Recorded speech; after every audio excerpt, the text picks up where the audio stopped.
and welcome back, everyone. Welcome back to another week, another edition of ESL Open Cup Europe. This is our third broadcast of the day. Hope you've all been having a great day and a great start of the week full of StarCraft, because of course we have plenty of StarCraft available here, and we are live with our weekly dose of European StarCraft. And this morning in the top left-hand corner we have our orange Protoss representing Team 3D Clan. It is F2 Click. And spawning in the bottom right hand corner we have the green Zerg player, also representing Team 3D Clan. It is GG Machine. And of course, I'm your host, Live VIP, and I'm joined by all these amazing players, by the plushies, by the people in the chat as well. Hope you've been all having a great time. Again, earlier today we were live with ESL Open Cup ESL Open Cup Asia, followed by the Stars War 11 EU and NA last chance qualifier, and now we are here with the EU Open Cup, and I'm gonna be ready for veg afterwards. I'm gonna be ready to pass the hell out once we do wrap this up. It's gonna be great. Usually I try to have a nap. Usually I try to sleep in between Asia and EU, but because of the additional castle we had, and because I had to wrap up some other things, like the castle was not possible. Weren't able to do so, unfortunately. But regardless, we're here and we are diving into a pretty stacked bracket, as it usually is. !B in the chat to get a link to the bracket yourselves. Again, we have plenty of players that are among us and plenty of matches that are currently ongoing, and we'll slowly sift through it. We'll slowly go through the bracket itself once we do wrap up this series and once we get well underway in the tournament. For now, we're focusing on our ZVP. Of course, we're familiar with GG Machine. He's a very young player, very young up-and-comer in the European region. Fun fact, I actually didn't know this, but a couple of years ago, before GG Machine was even GM, when back when he was Masters, back when he was Diamond, he actually did compete in our tournaments, did compete in C, Duckling Open, and Master Swan Open. So it's great to see that. I mean, we were just going over the stats the other day, and I was like, oh my god, that's our boy. That's GG Machine. I didn't even know. Just adding another player to the pool of players that we had, again, in our amateur tournaments. And the goal of our amateur tournaments was always to kind of motivate players to compete, to improve, to participate, and to look to strive to achieve even greater heights. And there are players like Oreo, Starduck, and GG Machine. Mixu is another big one. As well as Ricci, that have all been able to do so. So it's great to see. Really cool to see them kind of thrive many years later. Tis beautiful. Till then, though, we're diving into our ZVP. F2 Click is a player that I'm not familiar with. They are teammates, so I'm sure they're familiar with each other. Maybe they practice, maybe they're good friends.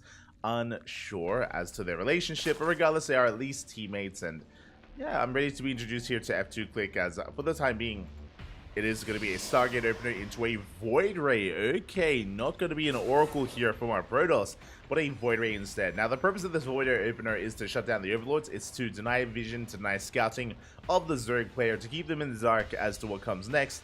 Could be Skytoss, could be Glaives, could be a standard opener instead. It could be anything after that Void Ray, as we do catch the Adept. Adept goes down. Big pick up the Adept does go down. Overlord Scout should be able to confirm the opener of choice here from our opponent. There we go. Oh, he's a Diva Enjoyer. Of course he is. But the Overlord does dive in. We get a Scout. We are now fully aware of the Void Ray that is upon us. The Overlord will fall. We do supply block GG Machine. At the same time, though, we do get a kill on the Stalker. Not a bad pickoff. Okay. We lose the Overlord, but at least we get a Stalker. Ling's going to be backing up from here. Behind this, we're just redroning as heavily as possible, trying to break free from our supply block that we are trapped in. And I'm still waiting to see the take of choice. And what we followed this up with, that is a Twilight Council. That is a Robo. That is not a Forge. No Forge here from F2 Click. This looks like Glaives. I'm not saying it is for certain. To be fair, the Robo throws me off. The Robo does throw me off a little bit, because typically we'd just be seeing additional gateways. We'd be seeing a Twilight Council and Glaives on the way. The Robo is a little bit tricky here, so we'll keep an eye on F2 Click. Meanwhile, back at home, that is a safe Roach Warren timing. Around 4 minutes 30, so we're able to get our Roaches out on time, just in case it is going to be Glaive Adepts on the way. With the addition of the Robo, I'm feeling, as we're going for the Gateway Explosion, I'm feeling maybe Charge. Yep, there it is. A Charge is on the way. The reason why I say this is because with Glaive Adepts, you don't need the Robo, you don't need the Warp Prism, you don't need to reinforce. You can just warp in back at home and send everything across the map. Meanwhile, Lings, they do move out here. They do shut down the shield battery. Oh, and they get on top of the Adepts as well. Yeah, the Adepts are warping in, and bearing in mind that because of the opener, because of the Void Ray, GG Machine, he already has a safety Roach Warren, and hopefully he doesn't drone up too much. Roach speed is now on the way. We're still saturating our bases. We're not really making too many workers here. We're making 2 at a time. We're saturating, but there it is. 6 gates on the way. It's going to be 8 gates in total. 3 base all in. 3 base all in out of F2 Click. You can see here, no gases. We've pulled out a gas in the main, pulled out a gas here in the second gas guys as well. Only 1 gas mining. Reason why? Because we only need minerals, because we're only warping in nothing but zealots. Pure zealots, a big charge base all in from the Protoss. And GG Machine is not aware. Now, he's aware that there's aggressive potential, but I don't see many roaches. I don't see any roaches because there are none. Roaches are now amassing. What's supply blocks? 5 overlords are on the way. Here come the zealots. We need as many roaches as possible. There's a late reaction here from GG Machine. Is it going to be enough? 6 more of these zealots are on the way. We are pushing forward. Yeah, we're collapsing on this position here. And again, the roaches, we need more time. We dive on top of the roach ward. Not like this. We try to focus it down. Do we have a transfuse? We do. We barely keep it alive a little bit longer. Roaches are amassing. Spine crawlers on the way. We can at least make Lings. And we should clean this up. No, the prism sieges. And it's going to be focused down. Big misstep there from F2 Click. As we focus on the prism, we can rebuild that roach warren. Roaches are still amassing, Lings as well. And I believe roach speed was denied. Yes, roach speed was denied. The drones, they try to catch the adepts as well. Unable to, unfortunately, but we're going to be able to shut them down nonetheless. And now F2 Click is in a rough position. Now we're taking gases. We can see 2 gases here at the natural, 2 gases here at the third base, and now we're pulling back into gas. We're reprobing. Fleet Beacon is on the way. Bold move here out of F2 Click, trying to rush into carriers, into Skytoss. Now, before we can think about that, we have to think about the army here at hand for GG Machine. We're sending everything across the map. Roaches have arrived. Rolling on forward. That's a lot of zealots, though. The Lings, but they bust in. The wall is not a wall. Lings, they're breaking into the main base. They're breaking into the natural. Lings are coming in to reinforce, and we should be able to break through this line of zealots. Yeah, every zealot goes down. Probes are falling in the main base, one after the other. We're down to 30 workers. And counting. GG gets called, and GG Machine will take game number 1. Whew. GG Machine does take the first game, and yeah, again, when it comes to the build of choice, I'm not opposed to it by any means, but unfortunately the execution there was a little bit lacking. The positioning of the warp prism, the warping location as well, meant that there were no reinforcements. With an extra wave of zealots, do we break through? Maybe that is enough to break on through, but it's hard to say because we spent so much DPS focusing down that roach warren that we had lost every single zealot by the time the roach warren went down. I think that was quite worth it in the end. And oh, I just realized that I don't have the correct title. My apologies. I will get right on that. Sorry, I thought I'd fixed it. My apologies here. Hold on. I'm getting there. So we are loading into our next game. And let me just quickly...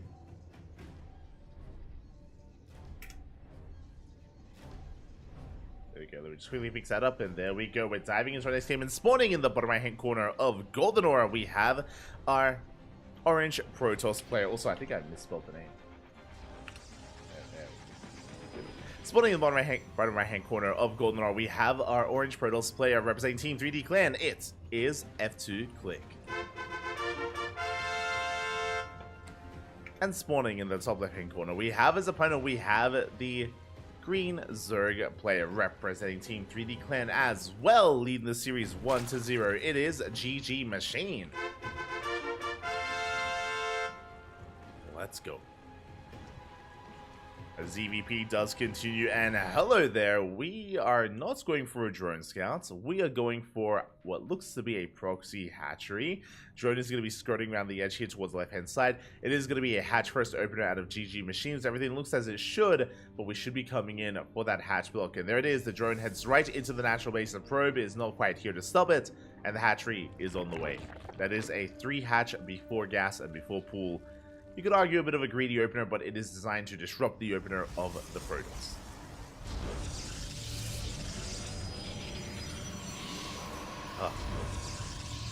And there we go. Boys are being pulled. Second gateway's on the way. The Zealot is being printed as we speak. And eventually, we should be able to shut this down. We should be able to force a cancel. But by the time we do, GG Machine is going to be happily droning up. Now we have the gas on the way. Now we have the spawning pool on the way. This is delayed. Like a delayed spawning pool, delayed gas geyser. But it's well, all in good and worth it if we can delay the economy of the Protoss. That is 6 probes that are not mining. 6 probes just force off the mineral line. Force the DPS down that hatchery. And a big delay on the Nexus. We do force a cancel. And the drone is going to get the hell out of there. Oh, as we try to delay the expansion a little bit further here. F2 click long distance. A bit of miscontrol there with the probes leaving the natural base. Hopefully they do come back at some point. As we will eventually be able to expand. Actually, we prioritize 2 adepts, so we're chronoing out 2 adepts as we speak. We have yet to take our Nexus. Probes are still chilling here outside the main. And yeah, this is just a really big disruption for F2 Click. It didn't just delay the expansion, just delay the economy, but even here, just again, because the situation is so awkward and so brutal, we're making mistakes. We are making mistakes here, and that's a lot of workers not mining. And we are going for a big counterattack with 2 adepts and 2 zealots. Again, we're hoping we can maybe bounce back with this push. So this push should be forcing out zealots. Sorry, should be forcing out lings, should be forcing out queens. Should force a big reaction out of the Zerg player. And we'll see if it's going to be enough here. If we can break through and even get into a mineral line. We're still not mining, no. Por favor. Not like this. Still not mining, unfortunately, as we are going to be slowly pushing through. Do manage to get on top of the queen here. Good, nice zoning from the zealots. Send the army away. Queen is going to be falling. We do focus it down. Good surround on the zealots themselves. After the F-State, 2-9 mining here at the natural. Not too bad zoning wise, but the zealots have now gone down. And now we can dive on top of the army. Link speed is on the way. We catch the adepts. No, they do get caught. They get caught out. They get shut down. And now we're going for a massive Ling counterattack. And the roads are still not mining. The natural base is still getting underway. We're getting into our tech. It's going to be a Stargate. So there's nothing behind. There's no warp gate. Oh, there's no warp gate. There's nothing behind the Stalker. This Ling run by, it's going to get a kill on the Stalker and maybe be able to break through the front door. Like, this is brutal. There's just nothing here. There's no reaction. Now we're walling off again. No warp gate. Void Ray is going to be on the way, but it just started. Which means I do think we will bust in. We will break through. Stalker does go down. We're focusing on the gateways as well. Remember, there is no warp gate, so there are no reinforcements. There are 0 army units here for F2. And we break through both gateways. Can we wall off? We can't. No, we can barely not wall off. We break through into the natural base. The first Void Ray is going to pop out. But we are dealing game-ending damage here. Void Ray does reveal itself. We're stutter-stepping our hearts out. We're losing probes. So many workers going to be going down. We wreak havoc in the main base. We're trying to drone drill. Oh, but it's not going to be good enough. And we're down to 9 workers after 7. Soon to be 6. Soon to be 5. We're down to 4. Fun fact, the only workers left are the ones outside the base. These 5 workers are the only ones left.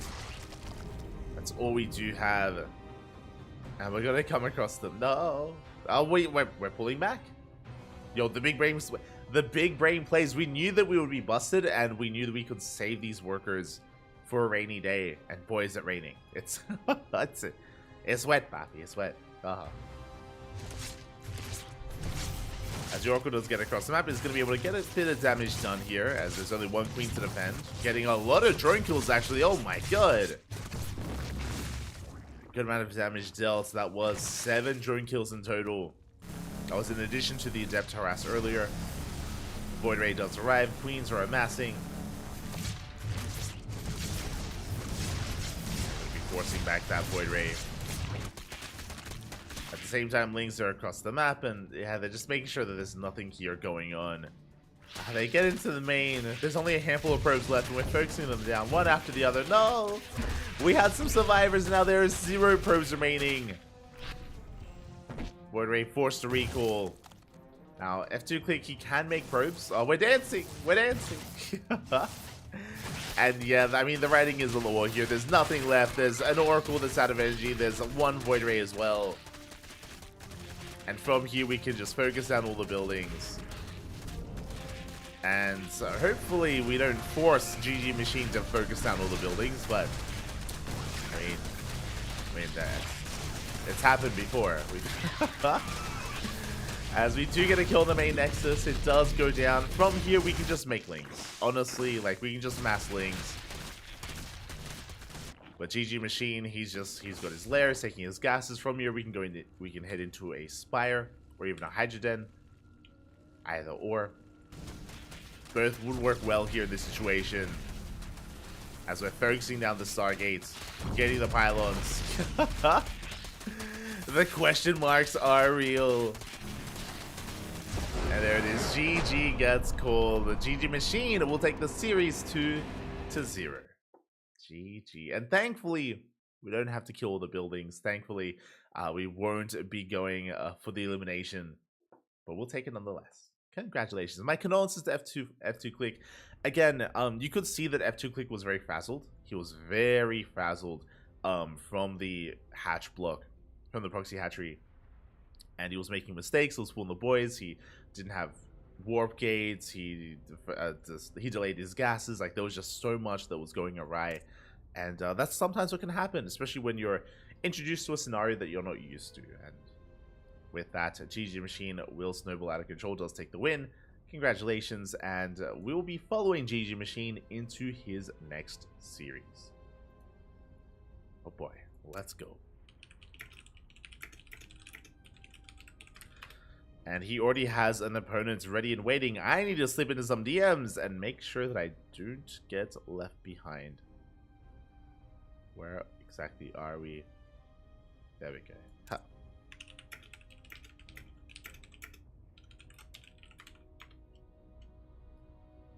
Me reporting some scores.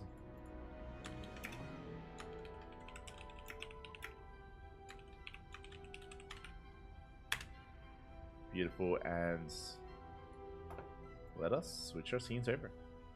Ha. Ba-da.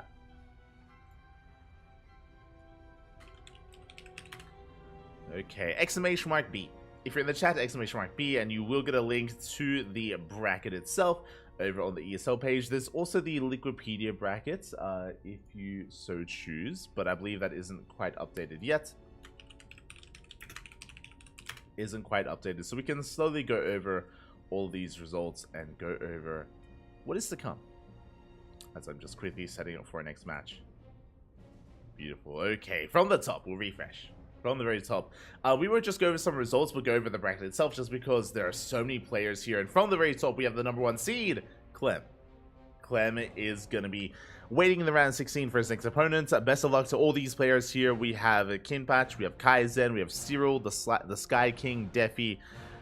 Wish you all the best here, because Clem is going to be the heavy favorite, and he's going to be looking to mow through a lot of these players, and wish them all the best here to cause an upset. Meanwhile, scrolling down a little bit further, we have Mixu waiting for the winner of Freeze and Sebestes. Likewise, we have Bolmiolja up against Astro, winner goes up against Foxer. It looks like potentially Mixu versus Foxer into Clem in the round of 16. That would be a fun series. I do think that Foxer and Mixu are comparable players, so wish them both the best, as they will be engaging, or they are going to be looking to engage in the round 32, unless, of course, there were to be an upset. I'm unfamiliar with Astro too much. I know Buimiolja does stream quite a lot, does stream quite frequently over on Twitch. So wish him the best in his endeavors there against both Foxer and Astro. Scrolling down a little bit further, we have Gungfu Banda. Gungfu Banda is a pretty big name, actually. I say a pretty big name. He's a very... what's the best way to put this? He's not the most active player. He goes on breaks. He goes on like month-long breaks, months at a time even. He would not touch the game, then he comes back, and then he's a god. And we saw Gungfu Banda really pop off a couple of weeks ago, take down players like Skillus, and really look impressive. So Gungfu Banda is looking to make another deep run. Can he be stopped? We've got Coconut here, we've got Overlord, we've got Ashbringer, Runamel, we've got Hangman. Wish them all the best here against Gungfu Banda. I'm expecting Gungfu Banda versus Ashbringer around 32. And I still favor Gungfu Banda to make a deeper run there. We'll see. We shall see. Scrolling down a little bit further, we have Jomek, we have Viper, Wayne, Hydra Moon, and PSZ. Out of all these players, Wayne is going to be coming in as the big favorite player, but we'll see if Jomek or Hydra can slow him down and stop him, and stop the eventual Gungfu Banda versus Wayne match in the round of 16. Wish them the best. Wish them all the best. But again, Wayne is going to be here in the same... Wayne, Gungfu Banda, they're both in the same side of the bracket as Clem, so they're going to be the ones to try to stop him from making a finals run. Scrolling down, we have Spirit. Spirit up against the World, Jimmy, Micro, Rebellion, and Indy. Big shout out to Rebellion. He's a Korean Protoss player, but Spirit is going to be coming in as the heavy favorite player here. We'll see if he can be stopped. We have Spats in this portion of the back end. Middle VK, Rebellion, Indy. Wish them all the best. A lot of Protoss. Basically nothing but Protoss and the big Terran name in Spirit, so wish them all the best. We got Battlebee versus Kuku in a TVT. Let's go. That's going to be a spicy one, actually. Battlebee versus Kuku leading into a Ristri in the next round. We have Hapsaya, the American Protoss player. Poised to potentially face off against Hero Marine in round 32. Hero Marine going to be another big Terran player. Max Fax has made his return. We have Fiant, we have Forjumi, we have Geralt, we have Nikic, who just got walkovered, so Nikic is not here. Unfortunately, we have Showtime, Cristiano, and many other players. Again, the bracket is so large, it takes a while to really get through it, so I do apologize, but we have our next matchup. We have our next series, and spawning in the top left-hand corner of Oceanborn, going for a 15-15, we have the Polish Zerg player, the red Zerg representing the Platinum Heroes. It is Snogstar. And spawning in the bottom right hand corner, we have as opponent, we have the green Zerg player representing Team 3D Clan. It is GG Machine. And I'm excited because I don't really know how to compare these players. I do think that Snogstar is cheesier than GG Machine. I do think Snogstar is a more aggressive player. But I think I rate GG Machine a little bit higher as a more well-rounded general player. But it's hard to say, and it's hard to really pick a favorite player because it's a ZVZ, and it's a 15-15. So what this traditionally would mean, 15 hatchery into a 15 spawning pool, delayed gases here at a Snogstar. This usually would lead into 2-base roach. Because the gases are so late, Ling speed is going to be quite delayed here for Snogstar, so it's not worth investing. It's worth skipping Ling speed, walling up here on 2 bases, and getting ready for 2-base roach instead. So Snogstar is going to be trying to skip the Ling Bane portion of the game. Meanwhile, GG Machine, standard opener, hatch gas pool. Hatch into gas into pool here from GG Machine. With this, he will have a faster Ling speed timing, will have a bit of a more economic start here overall, and it's going to be on him to gain map control, take a 3rd base, and maybe try to break Snogstar on 2 bases, or again, more or something that's a little bit more standard would just be to take an economic lead instead. We'll see how that dynamic does play out.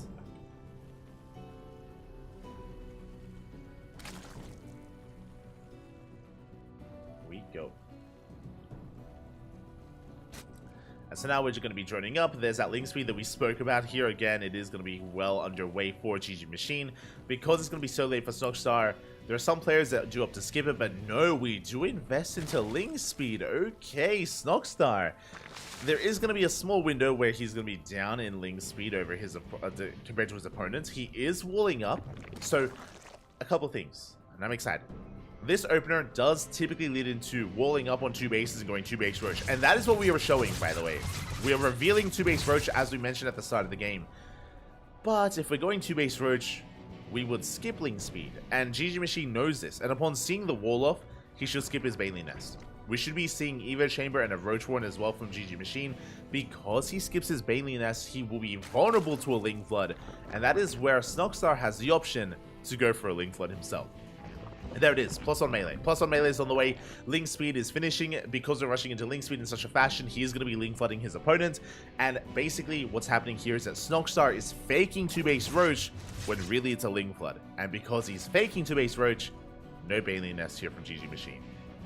There it is, +1 range is on the way. You can see that GG Machine, he's getting ready for Roach v Roach. I spoke about how 15-15s usually lead into a player skipping the Ling Bane phase of the game. And technically we are, but not the way that we thought.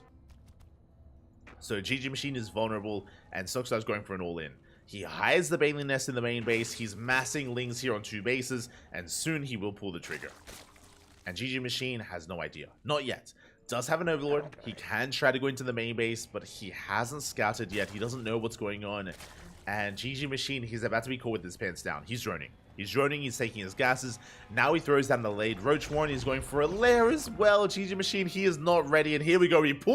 We send it. We send the boys across the map. Lings are flooding out. We fully wall off. Spine Crawlers are on the way in a panic. And GG Machine, it may just be too little too late. The Ling Flood has arrived. We're focusing down that Evo Chamber, and it should be falling. We're getting on top of the Queen. The Spine Crawlers are on the way. Lings are amassing here for GG Machine. No, never mind. There we go. We've got Roaches on the way. Roaches, they are on the way. Ooh, we bust on in. The wall has been broken. The Queen is going down. The boys are being pulled. The Spine Crawler, it's not going to finish. And we are here to end the game. We're here to deal critical damage. We dive on top of the Evo Chamber. We do deny +1 range. The Queen is going down. Roaches are amassing. Roaches, they are amassing. Going to try and break on through. The Bailey's are being focused down. Good target firing, but we get in. We get in nonetheless, and drones are falling. We get 15 worker kills, and Snogstar, he takes a massive worker lead. Bearing in mind, he does have his own Roach Warren. He can make Roaches to defend. GG Machine is down to 18 drones. Snogstar, he's got 37. He has double the worker count. Third base is now on the way for Snogstar. Again, he's amassing Ling Bane. Should be making Roaches defensively back at home as well. Making use of his own Roach Warren. And now GG Machine, now he is all in. The counter all in here from our green Zerg player. We dive on top of the third base. We get us around. We're going to be forcing a cancel. There it is. The cancel is done. Banelings, they try to roll in. Good target firing here out of GG Machine. He gets both Banelings. There's one Baneling left. Ooh, and we pull back a little bit too far. The Roaches are going to be targeted down. We have the one Baneling rolling in. It's being focused down, and it does not make it into the main. GG Machine, he breaks into the mineral line. Drones are falling, and Snogstar again. His Baneling micro, his Baneling control was just a little bit too subpar. But there we go. We have Banelings rolling into the main base. Oof. Yeah, drones are falling. The Roaches are still alive as well. Where were the defensive Roaches? They weren't here. And GG Machine, he's bouncing back. He's bouncing back again. A fumbled, a blunder defense here from Snogstar. It was in the bag. He dealt the damage he was looking for. All he had to do was survive. But he just opened the door for his opponent. The Lings, they flooded in. Banelings were out of position. And with that, Snogstar, he is now all in. Let's go. We're going for the counter all in. How many Roaches do we have? 5. We have 5 Roaches. Really nice positioning here in the mineral line as we wedge ourselves in between the gas and the mineral line itself. We dive on the army. Ooh, we get us around on the Roaches. And the wall. The wall is barely up. Oh god, that Morphic, yeah, the Ravager is not going to finish. Banelings, they will crash in. Boys are being pulled, and Snogstar, he's getting a lot of economic damage done. Boys, they are falling. We dive on top of the reinforcing Roaches, and it looks like now it's GG Machine's turn to be caught with his pants down. He did a lot of damage across the map, but he just did not have enough at home to defend. Didn't have any Spine Crawlers. His Roaches were caught out. XD.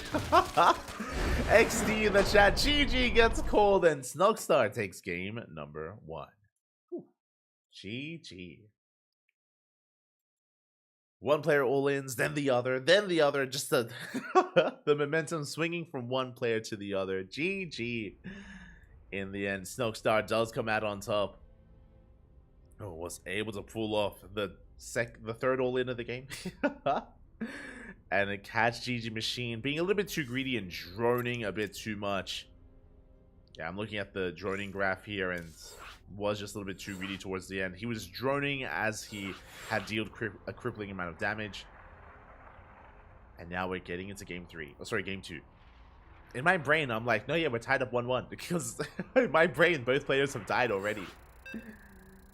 But now we're getting into our next game. Let's go.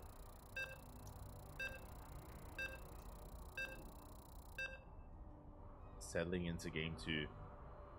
And we'll see who is able to bounce back.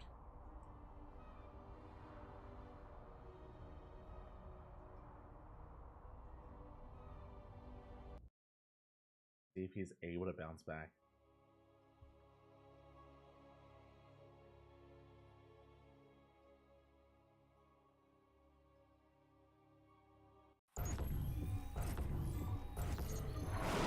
And here we go, we're getting into that second game when we're loading into Side Delta and spawning in the top left hand corner. We have our red Zerg player from Lena, Poland, representing Platinum Esports. It is Snokstar. Leading the series 1-0 and spawning in the bottom right hand corner. We have his opponent, we have the green Zerg player representing Team 3D Clan. Down in the series, looking to bounce back. Can he though, as the pressure is on? It is GG Machine. And again, that last game was a lot of mind games going on when it came to Snokstar's build. Again, as we mentioned, is going gas first. Okay, I spoke about it at the start of the game, at the start of the series, about how Snokstar, he's a much more aggressive player here in this matchup. It is going to be a gas pool hatch opener here. Really fast gas, leads into fast ling speed, should lead into a Bane Bust. This can lead into a Bane Bust here if we stay in gas after a 100. So we'll keep an eye on Snokstar. GG Machine, likewise, opening up aggressively as well. Okay, let's go. Now, GG Machine went pool gas. He went for a pool first into a gas geyser. Snokstar went gas, then into pool. Both players are getting their natural bases at around the same time, but in a different way. Where Snokstar will have faster ling speed and faster gas in general to lead into either banelings or roaches. Meanwhile, GG Machine will have faster lings and faster queen production. As you can see, 6 lings are already on the way. And ling speed is on the way for Snokstar. That's the advantages and disadvantages of each other. But regardless, because they both delayed their hatcheries, this is pretty similar. Like, the differences are negligible and we're pretty neck and neck. Ling speed is comparable, the Ling army is pretty comparable as well. The question becomes, we haven't pulled out. We have not pulled out of gas, and GG Machine has. Which means Snokstar, he should be gaining access to either a Baneling Nest or a Roach Warren. Show us what you got. There it is. Baneling Nest is on the way. Baneling Nest is in production. It's going to be a Ling Bane all-in out of Snokstar. GG Machine, he's going for only pure Ling. So Snokstar will have the advantage as long as he has the control on his side, as long as he can micro. He will have a pretty big lead here in this game. Neither player is droning. GG Machine is ling flooding. He's building up his ling count back at home. You can see him here, just massing lings. Likewise, so is Snokstar. But again, basically, it's a ling all-in out of GG Machine. Ling Bane all-in from Snokstar. Lings, they do come in first round. Well, they are going to be deterred. Ling speed about to kick in here for Snokstar. Yeah, he's going to be able to chase this down. Yeah, Lings are taking a lot of hits. At the same time, we do try to dive on top of the Queen. We try to, but unsuccessful there as reinforcements, they come in just in time. Banelings, they're finishing up. Oh no! They do finish up. And how good is the Bane control here from Snokstar? As he does try to dive on in. He does get on top of the Queens, but the Banelings, they're being targeted down. Not the best connections from Snokstar. He's got one Baneling left. He does sit by the Queen. Decent connection on the Lings. At the same time, though, we're catching reinforcements. GG Machine, he did skirt around the edge of the map. There is one Baneling on the way. It's almost done.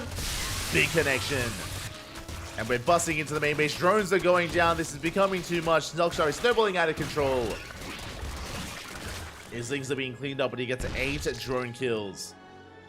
And he has double the worker count of GG Machine. And remember, we still have Banelings on the way. Oh, Snogstar pulling and dragging the Lings away, buying time for the Baneling. He's buying time. Lings, they do slip in. They get one more drone kill in the natural. Baneling is now done. Oh my god. And there it is. GG. Snogstar will take the series 2-0. GG, Bob. GG, well played. Congratulations here, as Snogstar will take the series 2-0, cheesing GG Machine out. Just non-stop aggression, both in Game 1 and Game 2. This is what I expect out of Snogstar. And this is the case with Snogstar in every matchup, not just against Zerg. Again, I do consider GG Machine maybe a better well-rounded player, but specifically in the ZVZ where things can be a little bit more chaotic, Snogstar, he thrives the best here. He thrives the most. Congratulations.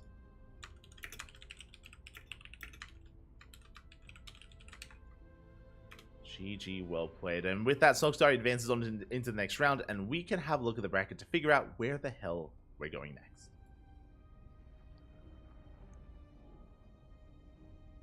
Let us figure it out. Okay, from the... actually, let's start from the bottom. Let's start closer to where we are so we can figure out where we're going. Okay, from the bottom, we do have Raynor. Raynor, he is the number 2 seed of the tournament, and Clem is number 1. So Raynor, he is on the other side. And can anyone stop Raynor? We have the Polish Protoss Matrix. We have Matt. We have Blat Milan as well. Raynor, he's going to be the heavy favorite for a couple of rounds here. Ooh, down here we have Nickrak, though. Nickrak versus True Passion, Arrow5 versus Zion. I want to favor Nickrak to face off against Raynor in the round of 16, and I look forward to it. Nickrak, he's been popping off. He has been popping off recently, and I want to believe that he has it in him to pull off an upset, so I'm looking forward to seeing Nickrak compete here in the lower half of the bracket. Scrolling up, we do have Baby Marine versus Power. Winner goes up against most likely Future. We have Flexi here. Best of luck to Flexi, but Future is going to be the heavy favorite. And the potential Future versus Baby Marine, the TBT, it's going to be spicy. Future is not the most standard of players. Meanwhile, ooh, I have to try to catch some players. Okay, we have Snogstar advancing on into the round of 32. And Snogstar, he's waiting for either Cristiano or Nisho to advance on into that round of 32. Nisho took down Blinchik. Big win there for Nisho. I'm unfamiliar with him, but that's a big win nonetheless. And I'm assuming that it's going to be Cristiano versus Snogstar, and I look forward to that potential series. So I'm going to be lying in wait here for what is to come in the round of 32. That's where our attention is going to lie. That's going to lead into either Baby Marine, Power, or Future. In the round of 16. Scrolling up, we have Showtime versus Merrick. We have Epic versus Blue.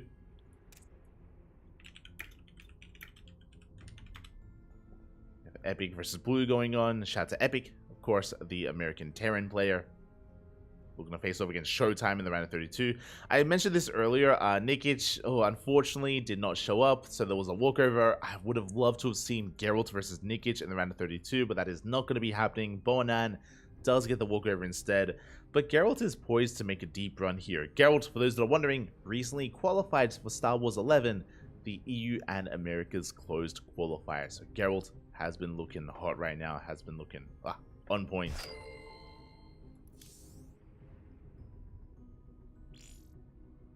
Has been looking on point, and we might have... Oh. Score at Cristiano.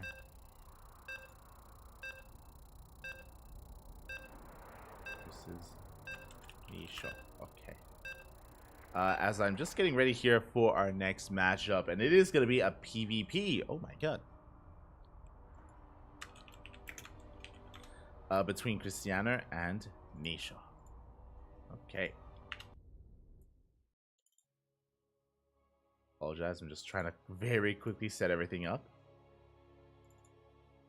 As quickly as possible, but here we go. Okay, so we have our lobby, and we're diving in mid-series into this lovely PvP. And spawning in the bottom right-hand corner of side Delta, we have the, I believe, Italian. Let me just double check. Yes, the Italian Protoss player, the Teal Protoss representing Team XA. It is Nisha. And spawning in the top left-hand corner, we have as opponent, we have the Polish Protoss player, the Red Protoss representing Team Blazer, leading the series 1-0. It is Christiana. And for those that are curious, the reason why we're diving on this series is because the winner will advance on to face off against Snogstar in the next round. That is where our attention does lie.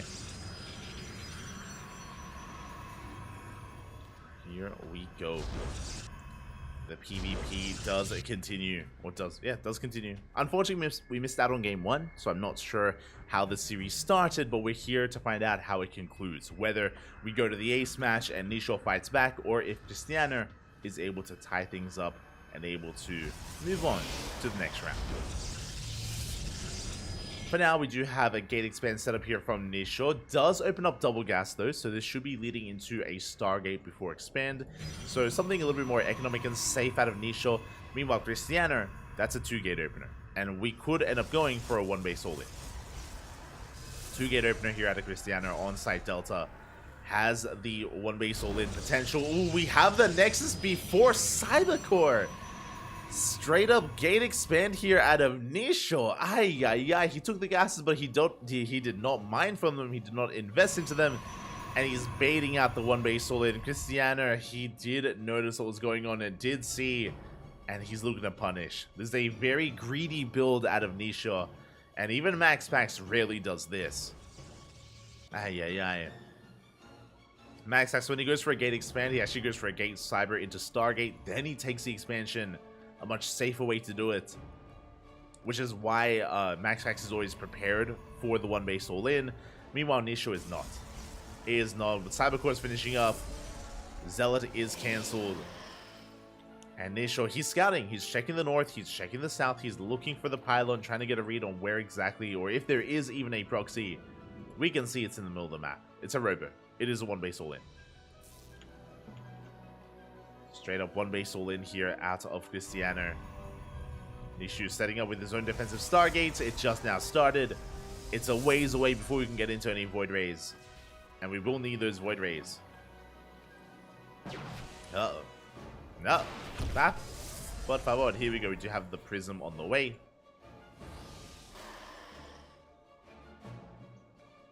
Is being chronoed as we speak. Adept's going to be threading a shade here towards the natural. We do wall up. We do manage to wall off. We do defend against that, but we did get eyes on the Stargate. We now see that it's not even done. It's just now finishing. Prism is already out, and Christiana, we're busting on in. We have 3 gateways set up back at home. We can just ferry these adepts into the main.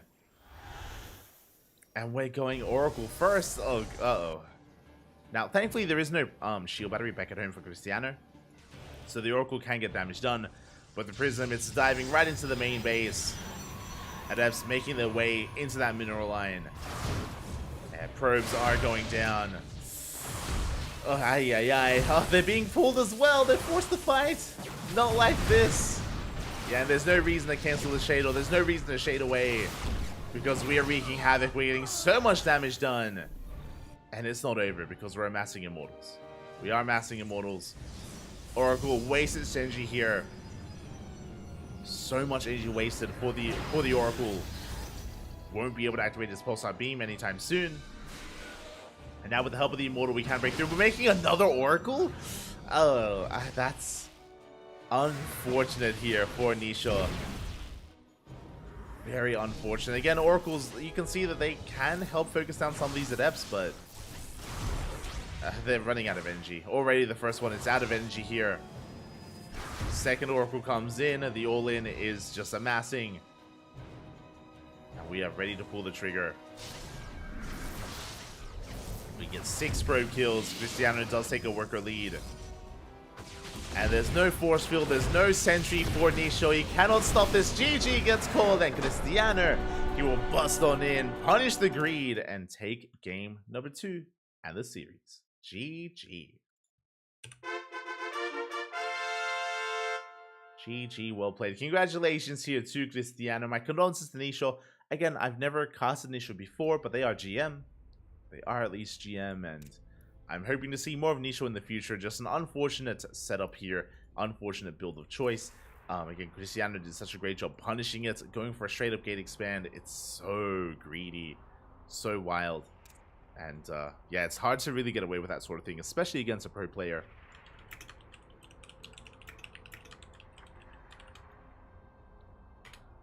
Especially against a pro player.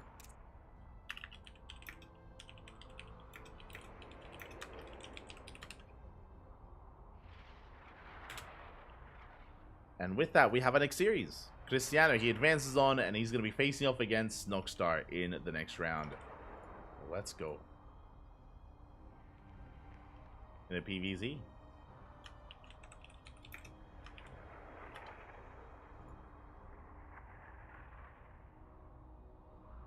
Let us go. Until then, I believe vetoes are going to be on the way, so we're going to have a bit of a break. When I say a break, let's go over the bracket. We have yet to actually completely go over the entire bracket. It just hasn't happened. We just haven't had the time to, because there's just so much to go through.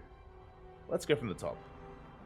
From the very top here, we have Clem now up against Kaizen. Again, Clem is going to be favored for a deep run here. Mixu's still up against Abestes. Foxer is still waiting for his opponent. Waiting for Bomyoja and Astro to finish up. We just got an update. Gref did just take down Winget 2-0. Okay, not too familiar with Winget, but Gref, of course, the cannon rusher himself, making his way through. We have Ashbringer advancing on to the round of 32. As we mentioned, Ashbringer versus Gung Fu Banda should be the matchup of the round of 32, and it's going to be a really good one, actually. It's going to be a really spicy PvP. Do wish them both the best of luck. It's going down. We still have Jomek versus Wayne. Jomek did take down Viper 2-0. PSZ took down Moon 2-1 up against Hydra in the round of 64. Jimmy Micro took down his opponent, The World. Pretty big win there from Jimmy Micro. And oh my god, Indy, Papi. Indy's been popping off. For Indy to take down Rebellion 2-0, that is impressive. That is very impressive. Solid play there out of Indy. Of course, Indy did have the ping advantage over his opponent. That is true, but still, that's a big win. That's a solid result here from Indy. Very well done. Chema, Papi, Chema. As Indy's poised to face off against Spirit in the round of 32. Scrolling down, we still have Mindle versus Dabond. We have Spats versus Inexorable. Again, Mindle versus Spats should be occurring here in the round 32 as well. Mindle goes up against most likely Spirit, but maybe Indy. Something crazy could happen. We have a result here with the TVT. Battle B took down Cuckoo 2-1. Big win there by Battle B. My condolences to Cuckoo. This is a really big match for the round of 64, to be honest, and it's a shame that they faced off so early. So my condolences to Cuckoo. Wish him the best. I know he was probably streaming his POV. Might still continue his stream, but Battle B advances on to face off against Aristri in a TVZ. That's going to be a very solid matchup. Battle B versus Aristri.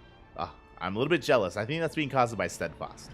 I believe Steadfast is covering that series, so wish him the best. Meanwhile, we do have Hapsaya up against Herald in the round of 64.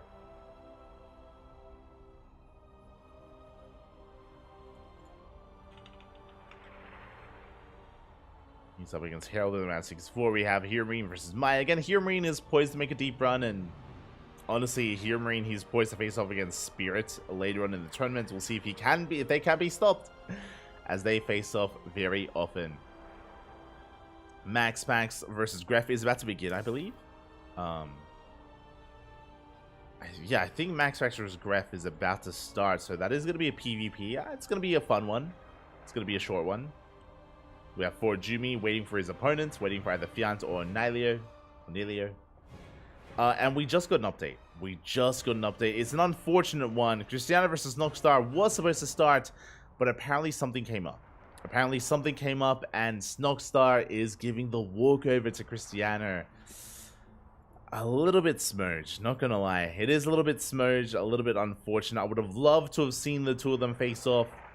It would have been a lot of fun seeing Snogstar try to cheese out Cristiano. Succeed or fail would have been great. But yeah, it does sound like there was a walkover. So Cristiano, he's already in the round 16. He's waiting for his next opponent. And it looks like he's going to be waiting for a while. Looks like he's going to be waiting for quite some time. And because of that, because of the walkover, that has kind of disrupted where we are. It does mean that suddenly, not so sure where to go. I could try to catch some of these players here, but they're all mid-series. Scrolling down, we have Nickrax versus potentially Arcfire. Rainer's down here as well. I need to find a new series. I need to find a brand new series, which again is a bit of a shame. I would have loved to have seen a little bit more. I think Indy's about to start versus Spirit. I could cast them. True, I could cast them. I'm leaning towards... I mean, Gref versus MaxPack sounds like fun. Sure, but it's going to be a short series. That's going to be like 10 minutes. Like, it's going to be like 5 minutes. Let's be real. It's going to be Gref cannon rushing and either succeeding or failing against MaxPacks.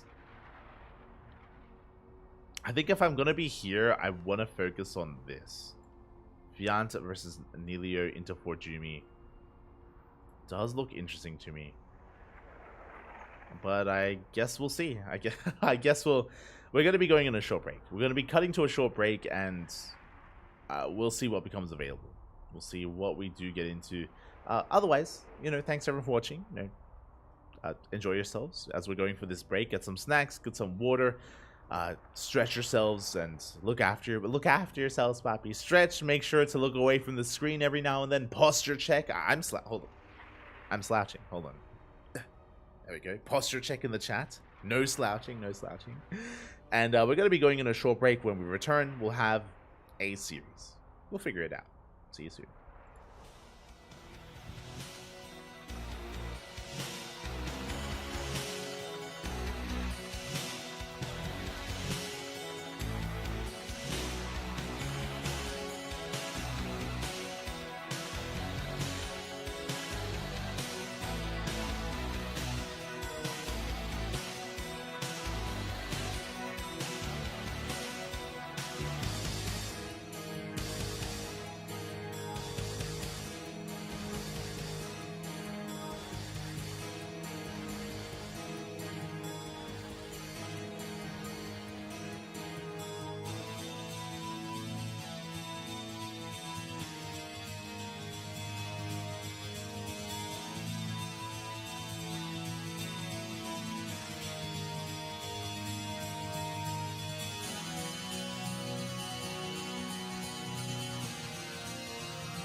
And welcome back, everyone. Welcome back. Hope you enjoyed that lovely brutal OST as we have returned with our next match of the night. We are entering a deeper and deeper portion of the bracket. We are here with the round of 32.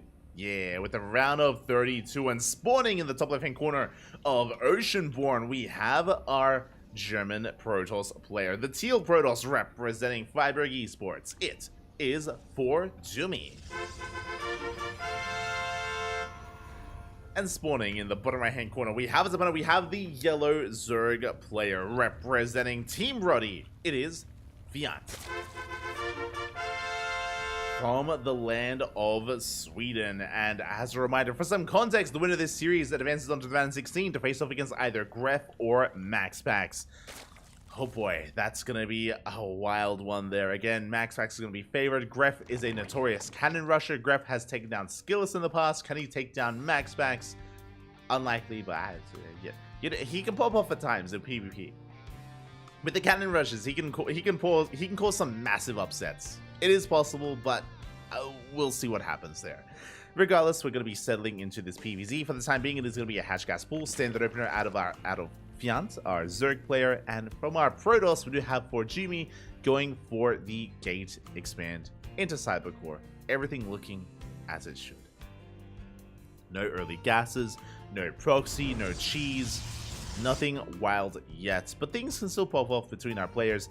Now, when I think about Fiant and when we've casted him so far, he does come off as a more standard player, doesn't really do many all-ins. He might cut workers at 66 and just mass roaches. We've seen him do that before, but outside of that, doesn't really deviate too much from the norm. Really, he's more of a reactive player, at least it seems to be the case. I say that, but, you know, we cast Fiant maybe once a week sort of thing. You know, we don't get to cast him as regularly as other players, so I'm excited to see how he does perform and how his skill and how his playstyle adapts over time. Meanwhile, across the map for Jimmy, he's a little bit more spicy. He's willing to really mix things up when it comes to his builds and how he approaches this matchup. But now it's going to be a Stargate opener out of for Jimmy.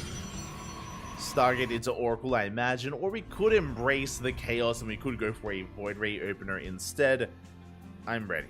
I'm ready to bear witness here to what Forjumi has to offer. Overlord going to be hunted down, going to be zoned away by the Stalker. Warp Gate does start up after Stargate, of course, so it was delayed. Lings, they do threaten a scout, but they do distract this Stalker long enough for the Overlord to barely get away. And will it be able to? Ling does slip in. Overlord is going to be hunted down, but the Ling will be able to bypass the Stalker, slip into the main base, and confirm the Stargate. Not just the Stargate, but also the first unit of choice, the Oracle. So Fiant is fully aware of what's going on. It is a standard build so far out of Forjumi. Nothing too crazy, nothing too wild. The Ling goes down, and the Oracle is being chronoed. Back at home, Fiant just going to be joining up, saturating his bases, getting into his eventually 3-base setup, and it's going to be on Fiant here to try to minimize losses, to keep up with the Oracle, to position his queens, and to minimize losses. We'll see if he can. See if he can pull it off. Meanwhile, ooh, that is a fast Twilight Council. That is a very fast Twilight Council before the 3rd base. This feels like Glaves. This feels like Glaive Adepts here as we cut workers, we cut production here at 1 Oracle. Interesting. Very similar to a Void Ray opener, actually. Very similar. Oracle gets into the natural base, and we do get 1, we get 2. We almost get a 3rd drone. Oh, we take some extra hits, but we do manage to get away. 2 workers go down, 3rd base is in production.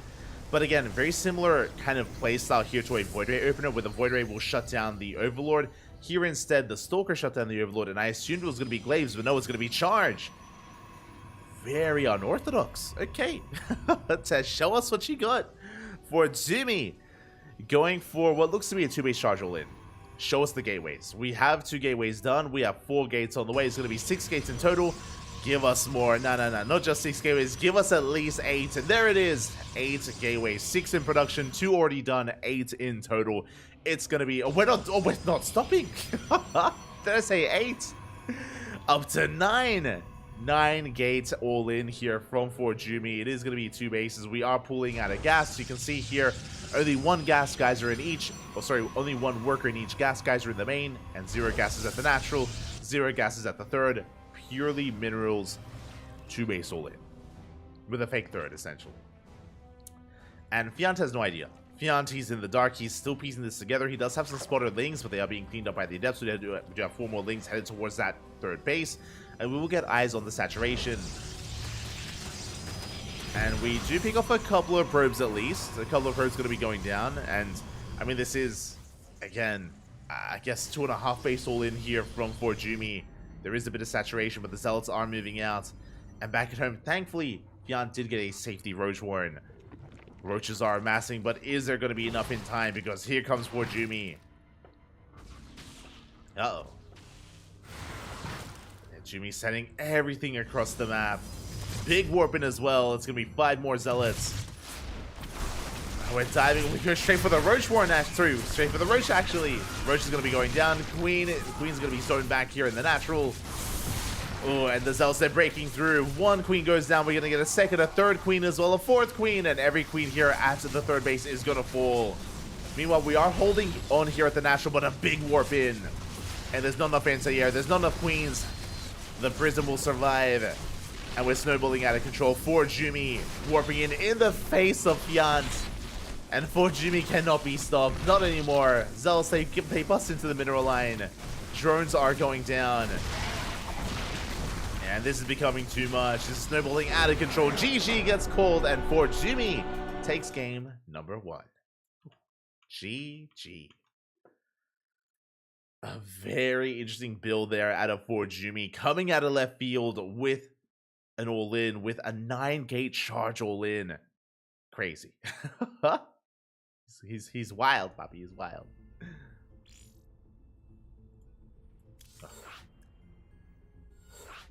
Was able to come out on top with that all-in, and yeah, Fiant unfortunately just unable to read it until it was too late. He didn't realize what was happening until the Zealots were already in his face. And by then, he had already been droning, he had already been taking in a different direction, working on upgrades. His Queens were caught out, separated from each other. So that was another big moment. If Fiant knew what was happening, I'm sure Fiant would pull his Queens together to support themselves to be able to go for 1 big push or 1 big defense. But he was caught off guard and he was picked apart. With that, GG, we're getting into game number 2. And spawning in the top left-hand corner of Site Delta, we have our German Protoss player, the Teal Protoss representing Freiburg Esports. It is Forjumi. And spawning in the bottom right-hand corner, we have his opponent going for a 15-15. We have the yellow Zerg player representing Team Roddy from Lena, Sweden. It is Fiant.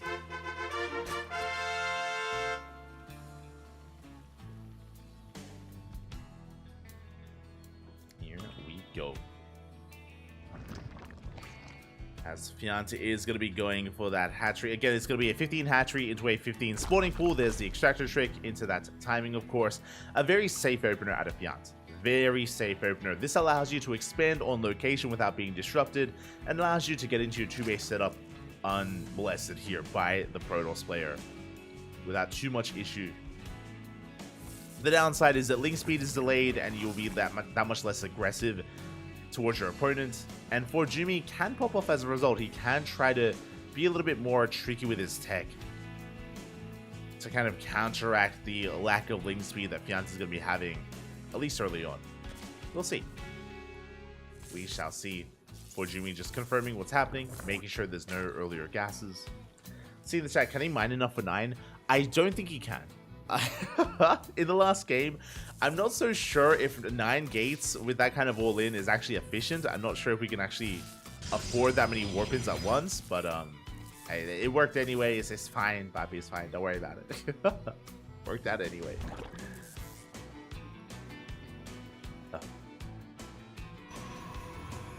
As from here, the Queens are amassing, Lings are on the way, and Forjumi is going to be getting into his tech of choice. Based on the pylon placement, this looks like a Stargate opener, but we'll see. We'll see if Forjumi does head in a different direction. I would not be opposed for a Stargate opener into Void Ray again, or into a say Void Ray again, sorry, into an Oracle, or to go into a Void Ray. But regardless, a way to just deal with the detection, deal with the vision here, the scouting of Fiant to shut it down. We'll see. Because again, last game, even though it wasn't a Void Ray opener, it was still a very similar playstyle, still very similar kind of plan there from game plan from Forjumi to deny the vision and to keep the Zerg player in the dark. For now, Fiant is now going to be taking his third, is joining up, saturating his bases. Is just joining on up. Lings are amassing here as well. Again, Lings, oh, the gas is so late. Oh my god. Very late gas here from Fiant. Now going to be on the way. We may just go into Roach play. I'm curious. I'm curious if we do embrace Ling speed or not. And again, because Ling speed is so late, Forjumi can cut corners. He can actually take his third base a little bit faster, a little bit earlier. He can be more assertive with these adepts, and there we go, he does get across the map. Because Ling speed is delayed, we can be a little bit more cavalier with these adepts, with how we harass, and how we poke in.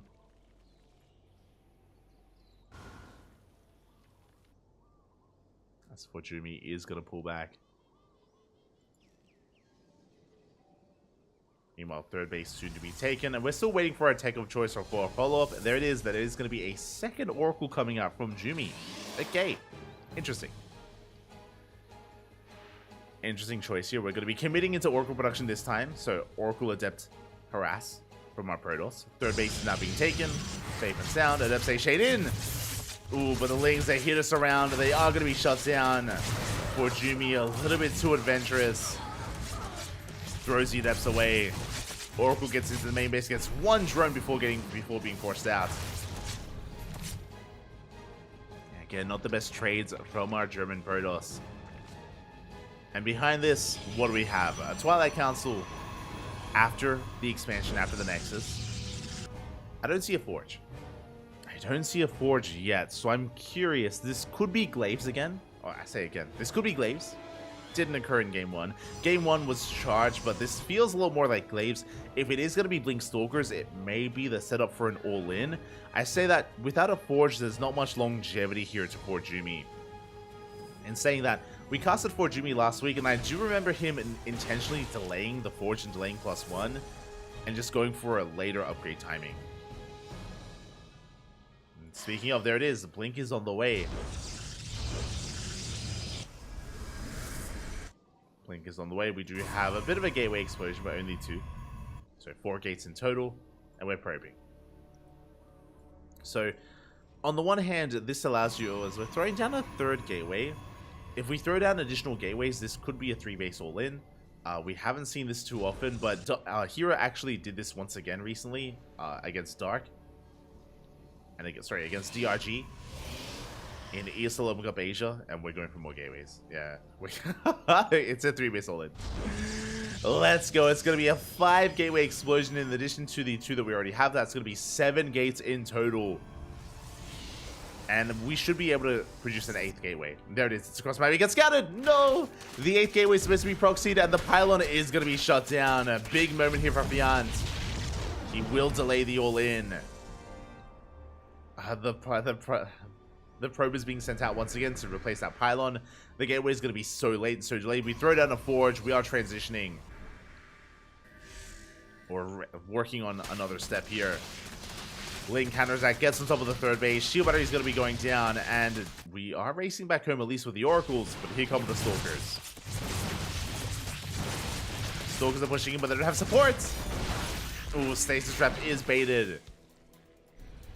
Do bait out the Stasis Trap, but more Lings are amassing here for Fiant. Forjumi in quite a bit of trouble, actually. Again, his initial plan failed. The pylon is done, but there's no gateway. There's no way to reinforce, and yeah, Forjumi is going to be falling a bit behind here. As now he's working on +1, charge, double robot production to catch up. This was never the initial plan. Forjumi did intend to go for a 3-base all-in, and it failed. Before it could really get going, and now Fiant, he's free to drone. He isn't, but he is free to just saturate his bases, get up to 80 workers, Tech up into Hive. Ooh, big stasis trap here on the Lings. Jumi is pushing forward. We're able to get into the mineral line. Drones aren't going down. Jumi trading well for himself, even getting a queen. And is forced to recall. We're only bleeding out one of those stalkers.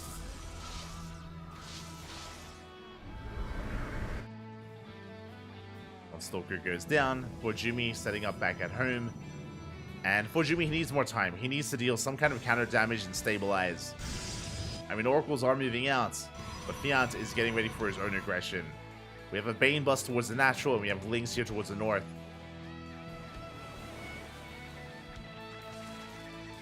Fiant, he's ready to punish for Jumi. And we'll see if he can. Oracles, they do dip in between the bases.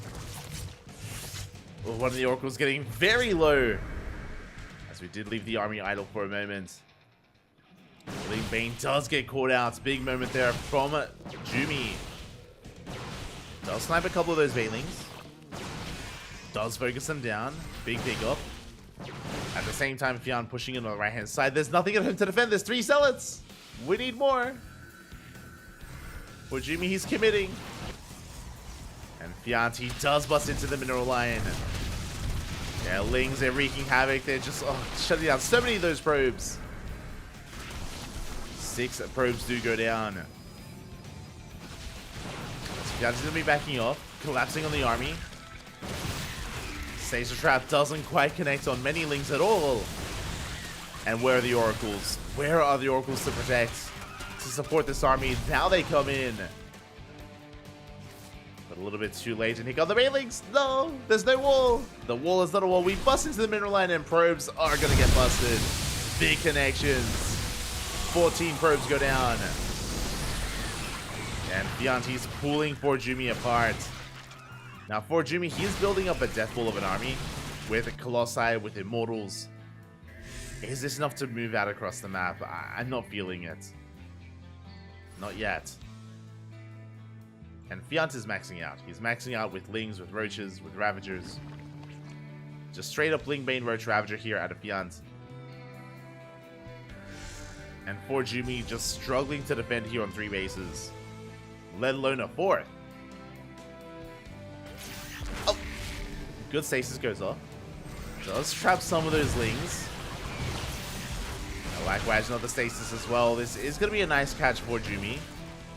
But as he's positioning himself, we're going for a big counterattack. And it's a numbers game. For Jumi just doesn't have the numbers to defend both locations at once. Doesn't have the supply.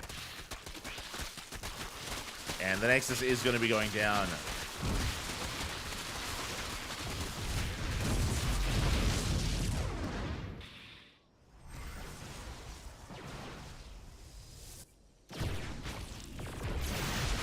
Tried to have in the army. Good stasis though. Oh my god.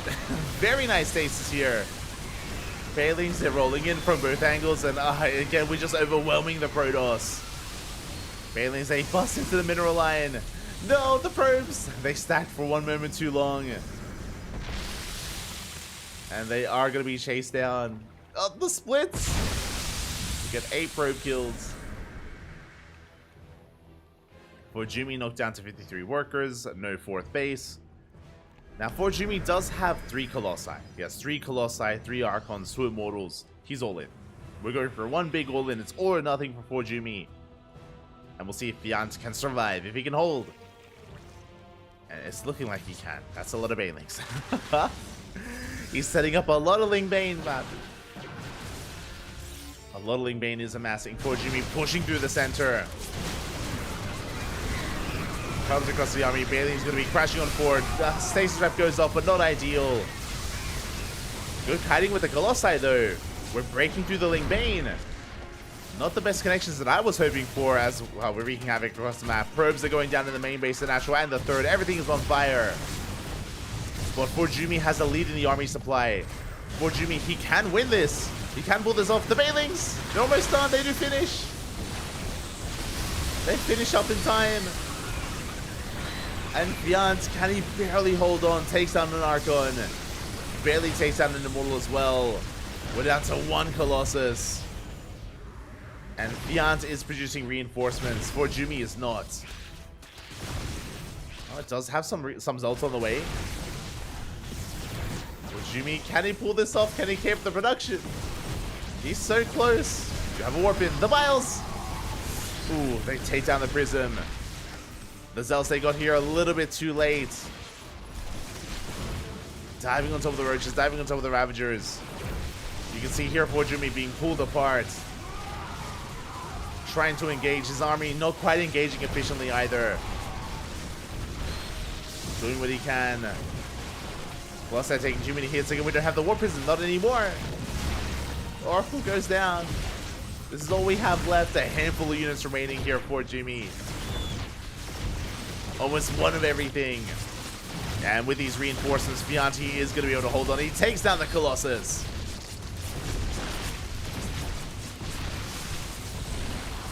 And now for Jimmy, he's just trickling on in and nothing left. The Immortal is being targeted. We have 1 Stalker and a handful of Zealots. For Jimmy was so close. He was so close to breaking Fiant.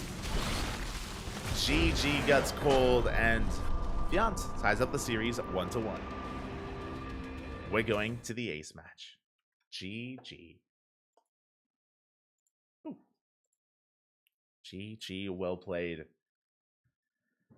We are going the distance here, and we'll see who can take it. I mean, again, for Jumi, he tried. He attempted to go for the 3-base all-in, but it failed. It fell on its face. If you remember, it was going to be AK Blink, and the proxy pylon was found. It was shut down. The proxy gateway didn't finish, and it did feel like Fiant was in the driver's seat from then on forward. From then on. And with that, we're going to game 3. Going all the way to the ace match. Oh boy. And do we have an opponent? We do have an opponent ready and waiting. As a reminder, the winner of this series was going to face off against the winner of Gref or MaxPax, but we have results coming in. MaxPax did take down Gref 2-0, and MaxPax is waiting for the winner of this very series. Here we go.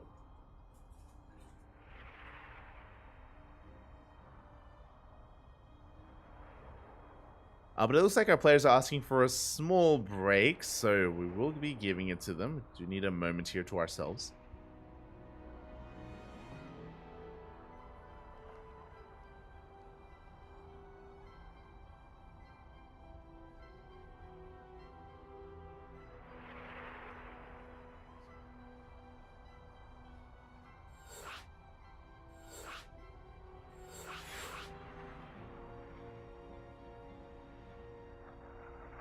Sorry, I had to do something.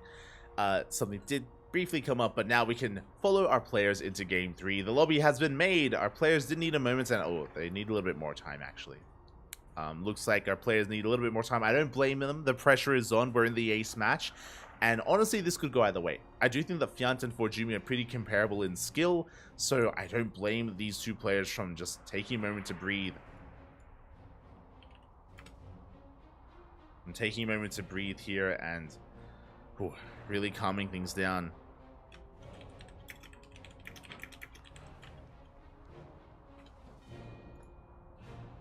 And it looks like we're being joined by some other casters. Okay, it looks like Steadfast is going to be joining us as well. I mean, he knows what's good. He knows where the good matches are here. And he has found himself, at least, in the ace match. But yeah, again, our players are asking for a moment, so we're going to be going on a short break. We're going to be going on a very short break here, and when we return, we will have the ace match. See you soon.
And welcome back, everyone. Welcome back. Hope you enjoyed that short break here as our players just needed a moment to gather their thoughts, to shake off the nerves, to really get into the zone here for the ace match. Game number 3. Here we go. We're getting into it on Alkione. And spawning in the bottom left-hand corner, we have our Swedish Zerg player, the yellow Zerg representing Team Roddy, tying up the series, forcing the ace match. It is Fiant. And spawning in the top right-hand corner, we have the red Protoss player representing Freiburg Esports, the German Protoss. It is for Zumi. Here we go. Fiant once again going for a 15-15, 15 hatchery into the 15 spawning pool, into delayed gases from our Swedish Zerg player. Meanwhile, for Jimmy, opening up back at home with a much more standard opener, and my eyes are on the Protoss. To be honest, my eyes are on Forjumi because he has been the one to dictate the pace of the game. Game 1, charge all in, right? It was like a 2.5 base charge all in from Jumi with 9 gateways. Meanwhile, game number 2, it was supposed to be a 3 base 8 gate blink all in, which was disrupted by Fiant. Fiant was able to stop it before it could really get going, and Fiant was able to bounce back as a result. Here in game 3, what do we have, right? Game 1 was a charge all in, game 2 was a blink all in, game 3, what do you have? Glaives? Skytoss? We are on Alkione, we are on a large map. We could make use of it. This map is quite defendable. You can be quite greedy and defensive here and get up into Skytoss. We've seen it time and time again. We could see Forjumi embrace that. Meanwhile, across the map, the Probe Scout does confirm the lack of gases. Did confirm the 15-15 and that there is still no gases to be taken from Fiant. So we'll see what Forjumi decides to do with that information. How do we embrace this? Find out. Let's find out here, as for now, Probe is going to be pulling back. Or should be actually sticking around and laying the 3rd base. True. Should be sticking around. Likewise, back at home, Cybercore is about to finish up, and then we can get into our tech of choice. Based on the pylon placement, this should be another Stargate opener, but we'll see if Forjumi does spice things up even further with a Twilight Council opener instead. Our eyes are on Forjumi, as it is the Stargate. So it should be a Stargate into Oracle here from our red Protoss player. As we have seen time and time again, we have seen different variations and deviations so far in this series. But at least our first Oracle should be on the way. Behind this, Adepts are going to be amassing. Fiant's going to be slipping in from the left-hand side. Going to try and get a scout off. Going to try and slip in. First Adept did move out. Is getting across the map. And these 2 lings should be able to slip in here. As the Adept does actually stay in the natural. We're going to be shading out. We're going to be faking a shade, revealing it here to the Overlord. And do we commit? We do! We commit to the shade. The lings, they do slip in as the door is wide open. And we might even get a probe kill as... Oh! Ooh, we do get one. Big pick off. 1 probe goes down. We get a full scout. We get eyes on the Oracle opener. And we're going for another probe. Oh my god. And... ooh, we get a 2nd probe. That should not have happened, by the way. Forjumi slipping up in the control. Bleeding out 2 probes for 2 lings. Not a good trade for Jumi. Meanwhile, Adepts, they do shade into the natural base. They're going to be able to get a couple more drones. They get 3. 3 so far. Not bad here for Adepts, but considering he just lost some probes across the map, this is still a better trade for Fiant. Still a better trade for the Zerg player, as he did kill one of the Adepts. Meanwhile, 3rd base is on the way. Oracle is moving out across the map. 2nd Oracle's in production, and I'm keeping my eye out for the tech. Twilight Council, Forge, Robo, where we headed. Oh, as that is a fast lair. Oh my god, that is a 4-minute 10 lair timing here from Fiant. This could be an all-in. With a fast lair timing, this can lead into a Queen Ling, like Drop Lord all-in. This could lead into a Ling Queen Nidus all-in. Drop Lords and Nidus Worms are the things that come to mind first. We do throw down a Roach Warren, do throw down 2 Roach Warrens even. Uh-oh. That's not meant to happen. We get a Roach Warren in the main, Roach Warren in the natural. Behind this, Forge and Twilight Council. It is +1 on Blink, standard build here, standard opener out of Forjumi. Triple Oracle into a third base, into +1 on Blink. And meanwhile, yep, Chopper Lords. It's going to be an all-in. It's going to be a Queen Roach all-in from Fiant. Unfortunately, maybe nerves getting to him a little bit here, as he did make 2 Roach Warrens, which is less than ideal. That is quite a lot of resources. That could be extra Roaches from our Zerg player. As there we go, Roaches are amassing. Roach speed starting up. Oracles, they do dip into the main. They get a Revelation off. Do get the Revelation. They do kind of try to skirt the edge here, dipping in between the bases. Thankfully, we did cancel one of the Roach Warrens in time. We do wreak havoc. 6 drones go. Oh my god, 6 drones go down. 7 workers in total. Really nice damage dealt here by Forjumi. And there are those drop lords that we spoke about. Again, based on the lair timing, we knew it was going to be an all-in. It is going to be a Roach drop lord all-in with Roach speed. Sorry, with Overlord speed. And for Jimmy, he has to get a read of what's going on, and he barely doesn't. Doesn't spot the army. Back at home, what do we have to work with? We have some Stalkers, we have a Shield Battery, we have an Overcharge. More drones are going down, but we don't have control of the Zelnaga. He doesn't know. He doesn't know, and Fiant, he's sending everything across the map. And now we do spot the move out. So back at home, what do we have to work with? We still have only the 1 Shield Battery. And now we throw down the cannon. It's a little bit too late for that. And Fiant, have we done it? Have we caught Forjumi with his pants down? Overcharge is pumped. We do keep some of these Stalkers alive. Boys are being pulled away from the third. And we have broken the third base. Yeah, that is going to be a kill here on the Nexus. From here, Fiant can drone. He can still keep applying pressure and push towards the natural, but he's droning up. He's getting out of this. He's dealt enough damage for this to be worth his while. Creep is spreading. And you can see that Forjumi, he's pretty heavily fortified here on 2 bases. Oh, sorry, it was charged, not Blink, by the way. It was charged, finishing up Forjumi. Drop Lord's getting into the main, going for the mineral line. Oh my, he's an animal. Going for the mineral line. Across the map, the Oracles, they're getting a lot of damage done. Fiant, he is down in workers, but I spoke too soon. Because the Queens, they drop into the main. Creep is spreading. Do we have a transfuse? Oh. Do we have a transfuse? We do, a couple. As we get 11 probe kills. Fiant does take a worker lead. Ooh, loses a queen. Sorry, loses an overlord drop full of queens. Not like this. That was a pretty hefty loss, actually. 6 queens go down in the blink of an eye. Meanwhile, creep is spreading in the main base and at the third, which means we cannot expand. Stalker gets caught out. Forjumi in a lot of trouble here. As Fianti rotates around, he gets on top of the third, forces a cancel. Again, third base heavily delayed. And we're spreading the creep.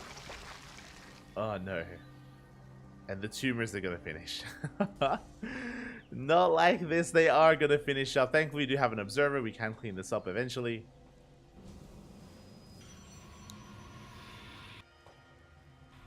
But Fiant is in the driver's seat, and he doesn't have to try to break the third base here. He's going for it, but doesn't need to. He gets us around from Forjumi, not quite paying attention. Bit of friendly fire there with those vials. Lings are going to be going down. Oh. As Fiant is being forced back, again waiting for reinforcements. The friendly fire didn't help. As we're dropping Lings in the main base. Not going to be the most effective drop here, but does kill the Stalker. Oh, never mind. Not even. Stalker does survive. Creep continuing to spread at the third. Spire is thrown down for Fiant, heading towards Muta production.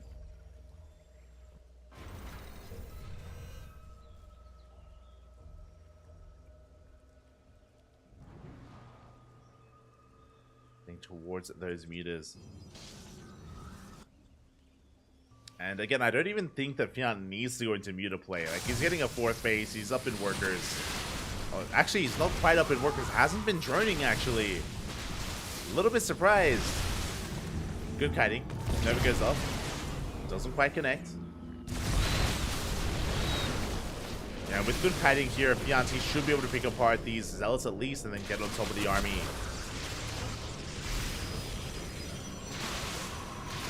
Another disruptor does arrive. Fujimi fighting back. Has a comparable economy. Ooh, will bleed out one of the disruptors. Disruptor goes down.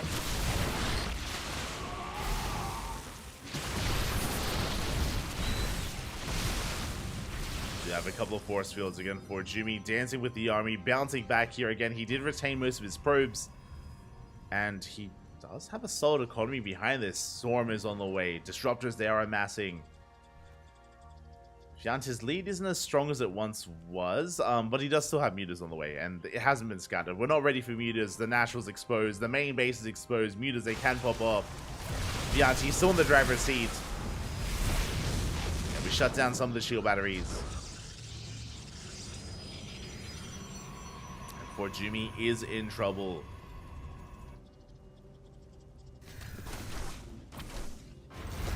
Fiant's rotating around. We have +1 air attack on the... Oh my god. We have +1 air attack on the way, alongside +3. Not like this. I mean, if we can get into Sky Toss, it's going to be amazing. That's a big if, though. As Fiant collapses on this army. Takes down a pylon. The mutas, they bust into the main. They get 3 probe kills. They get even more here at the natural. Up to 7 probes. Not like this. 7 now, 10 workers go down. We're getting into the main, getting up to 13 probe kills. Roaches, they slip in as well into the natural. And we're just pulling Fort Jimmy apart. Again, because the mutas weren't scouted, they were able to wreak havoc. And even then, even the lead up to that, like, Fort Jimmy had no opportunity to scout as he was stuck at home. Stuck rebuilding. Mutas are doing what they can. Ooh. We get the Stormer.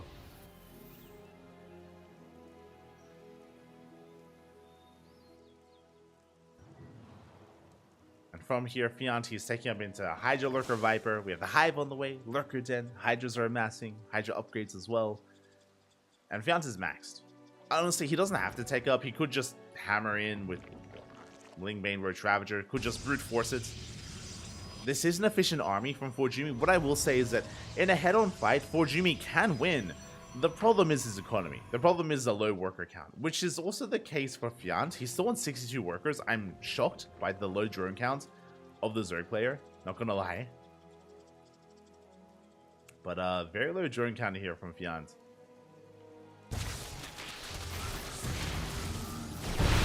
Oh my god, massive Nova does connect on the Roaches.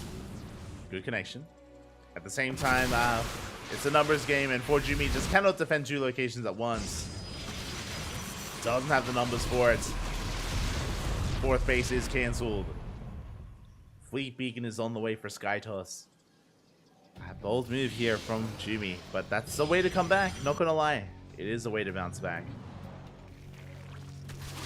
But here come the Lunkers. Now, what will really seal the deal in favor of Fiant is Vipers. If we can get into Viper Tech, then sure, that's gonna be amazing.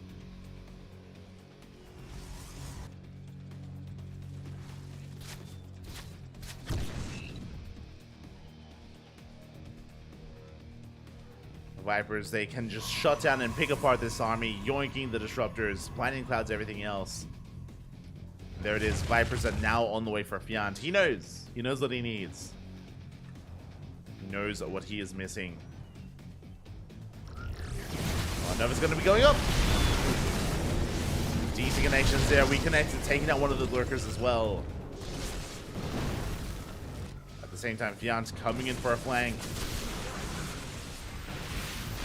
Bleeding out some Roach Ravager. Quite a lot of it, actually. If you're not feeling confident, he will back off. He's giving Forjumi the opportunity to max out. And can this fifth base get up and sorry, can this fourth base get up and running? Good Storm. Good Storm. We focus on the Ravages as well. Expensive losses here by Fiant, but can remax. Just now taking the goal base, running up to 77. His lower drone count can stabilize or can fend for itself. Okay, with the goal base, we don't need 80 workers, so solid economy here out of Fiant. He is remaxing. So is Forjumi. And he's getting into Skytoss. The carrier is on the way. Mothership as well. Forjumi, can we bounce back? Can we pull this off? Where's the storm? Here we go. Big storm here on the army. Nova's go off as well. Decent connections. We're yoinking the disruptors. That means we don't have a yoink for the carriers. It's another big connection here on the army, and we collapse here from behind as well. There is no way out. Big storm. No shot. Forjumi taking a big fight. And remember, we haven't really taken too many gases here. Okay, now saturating our gases towards the fourth and the third. But Fiant is very gas starved. Remaxing on Roaches and Hydras. He needs more time. Forjumi going for a big counterattack. Forjumi, he has a chance. He is still in this. Somehow, some way. Again, the lower drone comes from Fiant. The fumbled engagements. The blundered engagement. Viper goes down. Big pickup. 0 Vipers left. No spellcasters. Lurkers are falling. We have 1 lurker in this army. The Nova doesn't quite connect. Where's detection? No detection! No shot! The cloak a little bit too good. Now we have overseers coming in, but Forjumi snowballing out of control. Oh my god, storms are being thrown down. And Forjumi, he supply blocks Fiant. Fiant can't make anything. Fiant, he was in a winning position. GG gets called, and Forjumi takes the series 2-1, advancing on to face off against MaxPax in the next round.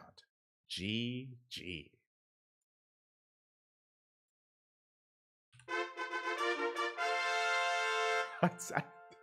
Oh my god. GG, Papi. I'm messaging for Jimmy. GG, well played for Jimmy. He somehow, some way, he weathered the storm. He had taken and sustained so much damage, by the way. He had sustained so much damage, but he was able to just turtle up and get into Sky Toss, get into Disruptors. Somehow, some way was able to absorb attacks. But remember, the drone count of Fiant was staying very low for a long time, and that was concerning to me. It did mean that he didn't have as big of an advantage that he should have. And as a result, 1 or 2 bad fights, and that's it. You don't have a bank. You don't have a bank, you don't have the best economy. GG, well played. Forjumi takes the series. Congratulations. Ay, ay, ay.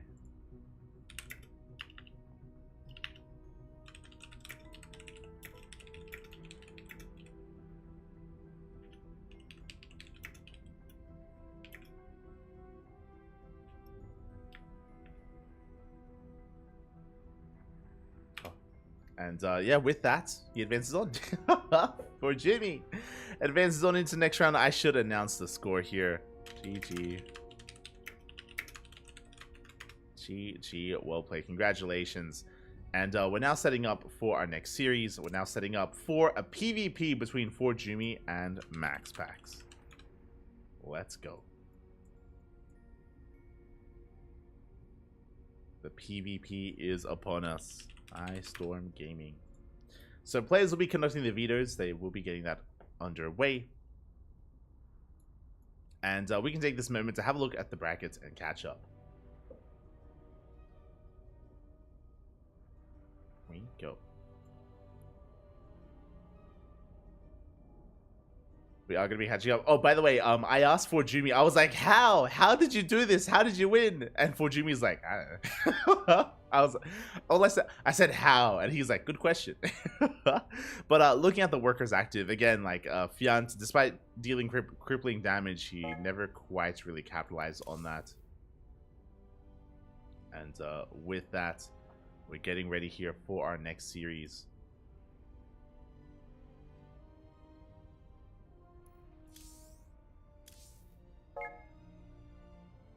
Yeah, getting ready for our next series, and we'll see where we are at. All right, you can see. Okay, from the top. From the top, let's go over some updates. Let us go over some updates here. We have Clem versus Defi currently underway in the round of 32. Best of luck to Defi. Best of luck. Good luck, papi. Good luck.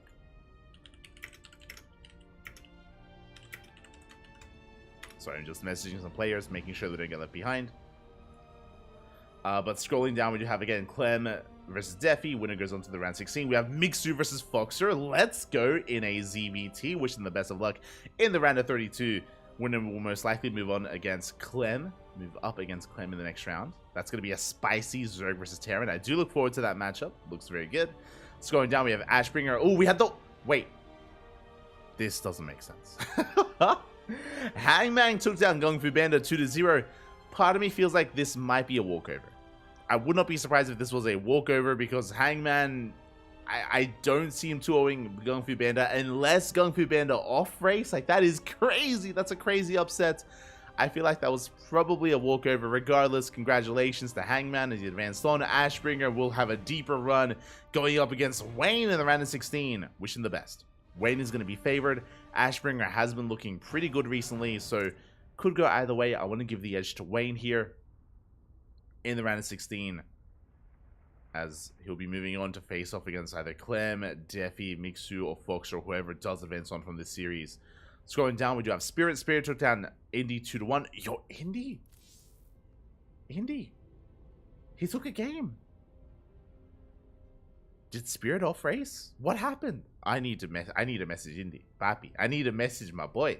What the hell just happened?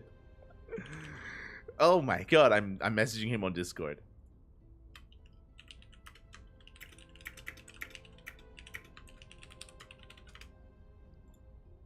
Okay, I left him a message. But that's a big win. Indy popping off. He's the Polish caster, and he takes the map off of arguably the best Polish player out there right now. I would rate Spirit a little bit higher than a Laser, and yeah, GG. Big win. Big result. Meanwhile, Mindle took down Spats 2-0. Ooh, that's interesting. I was favoring Spats in this series, not gonna lie. That is a big win for Mindle VK. I mean, it's a PvP. Anything can happen, right? Anything can happen in a PvP. That was wild. That was crazy. Congratulations to Mindle VK. My condolences to Spats. Spats has been dropping by every now and then, so big shout to Spats for dropping by and you know, enjoying himself in the chat whenever he can. But my condolences to Spats because, again, I was favoring him here. I'm sure this was a chaotic PvP, so big shout out to WK as he advances on to face off against Spirit in the round 16. Scrolling down, we have Battle B versus Aristory. He 2-0s Aristory here. Big win for Battle B. He's on a tear. Ooh, but he will most likely face off against Hero Marine in the round 16 as well. That's going to be a big series. That's going to be a big matchup for Battle B. Best of luck. Meanwhile, we have our series. As a reminder, it is going to be MaxPax versus Forjumi. Again, MaxPax has been patiently waiting, and I should even message our players just to make sure we're all good in the hood. Scrolling down, Geralt takes down Boanan 2-1. Boanan took a map off of Geralt. Wait, what's with the upsets? Whether it's 1 or 2 games, like, there have been some interesting results here in this bracket, and that is wild. So Geralt looking a little bit shaky in the round of 32. He does advance on, though, to face off against Showtime, as Showtime 2-0s Epic. PvP is upon us there in the round of 16. Best of luck to Geralt, best of luck to Showtime. Meanwhile, Cristiano, he advances on to face off against Future. Future did take down Baby Marine 2-0, and that's a really spicy series. I would love to cast Cristiano versus Future. I wish them the best. I wish them both the best. I'm a fan of both players. Good luck. GG. Good luck here, Cristiano and Future, as they are well underway, as they are facing off. And at the bottom of the bracket, at the very bottom, we have Nickrat versus Raynor. Oh, we spoke about this earlier. The potential Nickrat versus Raynor. That looks so good. A very spicy TVZ. Wish them both the best. Oh boy, as they are facing off in that round of 16. Of course, Raynor is the heavy favorite, but Nickrat has been popping off. He's been on fire. Best of luck. Best of luck.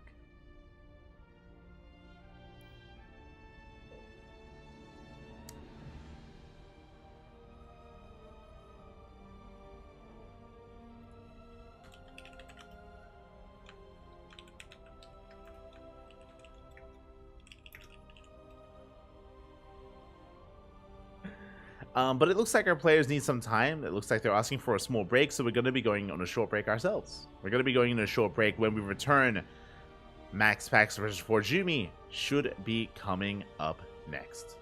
See you then. Take this moment to hydrate, stretch roaches, massage the marines, drain your disruptors. We'll be back soon. See you then.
And we are back, and oh my god, I need to very quickly point this out because we are not getting into a PvP, we're getting into a PvT. We were just checking here, and poor Jimmy is off racing. Let's fucking go. As Forjumi is typically a Protoss player, but no, here against MaxPax, he is going to be flexing his Terran instead. Oh my god. And spotting in the top right hand corner, we have its opponent. We have the red Protoss player representing Storm Gaming from the land of Denmark. It is MaxPax, the best Protoss in all of Europe. And spawning in the top left hand corner, we have its opponent. We have typically the German Protoss, but now the German Terran player, the Teal Terran representing Freiburg Esports. It is Forjumi. Let's go.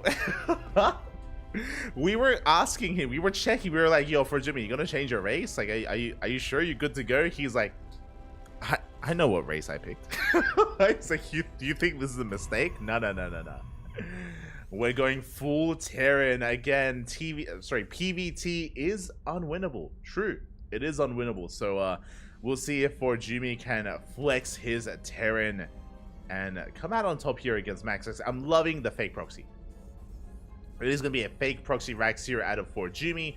The probe scout is coming in. The probe will confirm that the Rax is missing, and ideally this forces an overreaction.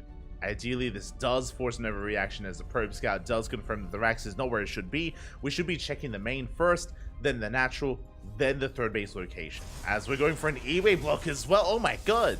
Jimmy, calm down. We get the eBay block across the map. Reaper is on the way. Boys are being pulled well ahead of time, and MaxPax, he will be able to cancel this eBay. Will eventually expand where he so chooses, as the SV is going to be forced out. Likewise, Boys being pulled. The most efficient of moves here from Forjumi, as he does chase back that probe. Zelda's on the way. Bunker being thrown down here as a part of the wall. No! The bunker gets thrown down, but we force a cancel on everything. The eBay, the bunker as well. Everything gets canceled. Reaper is on the way, but there will not be a bunker to support. There won't be a bunker here to help keep this going. And we'll see if Forjumi can get some more damage done. By now, MaxPax, I'm sure he's aware that it wasn't a committed proxy. Zelt is checking, though, just in case. Skirting around. Reaper does dive into the main. And we'll see what we can get done. How many probes can we shut down? So far, good micro out of MaxPax. That's some good micro. Oh, we get a probe. No! We get one worker, but the Reaper is gonna be chased down. We commit to the shade. The Reaper does fall.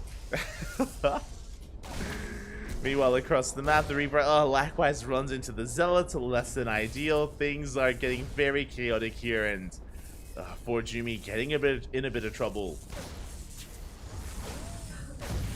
Again, bleeding out his first Reaper. Taking some damage as well. We're going for an armory. We're going for a committed mine drop.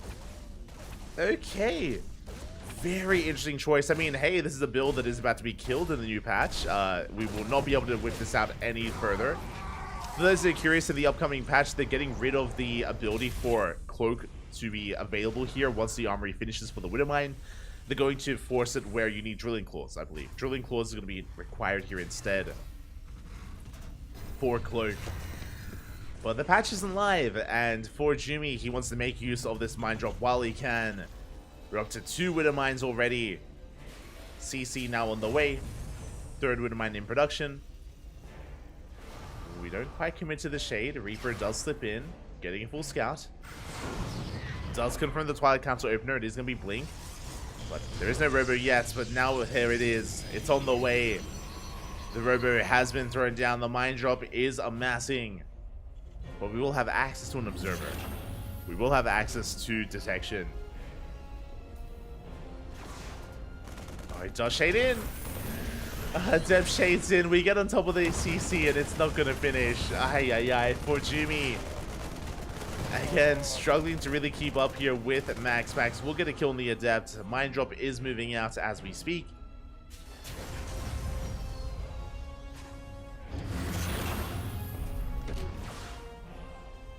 Is moving out, but MaxPax, he does have detection available here. As the robe is done, the observer should be on the way. The mine drop is coming in. Ooh, we do intercept. Medevac goes down. Widowmine's there, waddling into the mineral line. One of them will burrow. And so will the other. Do we react? No reaction. Big connection. 5 probe kills, not bad, but it's only 5 probes. And MaxPax is going for the gold. He's going for the gold base. Widowmine is going to fall.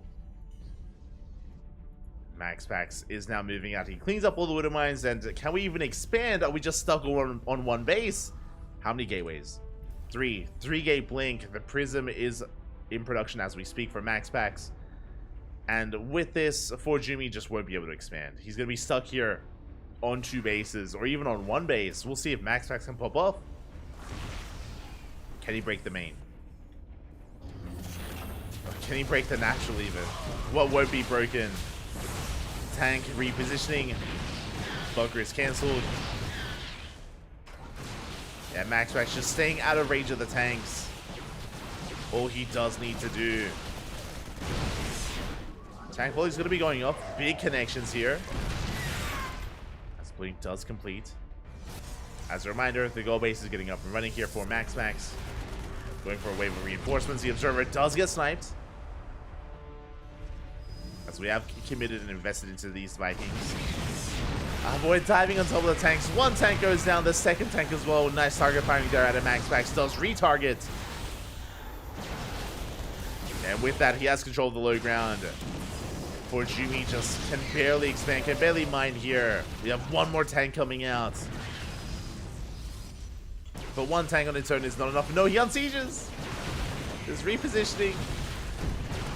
MaxPax having free reign here of the natural. Dives on top of the tank. Focuses it down.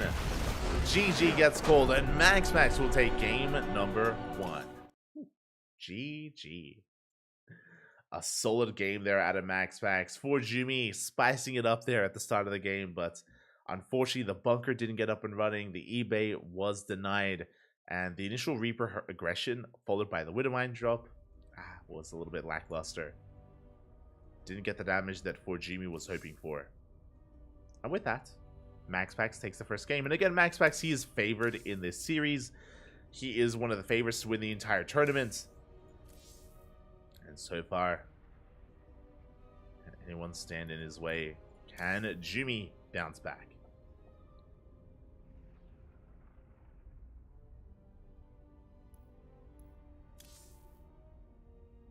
Catching up. Oh. Playing TVP, it honestly feels like the toss needs to try to lose to actually lose. Oh, Fiat, papi. Good to see you. Good to see you. Hope you're okay after your performance. I mean, you played well, honestly. Like, when it came to that ace match, you were in a really good position. You were in a really good position. It is unfortunate how things played out. But definitely not, like, unwinnable by any means. And, you know, you have it in you. You have it in you to have taken the series and to continue to improve. You know, we believe. I believe, at least. I believe. You have a lot of potential as a player, and, you know, I always look forward to casting more Fiant and to see how much you've grown and how much you've improved over time. Do you want to believe? GG. GG. Maybe get him next time. It's all good. It's all good. Catching up. Putting Cloak on Drilling Claws is logical. Right now, it doesn't make sense with the other things in the game that mines Cloak on Armory Presence. Yeah, I'm totally fine with it as well. I'll be honest. I don't think it's healthy for the game to have a build like that where if there is no detection, if the Mind Drill comes in, it can just end the game. It doesn't happen too often, but it does happen. It does happen at the pro level, where a Mind Drill comes in, shots go off, and then we can get another volley of shots as well, and it's just game over essentially.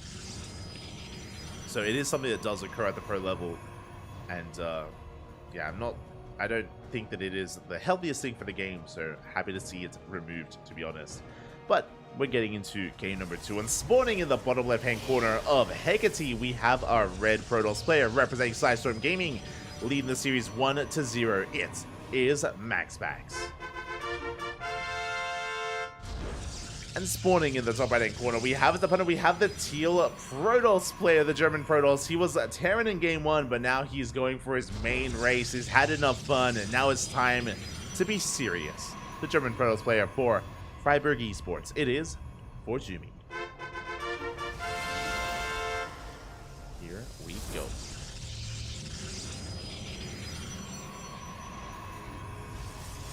As for Jumi is going to be going for a 2-gate opener. Likewise, MaxPax setting up for a gate expand. I say that even though the gateway is on the high ground, this should be a Cybercore. Yep, it's going to be a Cybercore into the expansion on the low ground. This is a variation of gate expand that MaxPax does quite often, where, again, it's going to be a faster Nexus setup, only one gateway to work with. Now, the natural is more exposed, but the main is heavily fortified, or is more heavily fortified. So if need be, MaxPax, he's prepared to give up on his natural. Is prepared. Speaking of, here comes the all-in. Pylon has been thrown down. Proxy gateway set up here from Jumi, getting up to 3 gateways already. Is going to be committing. And we'll see if he can break his opponent. As MaxPax did open up double gas, he's going for a Stargate first, then into expansion. This is a very classic MaxPax opener. It's what he is quite fond of here in PvP. Probe Scout from Jumi does get in, does get eyes on the single gateway and on the Stargate. That Stargate is going to be for an Oracle first, followed by Void Rings. The Oracle first is to harass across the map and is to potentially end the game, to cripple the economy. And the Void Rays, of course, will be to defend against the all-in. As we scout the proxy, MaxPax, he does come across the gateway. He sees all, he knows all. He forces a cancel as well. Does force a cancel. Behind this, we're going for a Twilight Council. And do we expand? I think we are. Yeah, we are going for the expansion instead. Probe's going to be hiding. Adept's going to be threatening a shade in towards the main. And yeah, the expansion is going to be on the way. So Forjumi just transitioning into something more economic here. Pivoting away from the aggression that he was trying to go for. Probe goes down. Adept does commit to the shade. We do get eyes on the tech. We see the Twilight Council. MaxPax, he saw the expansion. He saw the Twilight Council. Knows that Blink is on the way. And MaxPax is in a pretty good position. He has such a fast natural. His natural is so much faster compared to Forjumi's. We'll be able to enjoy that economic advantage. Likewise, Oracle's moving out to harass. Slipping into the main. There are Stalkers in position, so we only get the Revelational. Island in the center going to be going down. The Oracle does come back in. We rotate around, we pivot back in, and probes are falling. We got 4 probe kills in the main, and we barely take any hull damage. Behind this, MaxPax going for the Robo. This looks like Immortal production.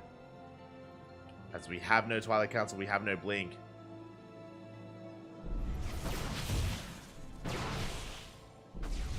Ooh, MaxPax just pulling Forjumi apart from one end, then the other. 7 probes go down. Ay, ay, ay. Not like this. As there we go, Immortals are on the way. So the reason why we're making Immortals is because there's no Twilight Council. Because MaxPax doesn't have Blink, he knows that Forjumi will just straight up have a larger Stalker army and a more mobile Stalker army as well, with more micro potential. So how do we make up for it? Well, we could just go for a later Blink timing, but then we're just behind. So instead we do take in a bit of a more or different kind of a parallel. There we go, a parallel avenue here. By going into Immortals, they will make up for your lack of Stalkers. So despite Forjumi having a higher Stalker count, we have Immortals. We have enough to deal with that. Ooh, as we are setting up a proxy gateway across the map. That is 2 gateways on the way, 2 gateways already done. 2 base all in. Yeah, no probes. We're not probing. I just realized we're not making any workers here at the natural. It's a straight up 1 base all in. It was a fake expand here out of Forjumi. It's all or nothing, but we have a shield battery. We have Immortals to defend. MaxPax, he has a standing army. And there we go. Now he knows what's going on. He does realize. Stalkers, they are threatening a dive. But we have more than enough Immortals. We're about to have 3. Time is working against Forjumi. We have to end the game here and now. And there we go. We blink into the main base. Probe goes down. We depower one of the gateways at least. But we can't fight this. Not head on. Not like this. As Forjumi's going to rotate around. Immortals are still amassing. Oracle confirms there's no saturation. it's just a straight up 1 base all in here. There's no saturation whatsoever at the natural. One way or another, the game will end. We dive on the army. The move command was a little bit brutal, and GG gets called. We don't have enough. Not like this. And MaxPax will take the series 2-0. GG.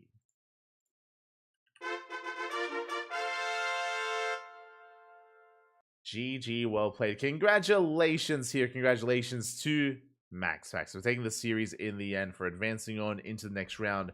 As to be expected, he is a heavy favorite.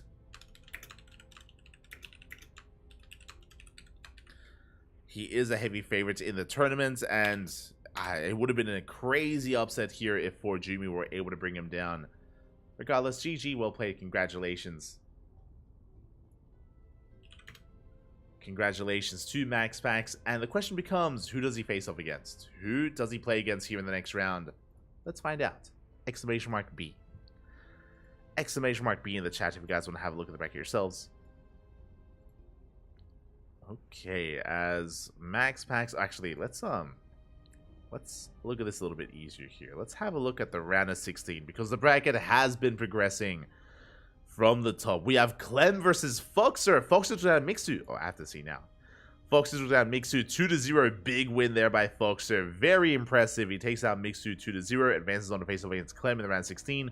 We have Wayne versus Ashbringer still ongoing. Still no results coming in yet between those 2 players. It looks like they might have something for us soon. Spirit takes down Middle VK 2-0. Spirit up against either Battle B or Hero Marine. It's going to be a TBT here in that upper half of the bracket in that quarterfinals match.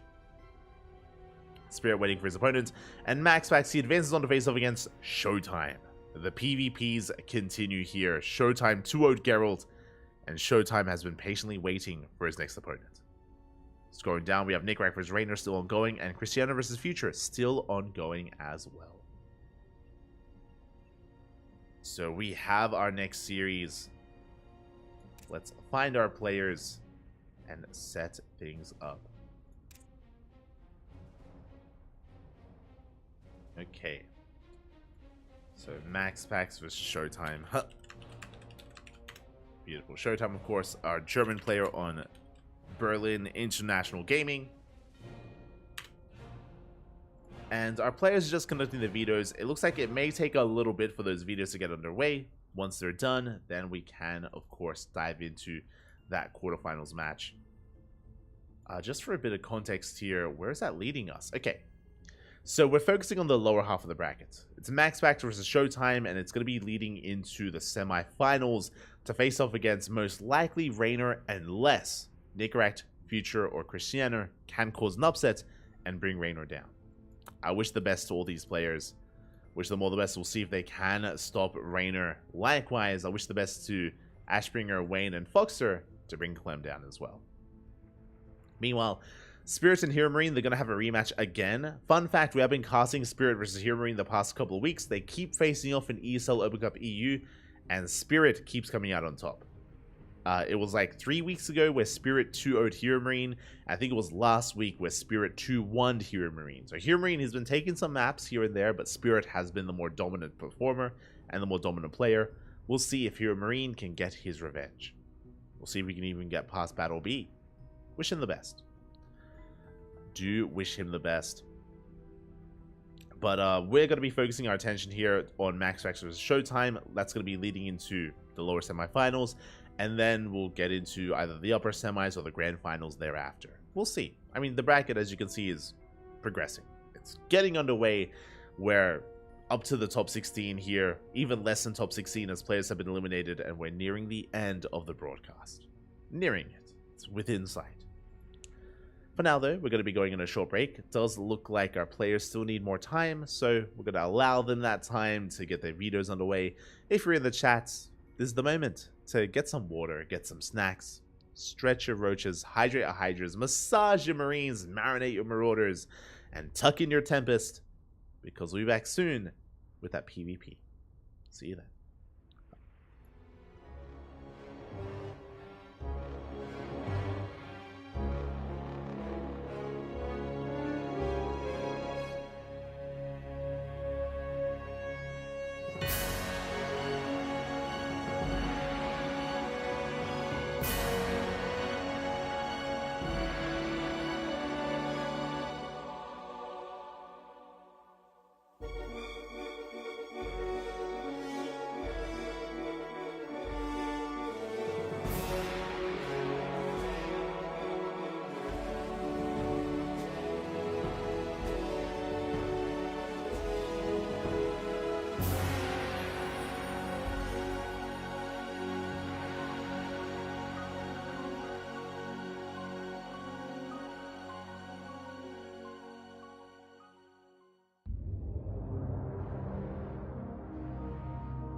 And welcome back, everyone. Welcome back.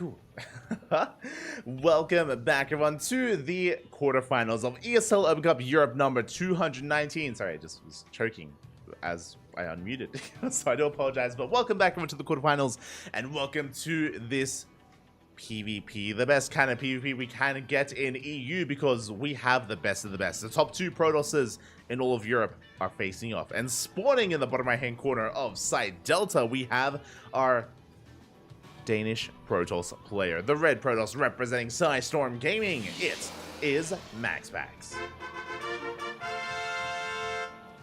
And spawning in the top left hand corner, we have his opponent. We have the German Protoss player, the blue Protoss representing Berlin International Gaming. BIG, it is showtime.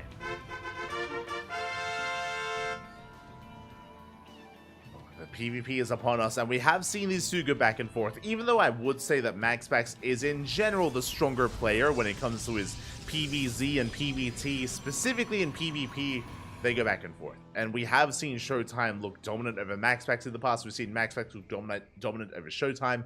I would expect this to go to the ace match, and it's going to be hard to call, as we may end up in Phoenix Wars. Oh.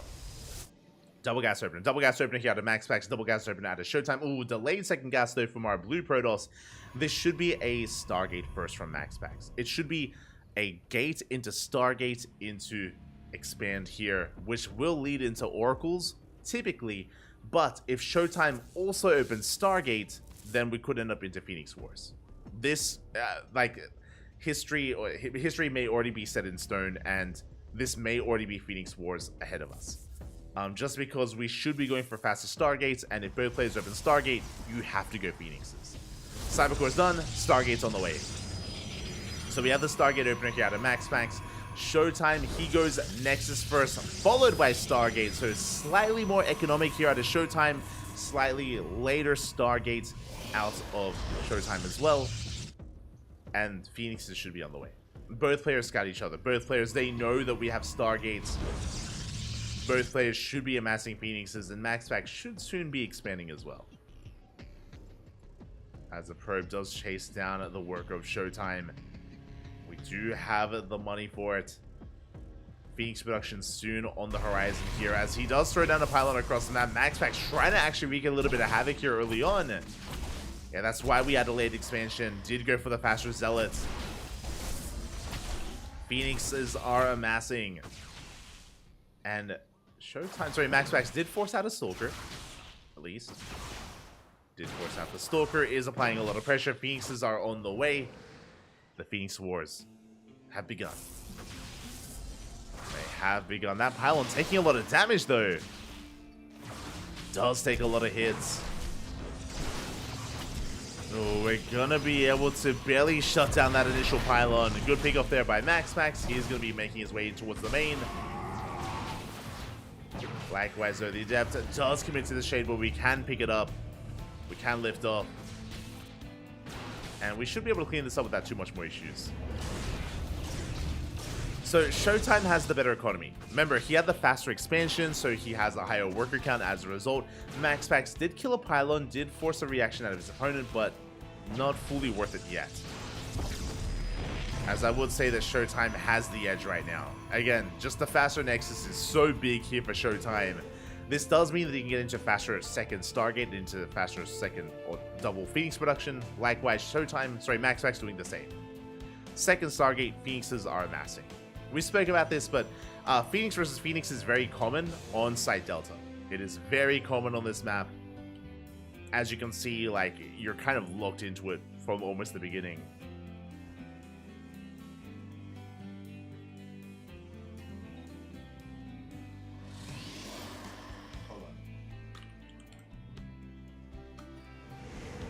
If you watched, you know Jimmy identifies as terrorist now.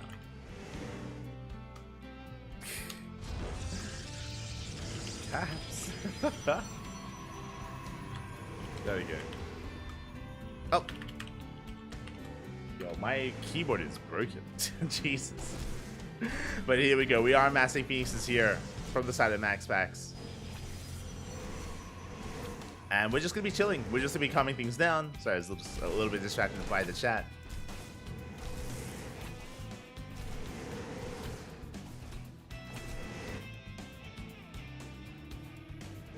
Again, we are just amassing those Phoenixes. Looking at the units tab, Showtime does have a double Phoenix advantage here, a slight advantage.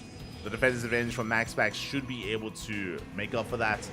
Fleet Beacon is going to be on the way for MaxPax. That is going to be for Phoenix range here at the natural. And who will engage who? Showtime does have the advantage with the Stalker. It does have a little bit of extra DPS. Oh, we're going in. MaxPax, he gets the first shot off. Gets one Phoenix already. One Phoenix goes down. Big start hit, or big win there for MaxPax. Catches reinforcements. Another and another. And ooh, this is snowballing out of control. This is becoming too much. Yeah, MaxPax, he does completely shut this down. 8-4. MaxPax with double the Phoenix lead. Double the Phoenix count. Just a fumbled attack there from Showtime. He was caught with his pants down. You saw that as soon as we lost one Phoenix, that was it. Basically, like Showtime bleeding out one Phoenix early on. Sometimes that's all it takes.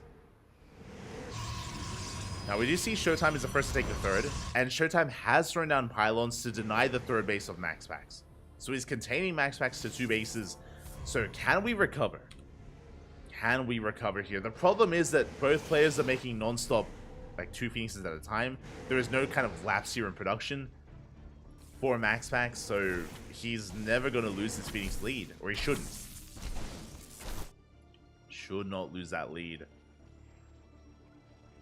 As we are moving out.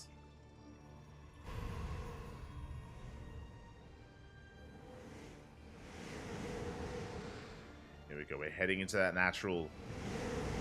Phoenix is still there. Oh, again, we have 14-9. Oh my god, we can just camp the production, to be honest. We can camp the production here. Yeah, just picking up a handful of units here and there, getting a Zealot. Yeah, soon we have to engage. Shield battery doesn't matter. We're one-shotting Phoenixes. The overcharges pop, but again, it barely does impact this. Ooh, as we can one-shot. Yeah, GG gets called. The writing was on the wall, and MaxPax will take game number 1. GG. Again, just a fumbled initial fight from Showtime, and that's game. In Phoenix versus Phoenix, because you have the same production as your opponent, if you manage to get a lead, it's hard to lose that lead in this kind of dynamic. And with that, GG, MaxPax takes a lead, takes game number 1.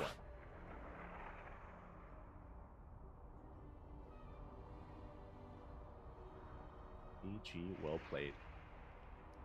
Now we're going to be settling into game número 2. Here we go. And we're going to be loading into Golden Aura. And we have seen Phoenix Wars on this map as well.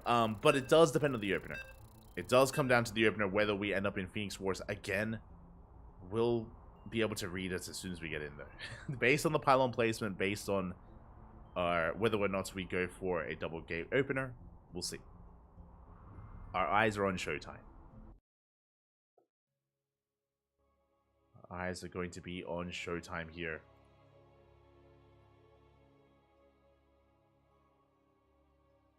And hopefully we can force an ace match, but the pressure is on.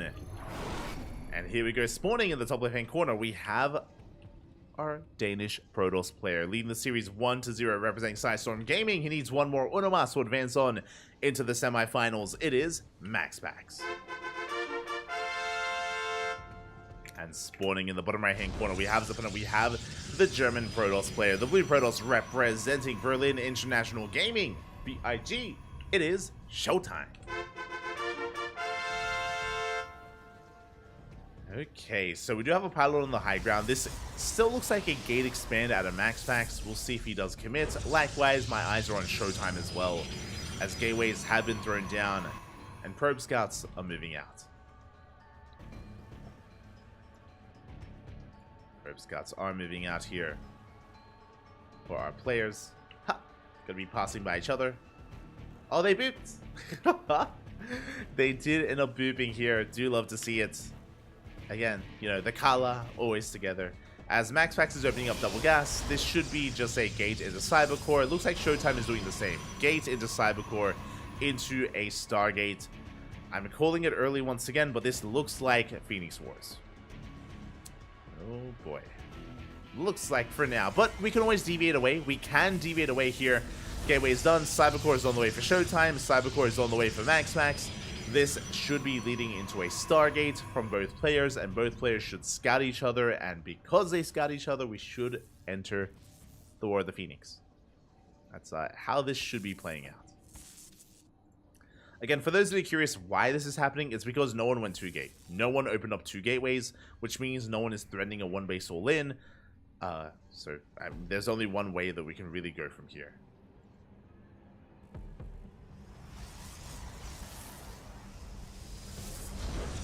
And there it is. We have the Stargate on the way from Showtime. Stargate's on the way for MaxPax. We mentioned it earlier. As soon as we saw the 1 gateway, as soon as we saw there was no 2nd gateway, it's like Phoenix Wars. Yeah, it is what it is. I mean, to be fair, like, I don't blame them, but like, just the dynamic of PvP just happens to turn out this way, and it's the only way it can be. Just because if you start making pieces and if your opponent doesn't, then you just lose. Like, you're locked in. Stargates, sorry, next side being turned down as we speak. And the Phoenixes should soon be commencing. Again, Phoenix Wars have become more and more popular as of late in PvP amongst the pro players. I say amongst the pro players, specifically anyone versus MaxPax. Like Hero versus MaxPax, Classic versus MaxPax, Showtime as well. And there it is. The Phoenix Wars. They're here. Oh. Now, when it comes to this dynamic, as we mentioned in game number 1, you have to be very careful with your movement early on. We saw that, hey, if you lose 1 Phoenix early on, that's game. Like, right, you have to be very careful with your unit control here. Every Phoenix counts in a mirror matchup like this. And Showtime, he's playing with fire. He's playing with fire right now. Calm down, Showtime. We have to back off, calm things down, get into our 2nd Phoenix. Like, the engagements here in Phoenix versus Phoenix is on a knife's edge. Very much so on a knife's edge here.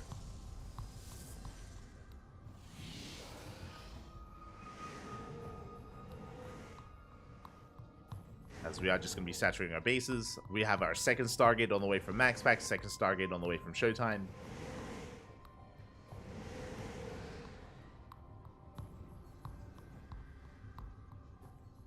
And we're just going to be chilling and building up. Just going to be building up here on 2 bases. We'll see if any player goes into a fast fleet beacon for fast Phoenix range. That is going to be a big moment here for our players. Likewise, we'll see when we decide to expand and take a 3rd base, and how aggressive we want to be, how assertive Showtime or MaxPax will be here. We saw that when Showtime was trying to be aggressive in game 1, he was punished quite hard for it.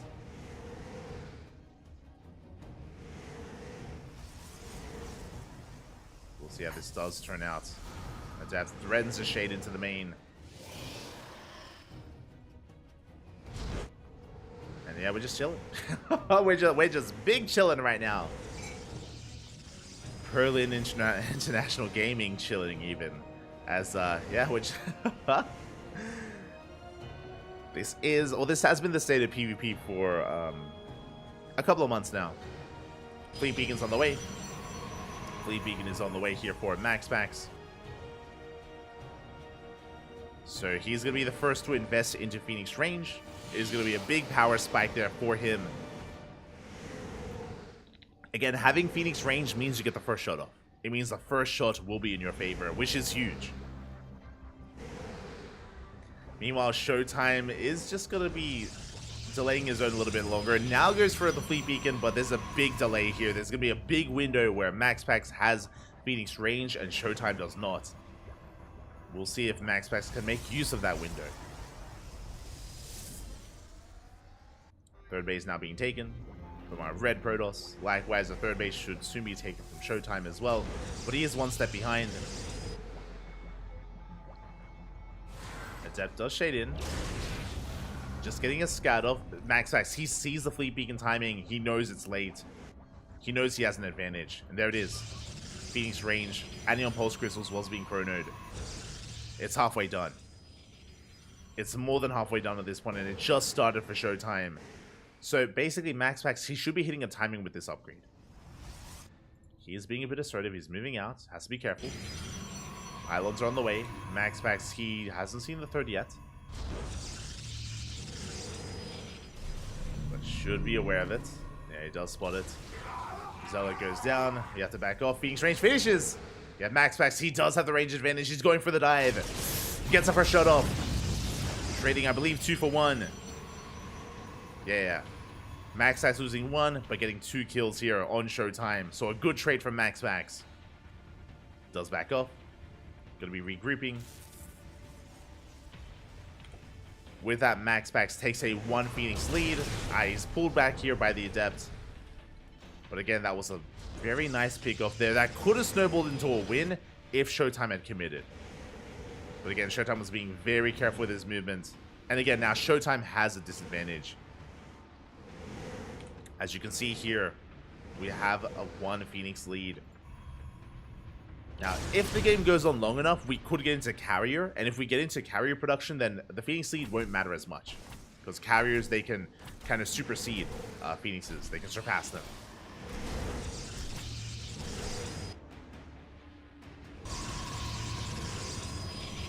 Fourth base now on the way for both players. Mothership from MaxPax. That's going to be a bit... MaxPax, he's always just one step ahead when it comes to tech. So, the reason why the Mothership is a really big moment here for either Protoss player in PvP is because there's no detection. And the Mothership has Cloak. If you've forgotten, it has an AoE Cloak that you can whip out, that you can activate here to cover your Phoenixes. And you need either an Observer or an Oracle. If you don't have either one, then this Mothership timing can be brutal. Carriers are now on the way. But again, detection is required, and we don't really have time to get detection. We have a Robo on the way. That's going to be for Observers. We're not going for the Oracle. Mothership is now in production for Showtime as well. And the thing is that Showtime is stuck at home. Because of the earlier loss, he is stuck at home. MaxPax, he's freely just expanding, taking another base, taking up into +1 air attack. +1 air attack is now on the way. There, +1 air attack now on the way. Islands are being shut down.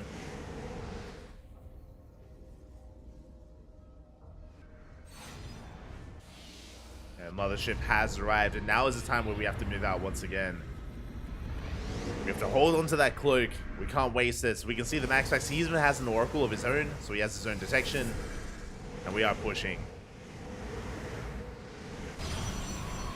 We have our counter Mothership. MaxPax has detection. Showtime still doesn't. He's working on the Observer. There we go. We have the cloak.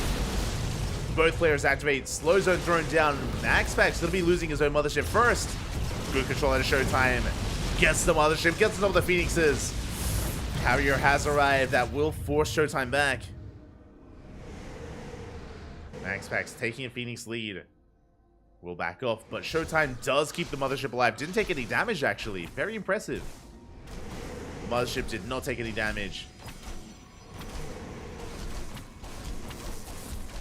Pylon going to be shut down. And now that we've survived the Mothership phase, which was whether or not we had detection, now we're getting into carrier production. We have carriers here from Showtime. We had the 1 carrier from MaxPax. Interesting that he only makes 1, and now he's going back into Mass Phoenix. So it looks like he might be trying to bait Showtime into mass carrier production, but as we can see, he's also only making 1 at a time, and still supporting with Phoenixes. It's just pure Skytoss. Pure Skytoss between our players.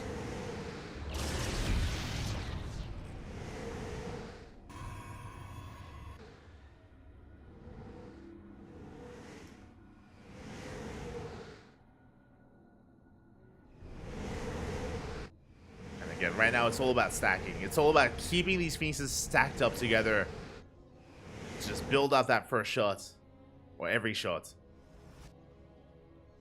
MaxPax does leave his army spread. Ooh, there we go. Does stack up. Showtime sharking around, looking at the units tab. But Showtime, he does have a Phoenix deficit.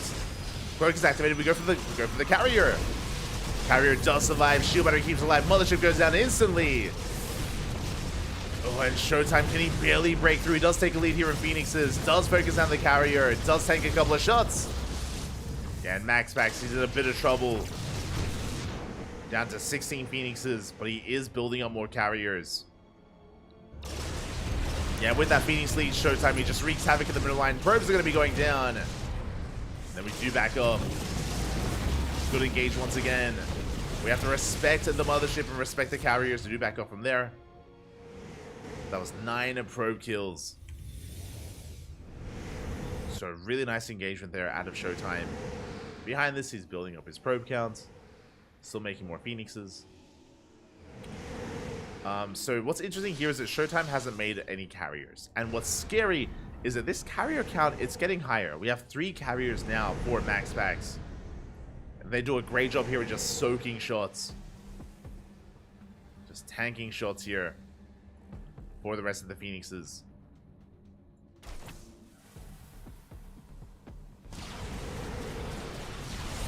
Yeah, we are pushing forward. Base is going to be going down. Likewise, at the same time, that Showtime, he goes right for the middle line. Probes are falling. We catch reinforcements as well. Big moment there as we came to the production. Yeah, we're trying to, at the same time, though, MaxPax going for his own base trade, camping the production as well. Yeah, he's on top of the Stargates. Showtime isn't. He's not on top of these Stargates, which means we can rally around. Yeah, Phoenixes are going to be cancelled. Oh, do catch a couple of them. Good pickups. Yeah, forcing a cancel. And just keeping it here on the units tab. Showtime has a comparable army. He's racing back home. He's racing back home right now. Mothership gets caught out. Big moment. We do have the slow zone. We do have at least our slow zone. We do have the Phoenix lead for Showtime. Again, he has to be so careful with how he engages. Picking away at the army, bleeding out Phoenixes though. And again, he can't reproduce. He can't make any more. Yeah, Showtime just being zoned away, and the production, it's all depowered. MaxPax, he has control of the main base. He went for the kill move. And Showtime, he wasn't able to do the same. Again, because Showtime didn't have any carriers, he can't shoot down. He cannot depower anything. He's trying to engage, but again, MaxPax has a massive lead. And he is running away with this.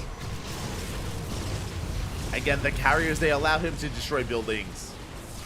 To go for the pylons. Mass Phoenix doesn't allow for that. So even though Showtime got into the main earlier, it didn't matter. Did not matter. Nothing could be done. We can see Showtime desperately going for a counterattack, catches reinforcements. Cannons are finishing up though. Mineral lines are safe. Yeah, and MaxPax, he has this in the bag. Stargates are being repowered, but here come the carriers. Like, again, they should just be making sure that they never really get up and running. Yeah, MaxPax once again making his way into the main.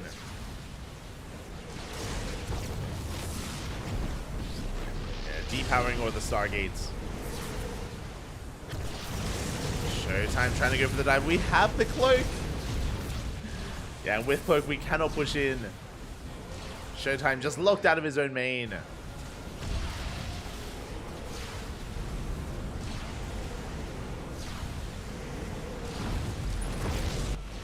Is just locked out. Trying to micro his heart out, but again, the writing is on the wall here. It's just a numbers game as he's bleeding out every single Phoenix. Oh my god, going down to 15. Bleeding out too much. Phoenix tries to come in from behind, but GG gets called again. There's just no dealing with that army. There's no engaging, and MaxPax will take the series 2-0. GG. GG, well played. Phoenix wars all around, and Showtime had his moments. He did have his moments, but did end up fumbling the ball a little bit there in both Game 1 and Game 2. Game 1, he did attack prematurely, did take a rough fight, and things snowballed out of control from there. Here in Game number 2, he stopped carrier production, and we saw that carriers, they have value here in Phoenix Wars. They don't just tank, but they also allow you to shoot down, they allow you to camp the production, and to actually deal some damage to the infrastructure here of the opposing player.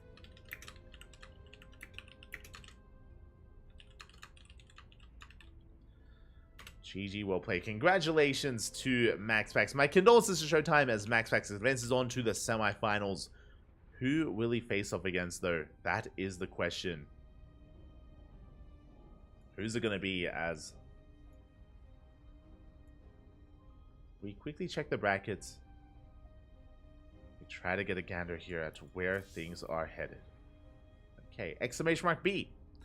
Exclamation mark B in the chat if you guys want to have a look at the bracket yourselves. Where exactly are we? From the top, we do have Clem versus Wayne currently ongoing in a TBZ. Our winner moves on to the semifinals. Meanwhile, we have Spirit still waiting for the winner of Battle B and Hero Marine. The TBTs are still on hold. They're still not fully underway. But that's a lot of Terran there, and I wish Wayne the best as the lone Zerg amongst a sea of Terrans in this half of the bracket. Scrolling down a little bit further, we have, of course, MaxPax advancing on to the semifinals, and is waiting for the winner of Future and Raynor, as they are currently mid-series. So, personally, I would love to jump into Future versus Raynor. I think I want to focus on this half of the bracket, just because we've been following players here all the way to the semis. These look like really good TBTs and a really good TBZ with Clem and Wayne, but I will leave these to some of the other casters instead. And again, we're going to be focusing on Future versus Raynor into MaxPax. That is at least where my attention does lie. Again, as it looks like Future, yeah, he took down Cristiano 2-1 and went all the way to the ace match. So a big shout out to Future. My condolences to Cristiano. That was a big win for Future in the end. And I'm not certain where this series is. I'm not certain if they're in Game 1, Game 2, or Game number 3.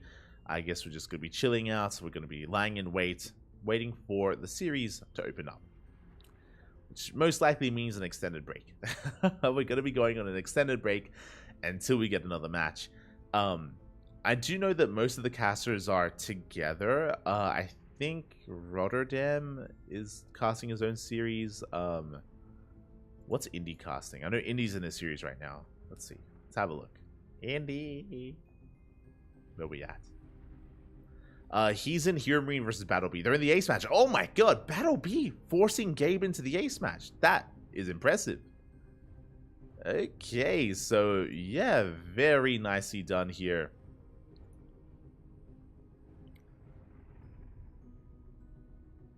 Sorry, I'm just trying to make sure I don't get left behind. But yeah, very nicely done here as, yeah, Battle B and Hero Marine, they're in the ace match right now. They're in Game 3. We'll see how that does turn out. So it does look like Indy's going to be following that into Spirit, which makes sense. Okay, going to be casting his boy. Person that did knock him out. And where's Rotterdam? I think Rotterdam should be casting Raynor, right? Because he's a Basilisk player. Yes, yes. He's in Game 1 of Raynor vs. Future. Okay, so now we know. So they're in Game 1, which means we should be getting ready for Game number 2. Regardless of who wins Game 1, Raynor and Future, they will have a Game 2, and we will make sure we are a part of that.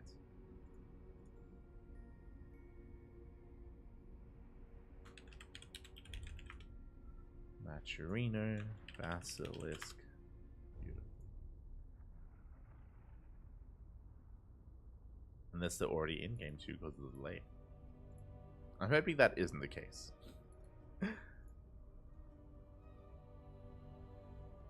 Regardless, for now, we're going to be going on a short break. When we return, we will have some more StarCraft. We'll have another series.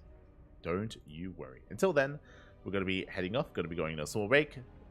Take this moment to hydrate Hydra, stretch your roaches, massage your marines, and cuddle your colossus. We'll be back soon with some more StarCraft. Until then, see you soon.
And welcome back, everyone. Welcome back. Whew, I apologize for the extended break there, but we have returned with our next matchup here with the quarterfinals. One of the final quarterfinals here left in the bracket, and spawning in the top right-hand corner of Alkione, we have our Italian Zerg player, the red Zerg representing Team Basilisk. It is Rainer.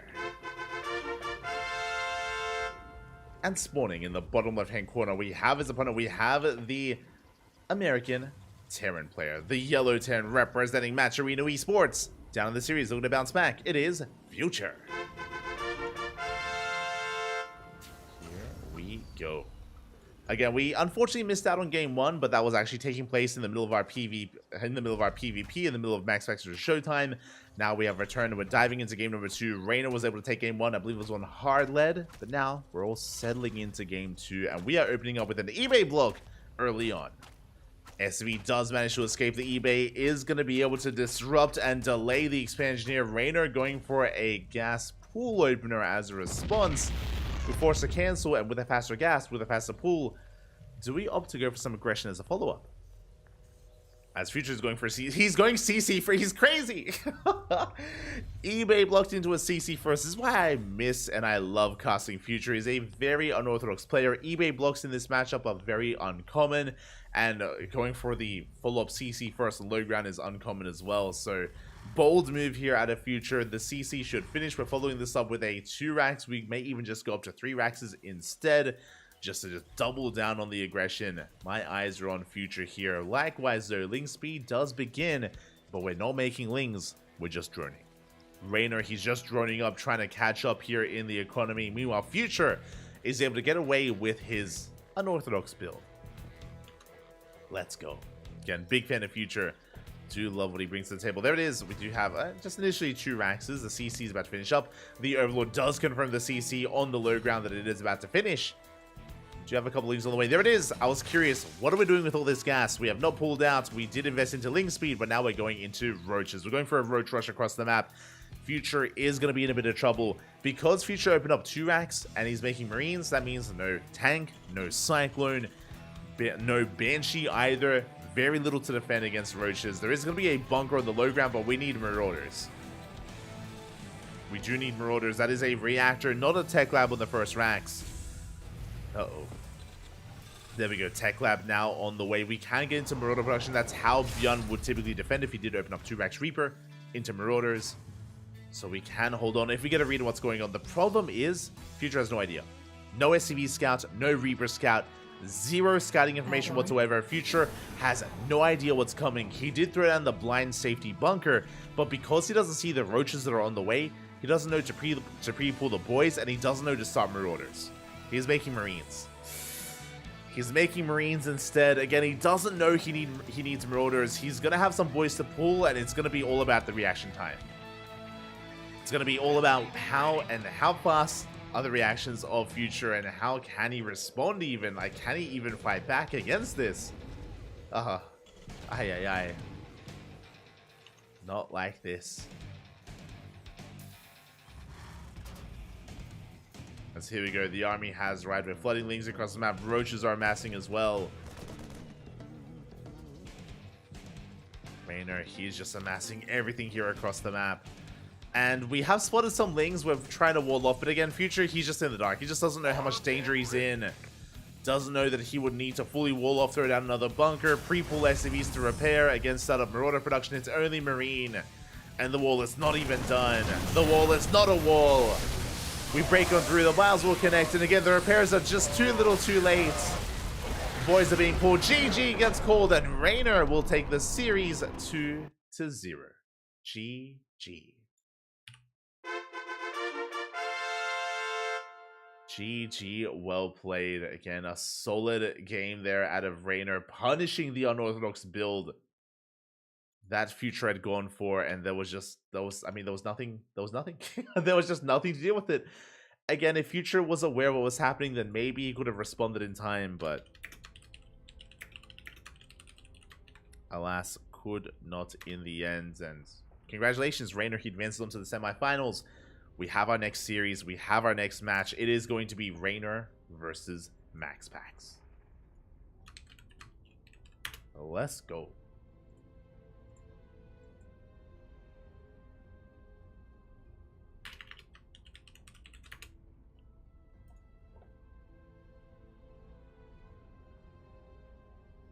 Here we go. Rainer versus MaxPax. Coming up next year on the channel, it is going to be our first semifinals of the night. The upper semis is still not yet determined. The upper half of the bracket is a little bit slower. So they're still getting through things. They're still getting things underway. Which means by the time we wrap up the lower semis, we may have enough time to also cast the upper semifinals as well. Things might line up in such a way. Things they might be able to line up there for us, as our players are currently conducting their vetoes and we can sink our teeth into some Rainer versus MaxPax action. Let's go. It's going to be amazing. It's going to be beautiful. They played out last week and I missed it.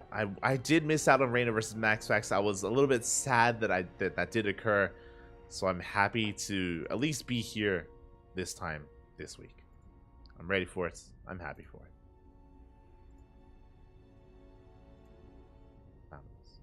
Until then, though, I guess we're going to be going on a short break.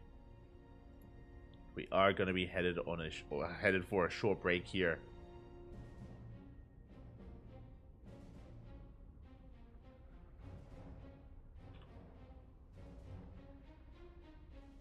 As we do set up for our next series, as we do set up for our semis. Again, it looks like our players just need a little bit of time, so we're going to be going on a short break. Take this moment once again. Get some snacks, get some water. We'll be back soon with Rainer versus MaxPax. See you then.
Welcome back, everyone. Welcome back. Whew, I hope you enjoyed that brief break as we return with the lower semifinals, the first semifinals of the tournament of ESL Open Cup Europe number 219.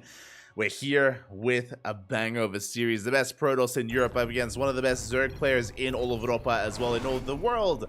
We're diving into game number 1, and spawning in the top left-hand corner of Hardlet, we have our Danish Protoss player, the Red Protoss representing Storm Gaming. It is MaxPax.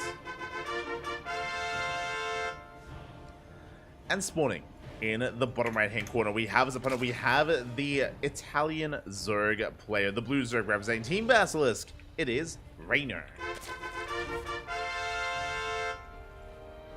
And if you are in the chat, then predictions will be open. You can place your bets on who you believe is going to be our first finalist tonight. Who's going to be our first finalist? Will history repeat itself, or will we get a different result instead? MaxPax and Rainer, they faced off last week in last week's Open Cup, and it did go the way of Rainer. Can he replicate that success, or will MaxPax get his revenge? He did go all the way to the ace match. Would not be surprised if that happens again, if we see another ace match instead. As you have a couple of minutes to decide. Best luck. Best of luck. From here, though, we're going to be settling into our game. So far, it is going to be, I believe, a 15-15. Yep, 15-15 here out of Rainer. You shouldn't be too surprised, but he is very fond of the 15-15 in every single matchup. Rainer is in love with that opener, and we see it more often than not. 15 hatchery into the 15 spawning pool into a delayed gas geyser is a very safe way to open up here in the Zerg versus Protoss matchup, or in every matchup, really. Except for ZVZ, that's a little bit different. But for now, just a very safe opener. Meanwhile, MaxPax going for his gate expand into the Cybercore. Getting into his own opener as well. As a reminder, this is a best of 3. So a pretty short series overall, but the games themselves, I'm hoping for long ones. I'm hoping for it. Again, Queens are amassing. Probe Scout is coming back home. Overlord is parked outside of the bases here to get eyes on the timing of the Cybercore of the Warp Gate. And based on the pylon placement, this looks like a Stargate opener. Again, it is closer to the edge of the main base. Stargate ideally is placed closer to the edge as well to reduce the time it takes for the Oracle to get across the map. And there it is. Stargate is thrown down. So Stargate opener should lead into Oracles.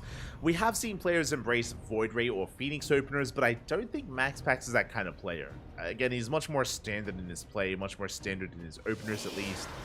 So I'm not really reading a Void Ray, for example, or a Phoenix, but we'll see. We'll keep our eyes on MaxPax. Across the map, third base is being taken. Rainer settling into his 3-base setup. Will be droning, going to be setting himself up. We have a couple of links on the way just for some map control, just to shut down the initial Adepts. Speaking of Adept, is going to be threatening a Shade, but we should not commit. As we cancel the Shade and the Adept does back off. Again, very important here that we keep this initial Adept alive, that we don't lose too much momentum early on, as we do have the second Adept coming in. Again, threatening a Shade towards that natural. It looks like, yeah, we don't quite commit here. 2 Adepts do one-shot drones, so they have to be respected. But at the same time, if these 2 Adepts go down, then the third base is going to be denied. Or the third base could be threatened. So MaxPax has to be very careful with his control here. A very delicate dance is now upon us. Very delicate dance. So he does dip in, gets a shut off. Oracle has arrived, and with help of this Oracle, we can shut down these initial tumors. Again, because of the delayed link speed, we can do so. We can kind of punish and abuse those tumors as 1 Adept goes down. But we trade 1 Adept for 7 links. Not a bad trade as we shade into the main. Ooh, we don't quite get the drone. Both Adepts do fall. Suddenly not too worth it here for MaxPax. At least the second Adept lost. Back at home, his third base is getting up and running. Rainer, he's going for a Ling counterattack, but he doesn't have too many Lings. He can't really threaten this space too much. The third should be able to get up and run. As the Oracle is turning back around, racing back home. The Lings, they can collapse on top of the pylon at least. But as we can see, we can't do much more. Rainer, he has to retreat. Does retreat from there. Behind this, Rainer just going to be droning up, establishing his third. Getting it up and running and saturated. Meanwhile, we have our follow-up tech. It is going to be a Forge and Twilight Council. It looks like +1 and Blink. Once again, very standard follow-up here out of MaxPax, which is what we expect to be seeing. +1 and Blink on the horizon. Oracle comes in from the left-hand side. We do get, well, not even a drone kill. Oh my god, Rainer! Calm down! Very quick reactions, but he loses 3 drones in the main base. A 4th drone as well. Good pickoffs out of MaxPax.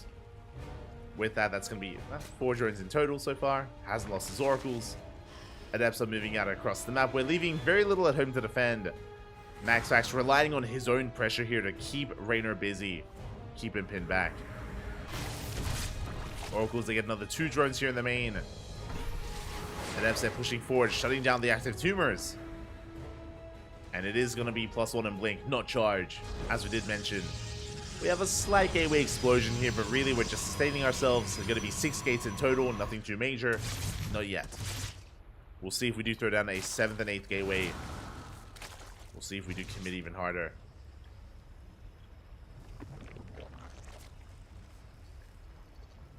Now we're going to be backing up. Gateways are finishing. 3rd base is fully operational. We're taking our gases, and we should soon be working towards a 4th. Ooh, this has been making the rounds. So we stay on 6 gates, so a very low gateway count here for MaxPax, for his Stalkers, and he's being very defensive as he's rushing into Skytoss. Stargate, Fleet Beacon on the way. Skytoss is on the horizon. MaxPax playing a very defensive style. Showtime, is that you? Pretty much. So MaxPax, he's just focusing on defending. He can be a little bit active with his Stalkers, but he has to be very careful. Meanwhile, Raynor, he's rushing into Ling Hydra. Ooh, okay. So Ling Hydra does very well against Stalker aggression, assuming that it was Mass Blink Stalker, but it isn't, right? We are making Stalkers, yes, but we're using that as a launch pad to get into Skytoss instead. MaxPax is going to be more defensive. And Raynor's going to be building up an army that he needs to make use of, otherwise he may fall behind, as carrier production has commenced. There is going to be a window. There's going to be a window here where MaxPax is vulnerable, and Raynor should be the first to max. He should be the first to max out. And reset towards supply. Does catch out a couple of adepts. They do shade into the natural. Drones are getting picked up. We get 1, 2 even. Almost a 3rd. Infestation pit's on the way. The pit tells us that Raynor, he's thinking about hive tech and lurkers. So I'm not so certain he's going to be moving out anytime soon. He's harassing with some lings to get supply blocked. We have plenty in position. The 4th base is getting up and running. Mothership is on the way. Carriers as well. Looking at the vision, Raynor, he has scouted. He does see, he does know. Big scout there from Raynor. And we're going for the kill. Yeah. Now there's a sense of urgency. Now that he's scouted, now that he knows that Skytoss is coming, we're shutting down these rocks. We're maxing out. We're pushing. Raynor, he knows he has to break MaxPax here and now before he can get into those carriers. Lings, they do get on top of that center base. Carriers have arrived. Stalker's going to be engaging with the Hydras. Ooh, and Raynor, he does take a stasis to the face. Ay, ay, ay. That's an expensive stasis. That is 6 Hydras here. They are vulnerable. Bailings are on the way. You can see Raynor amassing his army. He does not want to lose these Hydras. He's ready to fight. Meanwhile, the Hive still has not started. Yeah, Hydra's going to be targeted down. We do focus on at least some of them. Additional stasis traps. Shield batteries, cannons on the way. The carrier cannon is getting higher. And this aggression from Raynor, he's on a timer. He's going for it. Yeah, Overlords are floating over. Queens are rolling in. Or Queens are joining the fray. Bailing's speed does kick in. But the Bailings, they only trickle in. And the carriers, they have arrived. The Bailings, they go for the mineral line. But they do connect. 6 probes go down. That's an okay amount of damage, but the overcharge has been popped. We are breaking through. Yeah, Raynor, he's slowly breaking through, getting through all these shield batteries, getting on top of the army. Do we have detection? We don't. Ooh, no detection here for Raynor. He's being forced back, but he did kill the base. Did kill the Nexus, and he does get the mothership. Just in time. Mothership goes down. We're starting stepping forward. We're getting on top of the Stalkers, and it looks like Raynor, he has done it. We spoke about it. He had to break MaxPax here and now, and he does. He has broken him. Getting out of control. The Queens are slowly pushing forward as well. Immortals are getting caught out. MaxPax, he almost got away with it. Almost got away with a carrier rush, but alas, it's not going to happen. Not this time. As we do break through, another carrier falls. We have 1 carrier remaining. Stalkers are doing what they can. We're trying to amass them. We are blinking our hearts out, but we have broken the 4th, and now we're breaking the 3rd. Again, there's no saving this space. We're trying to come in from behind. The Hydras are a bit exposed.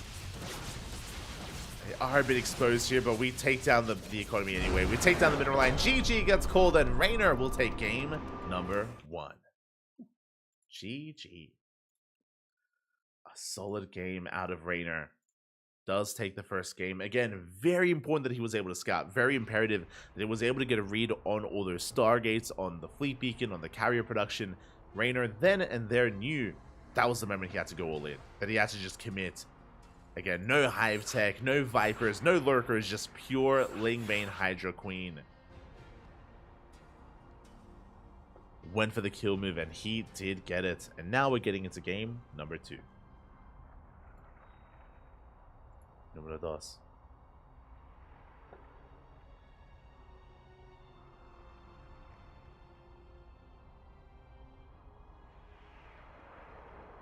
Getting into game 2 here, and we'll see where this does take us. I mean, I'm hoping for an ace match. I'm hoping for a longer series. That was a pretty fast game 1. That was a pretty quick game 1. We'll see if we can get a game number 2 as we're going to be loading into Site Delta.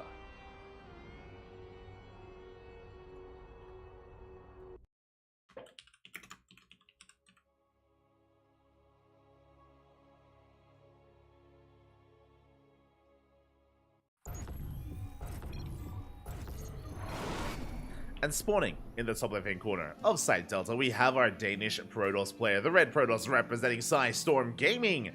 Down in this series, the pressure is on. He has to fight back here and now. It is MaxPax.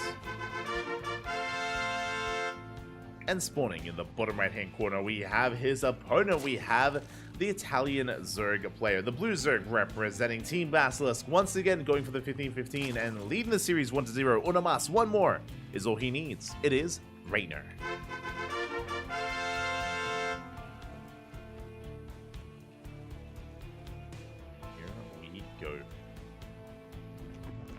We are settling into this. Again, 15 hatchery into the 15 spawning pool. Same opener as game number 1 for Rainer. Just a very safe way to open up. Is able to get his natural base on location without being disturbed, and will be able to ease his way into the mid game. The question becomes, how does MaxPax deviate? He went for a Stargate opener into a third, into +1 blink with 6 gateways, into a carrier rush. Wasn't able to pull it off. He was scouted, he was shut down, he was punished. Here in game 2, what do we go for this time? I imagine we're still going for a Stargate Oracle-based opener. I imagine we're still going +1 and Blink. After that, though, up to MaxPax. It is going to be up to MaxPax here to decide where he does take us.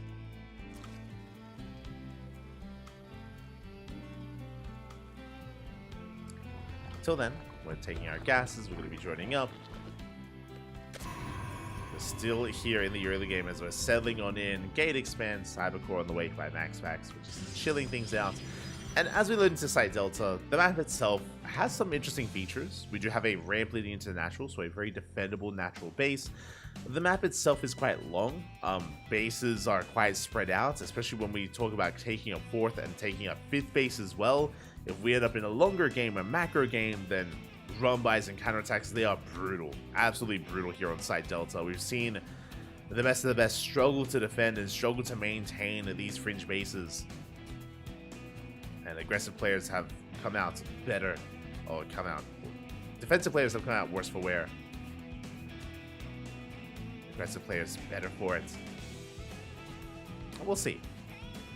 See how we do kind of approach this. There's that Stargate opener that we spoke about. Stargate into Oracle is going to be on the way.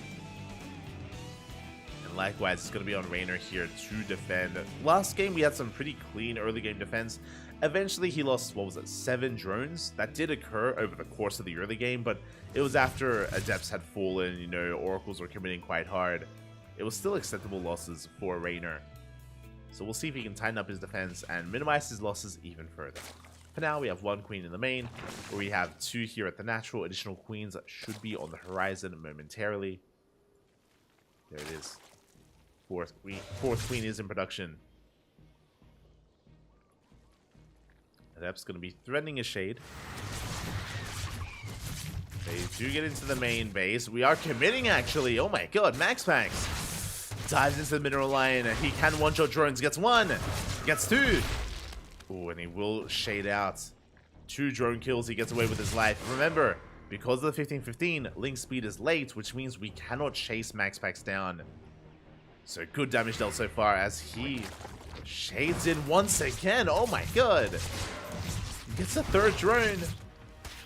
Link speed still not quite done, but it looks like we should clean up these adepts eventually as we shade away into the main base. The queens are in position. We can focus the adepts down. We got 4 drone kills in total and 6 lings. Not a bad trade for those adepts.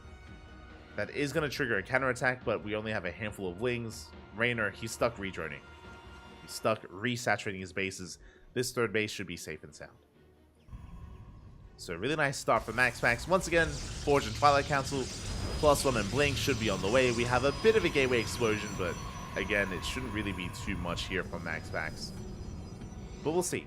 There is a world where we can go up to 8 gates on 3 bases and just go for an all-in. We could commit. That is not out of the realm of possibility.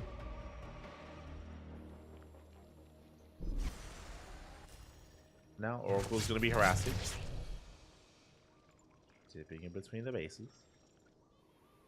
Behind this, it is not +1 Blink, it's +1 in charge. Okay, this is the moment we've been waiting for. We do see a big deviation from MaxPax. Going for +1 in charge into Archons, I imagine. So a pretty hefty army here. This is less mobile, of course, much more committed.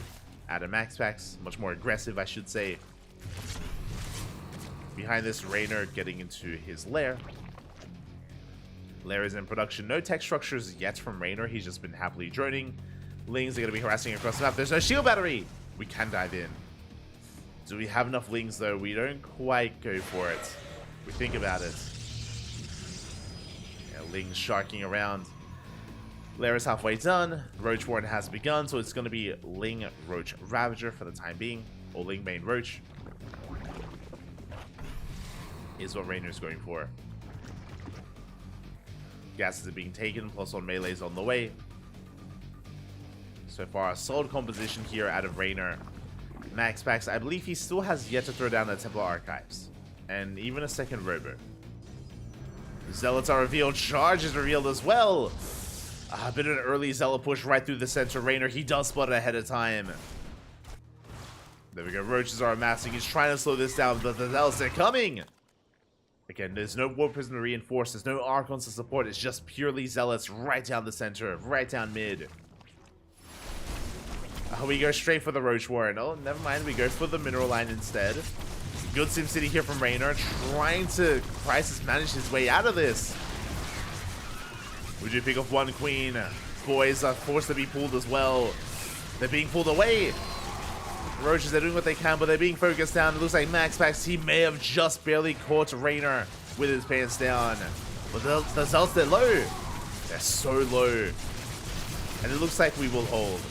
Yeah, the queens, they come in, they transfuse the Roaches. And we will clean this up. Raynor only losing 5 workers. That could have been so much worse. Unfortunately, Evo Chamber did finish. He has to kill it.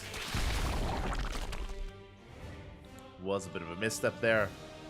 But Raynor, he's still on 6-6 workers. He throws down the infestation, but he does survive, and now we're ready for a counterattack. What do we have at home? Immortal production, Archon production as well. MaxPax, he's working on the next step. Chargeable Archon with Immortals. Blink is on the way, and we're getting into a longer game. As MaxPax is establishing his 4th, and Raynor is droning. Raynor is droning up. So we're going to be calming things down. Raynor almost died, is what I will say. Raynor, he did almost straight up die there, but he survives, and now, again, we're getting into a longer game. We see Raynor taking up into a Hive. Hive has begun in the main. You have the Hydra Den on the way, so it's going to be Hydra, Roach Hydra into, I imagine, Lurker play and Viper play. I imagine.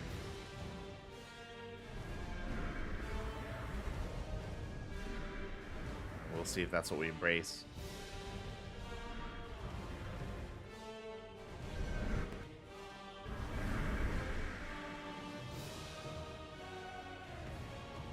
As You see MaxPax just embracing his army here, moving out with a handful of Archons and Immortals. Not too many Zealots are with his army, so I don't think he's going to be committing. Never mind, scratch that, he's pushing in. Bold move out of MaxPax. It's a very expensive army. He's going to be threatening a dive. Flirting with the idea. Trying to bait the army into him. Trading quite well. At the same time, we do have a Zealot run by here towards the third and towards the main base. Big Zealot drop into the main. Yeah, drones are going down. And the warp in does continue. Hydras are falling as well. MaxPax getting a lot done. Again, interesting choice here. Not reinforcing his main army with Zealots, but instead going for some harassment. Gets 4 workers. Caught a couple of Hydras. And from here he retreats. I like this. From here he does retreat, knowing that in a frontal assault he won't be able to break this and he will most likely lose his army. He needs Zealots. We do have Storm. Ooh, Storm is done. That's going to be a big moment here as well. Stasis Trap's going to be going up. Additional Stasis Traps being set up as well. Files, they graze an Archon. Roaches, they're going for the High Templar. They didn't quite get it. Whew. That was close. At the same time, Zealot Rabbi runs into Queens. Did you defend?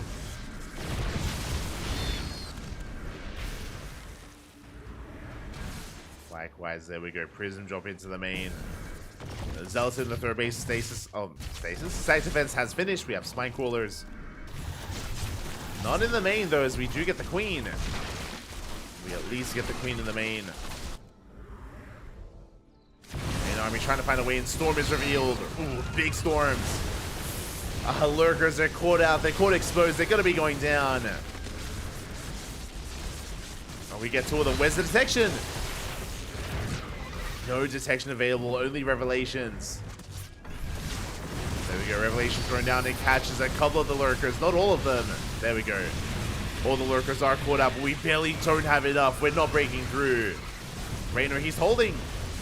He's barely holding on. At the same time, Zealot warp in into the main. Gets another Queen. The Immortals are all saved. Roaches, they're going down to the main base. We're getting quite a bit done here. Zealots, they break through the Spine Crawlers. They force a rotation of the Lurkers. Do force the rotation. 8 drones go down. Over here, MaxPax is going to be pulling back. And again, he retained every Immortal. Looking at the units last time, you can see not a single Immortal has died. No High Templar either, as they were morphed into Archons. And MaxPax, he's in the driver's seat. He's up in workers. He's even on bases. Sorry, he's ahead in... Wait, what? He's ahead on bases here. Raynor stuck on 4 because of the aggression, just now starting up his 5th. MaxPax, oh my god, he is pretty well in control here. Better economy. Retains his army. And MaxPax, he's maxed out. And Raynor, he's struggling. He's struggling to keep up. He needs time right now to build up his Lurkers, to get into upgrades. Does have his Hive Tech Lurker upgrades at least. Does have +2, but I don't see a +3. It's not on the way.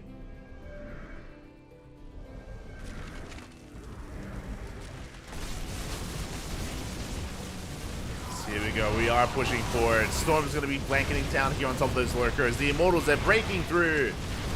Again, Immortals, they can do quite well here against Lurkers, and we have some Sky Toss. Carriers, they have arrived. +1 air attack is on the way. Mothership just popped out. We're getting into Sky Toss. Again, with the economic lead, MaxPax used that to get it to tech up, to refine his army, to get further ahead. Storms once again, though. Oh my god. They chew through that army. Do we have another storm? We do not. But again, the Lurkers, they're just rallying into their deaths. They're going down one after the other, and this death ball of an army cannot be stopped. We do yoink one of those carriers. We're running into Spores. The best case scenario here for Raynor. But there are just so many Immortals. They chew through those Lurkers like it's nothing. Boys are being pulled. Oracle's going ham. The Bile does connect. But there's just no Zerg left. Yeah, MaxPax snowballing out of control. And we're forced in the ace match. GG gets called. We're going all the way to game number 3. Let's go. GG. Again, a really interesting playstyle out of MaxPax. He almost never reinforced his main army with Zealots. It was purely Immortal Archon, and he was so careful with it, always threatening a dive, but never quite committing, just poking and prodding, and he was just going for these just non-stop Zealot counterattacks towards the south, towards the north. Now, what's important is that it wasn't like he was dealing a devastating amount of damage. He was killing a couple of drones here and there. He was camping the production, yes, but more importantly, he was containing. He was containing Raynor to 4 bases, while MaxPax was happily taking a 5th and getting further and further ahead in the economy. Like, MaxPax was just in control of that entire game, almost the entire game. And Raynor was on the back foot, was 1 step behind. With that, we're getting into game number 3. With that, we're getting into the ace match.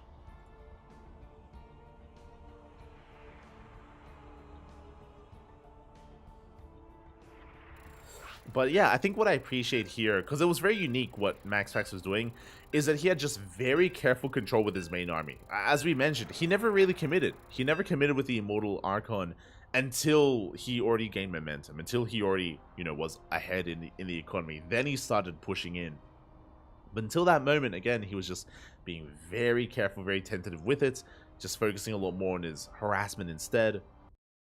And then once he got his lead, then he started diving on top of these lurkers and committing here with his Storm and High Templar. And able to make sure that the lurker count was kept in check. And with that, we're getting into game 3. We're getting into the ace match, and spawning in the top left-hand corner of Oceanborn, we have our Red Protoss player. We have our Danish Protoss representing Psy Storm Gaming. Tying up the series 1-1, forcing the ace match, it is MaxPax. And spawning in the bottom right-hand corner, we have his opponent. We have the Italian Zerg player representing... Oh, hold on. Representing Team Basilisk. Oh, being forced into the ace match. Can he bounce back? It is Raynor.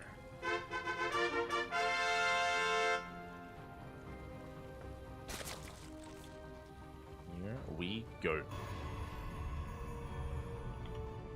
I was just quickly checking the bracket to see if the upper semis has started, and we have Clem. Clem he did take down Wayne 2-0, and Clem he's waiting in the upper semifinals for his TVT matchup for either Spirit or Hero Marine to advance on. I mentioned it before, but Spirit has been looking dominant over Big Gabe as of recent times. We'll see if that dominance continues or if Big Gabe gets his revenge, and who gets the luxury of facing Clem in those semis. Regardless, there is going to be a Terran confirmed for the Grand Finals. Which Terran? Yet to be determined. For now, though, we're here trying to figure out who is our first finalist, a Zerg or a Protoss. MaxPax and Raynor, they're pretty evenly matched. They do go back and forth quite often, and this could go either way. This could go either way. Really, my eyes are on MaxPax. I mean, they're on both players right now, because we've seen what both players are made of. Raynor has been trying to be more reactive in general here, and it's been MaxPax really mixing things up.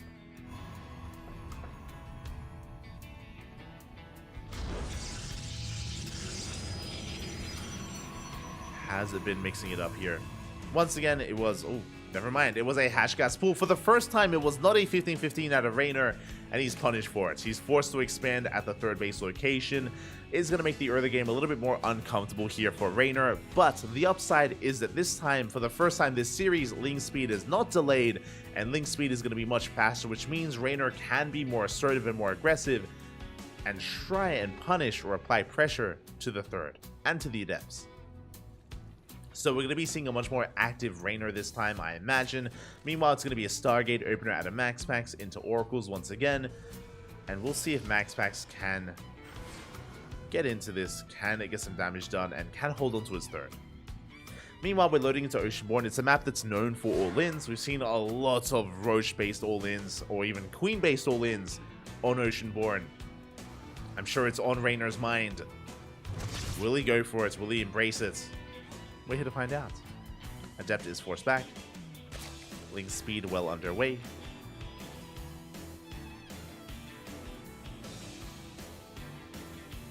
well underway here, as we're going to be threading a shade into the main. We do threaten it, we don't commit, keeping Raynor on his toes. As we're getting into our Oracle regression. First Sword Depths have arrived. We do try to go for the Tumor. We do not get it. Tumor does survive. First Oracle's moving out. Second Oracle's on the way. Third base should soon be taken here by Max Packs. And Link Speed is now done.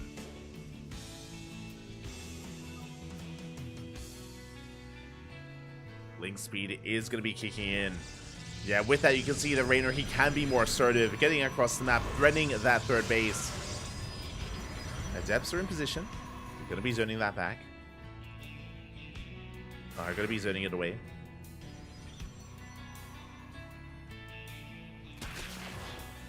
Slings, they do threaten in between these bases here.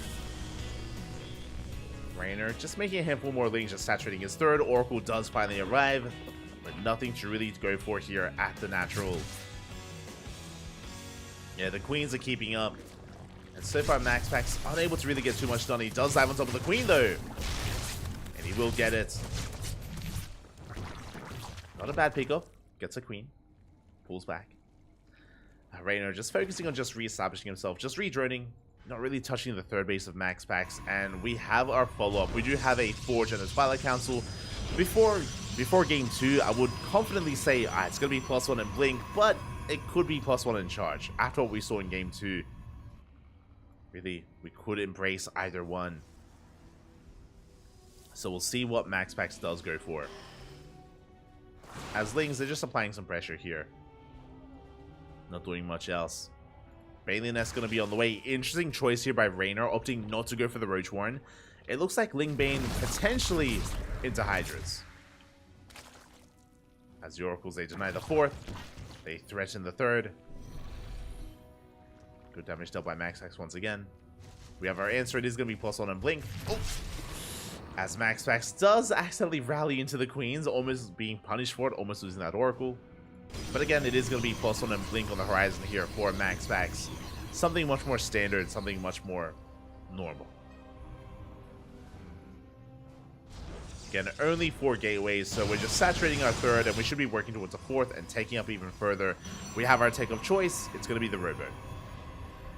This looks like Colossus production. Robo into a bay, but we'll keep an eye on Max Packs. As I have to eat my words, that is not Colossus, that is the Templar Archives for Archons, but would be Storm. Meanwhile, Max Packs pushing out towards the left-hand side, going to be threatening that fourth once again. Did cancel it once already. Shouldn't get it for a second time. Hey, this time Raynor is ready for it. He has queens, he has lings. Adepts, ooh, they rally into their deaths here. As Blink isn't done, by the way. Yeah, we get both Stalkers. Big pickups there by Raynor. And Max Packs, he has to back off. We spoke about Storm, and there it is. It is on the way. As we mentioned, it was Storm, not Colossi, for the splash damage of choice. Lings, they dive on the base itself. A little bit greedy. They do force the cancel. Very nice pickup here from Raynor. Meanwhile, once again, because we saw the Bailey Nest, Lingbane Hydra, we have confirmation. Hydra Den is done, and Hydras are on the way. Now, the problem here, Lingbane Hydra is all well and good, has a lot of DPS, but it's a very fragile army. And specifically against either Colossi or Storm, it can struggle. And we have Storm on the horizon. It's halfway done. Meanwhile, Raynor trying to set up us around. Max Packs does spot it. We'll back off. Does end up retreating here, getting in towards charge, so it's going to be charge or Archon, Storm, Blink Stalkers. You know, very gateway heavy composition out of Max Packs. And Raynor has yet to take into Lurkers. That's where he should be going soon. Once the Storm is revealed, Raynor should be embracing Lurker tech instead and working towards a high. There's no infestation pits, so we're still waiting for that moment. We are still waiting for it. As Raynor going to be collapsing on this army, he's actually trying to commit. Yeah, Raynor, he's not droning, he's rallying everything across the map. All of his lings and his Hydras. He gets another High Templar, he gets one. One High Templar goes down, second High Templar as well. Very big pickups. There's going to be that many less Storms. Overcharge is popped. We get 7 probe kills at the third, or at the fourth. Once again, he gets another High Templar! And another. Every High Templar goes down. There were 4, now there are 0. Storm is done, but it doesn't even matter. And Raynor, he can keep pushing. Again, with 0 storms. And that's what we needed. That's all we needed. And alas, we do not have it. We're pushing on forward. There's 1 High Templar left. It was just warped in.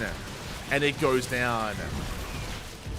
0 High Templar, 0 storms. There's no defense here for the Ling Hydra. And we have gotten a kill at the 4th base. And we're not done. GG gets called. Raynor, he snowballs out of control. Breaks max packs just before Storm finishes. And Raynor, he takes the series 2-1. GG.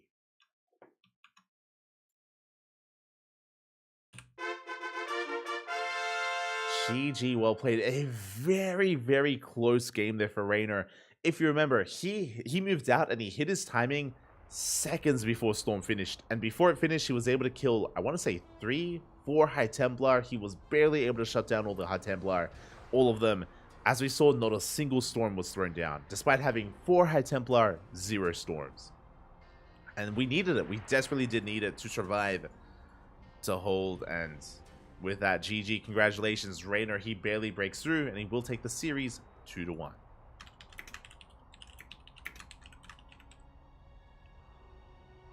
GG, well played. Congratulations with that. We have our first finalist. We have our first finalist of the night, of the week. And the question becomes, who's next? Who is next here?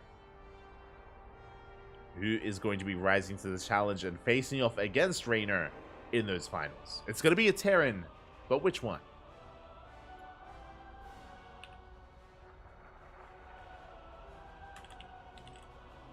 Which Terran player is the real question?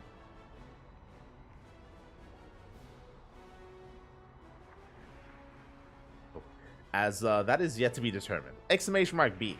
Exclamation mark B in the chat if you guys want to have a look at the back of yourselves. We have the top 3 Terrans in all of Europe currently facing off in a battle royale. They're all at each other's throats from the top. Let me just quickly refresh the bracket. Oh, never mind. Apparently, I am not a human. Oh, Smurge. Not like this. Alright, there we go, we're back. They didn't like that I was refreshing so much. But we are going to be heading over. And from the top, we have Spirit versus Hero Marine, which I believe is still ongoing. Currently mid-series. I'm pretty sure Indy's casting that. So let me just quickly double check here. Indy, they're in the ace match.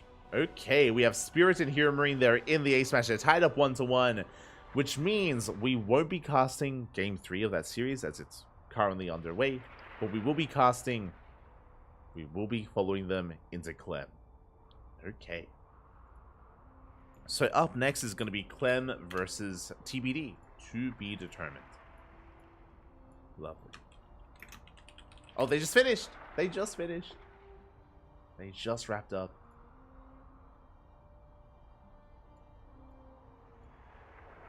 And we have our results. There it is. Spirit, he does it again. I spoke about it, but Spirit has been looking dominant over Hero Marine.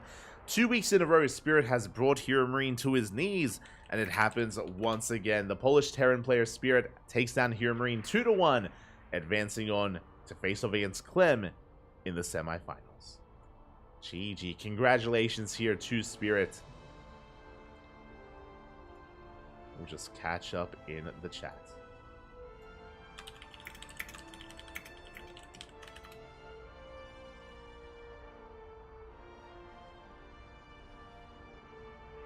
Beautiful.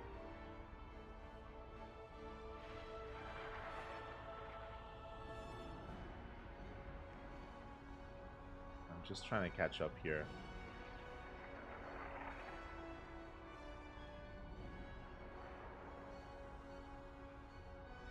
Okay. Beautiful. Just trying to catch up, but it looks like our players, they need time for vetoes. They do need a bit of time here to conduct their vetoes, so we're going to be going on a short break. When we return, we will have our upper semifinals, Clem versus Spirit, followed by the winner versus Raynor. See you soon.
And welcome back, everyone. Welcome back to the upper semifinals of ESL Open Cup Europe number 219.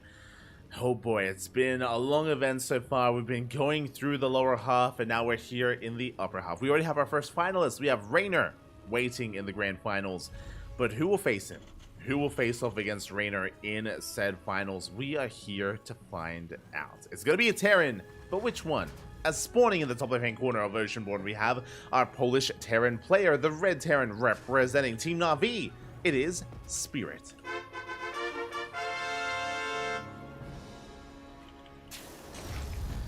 And spawning in the bottom right-hand corner, we have the best Terran player in all of Europa, the best that Europe has to offer in the Terran players here. We have the French Terran representing Team Liquid. It is Clem. And if you're in the chat, predictions are open, so you can place your bets on who you believe is going to take the series and advance on the face-off against Rainer, who will come out on top. There is a clear favorite player here, but upsets can happen, upsets will happen. We've already had upsets here tonight, and will they continue? Oh boy, let's go. Predictions open. Just posting in the chat. Beautiful.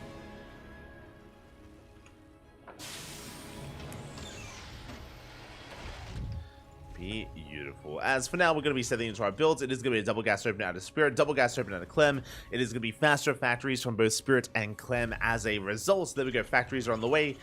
Overall, a much more aggressive build here between our players. And with this, we can get into Cyclone production. We can go one of two ways. We can go into Reactor Cyclone production, or we can head into Reaper Hellion instead, which is a little bit more old school, a little bit more out of fashion.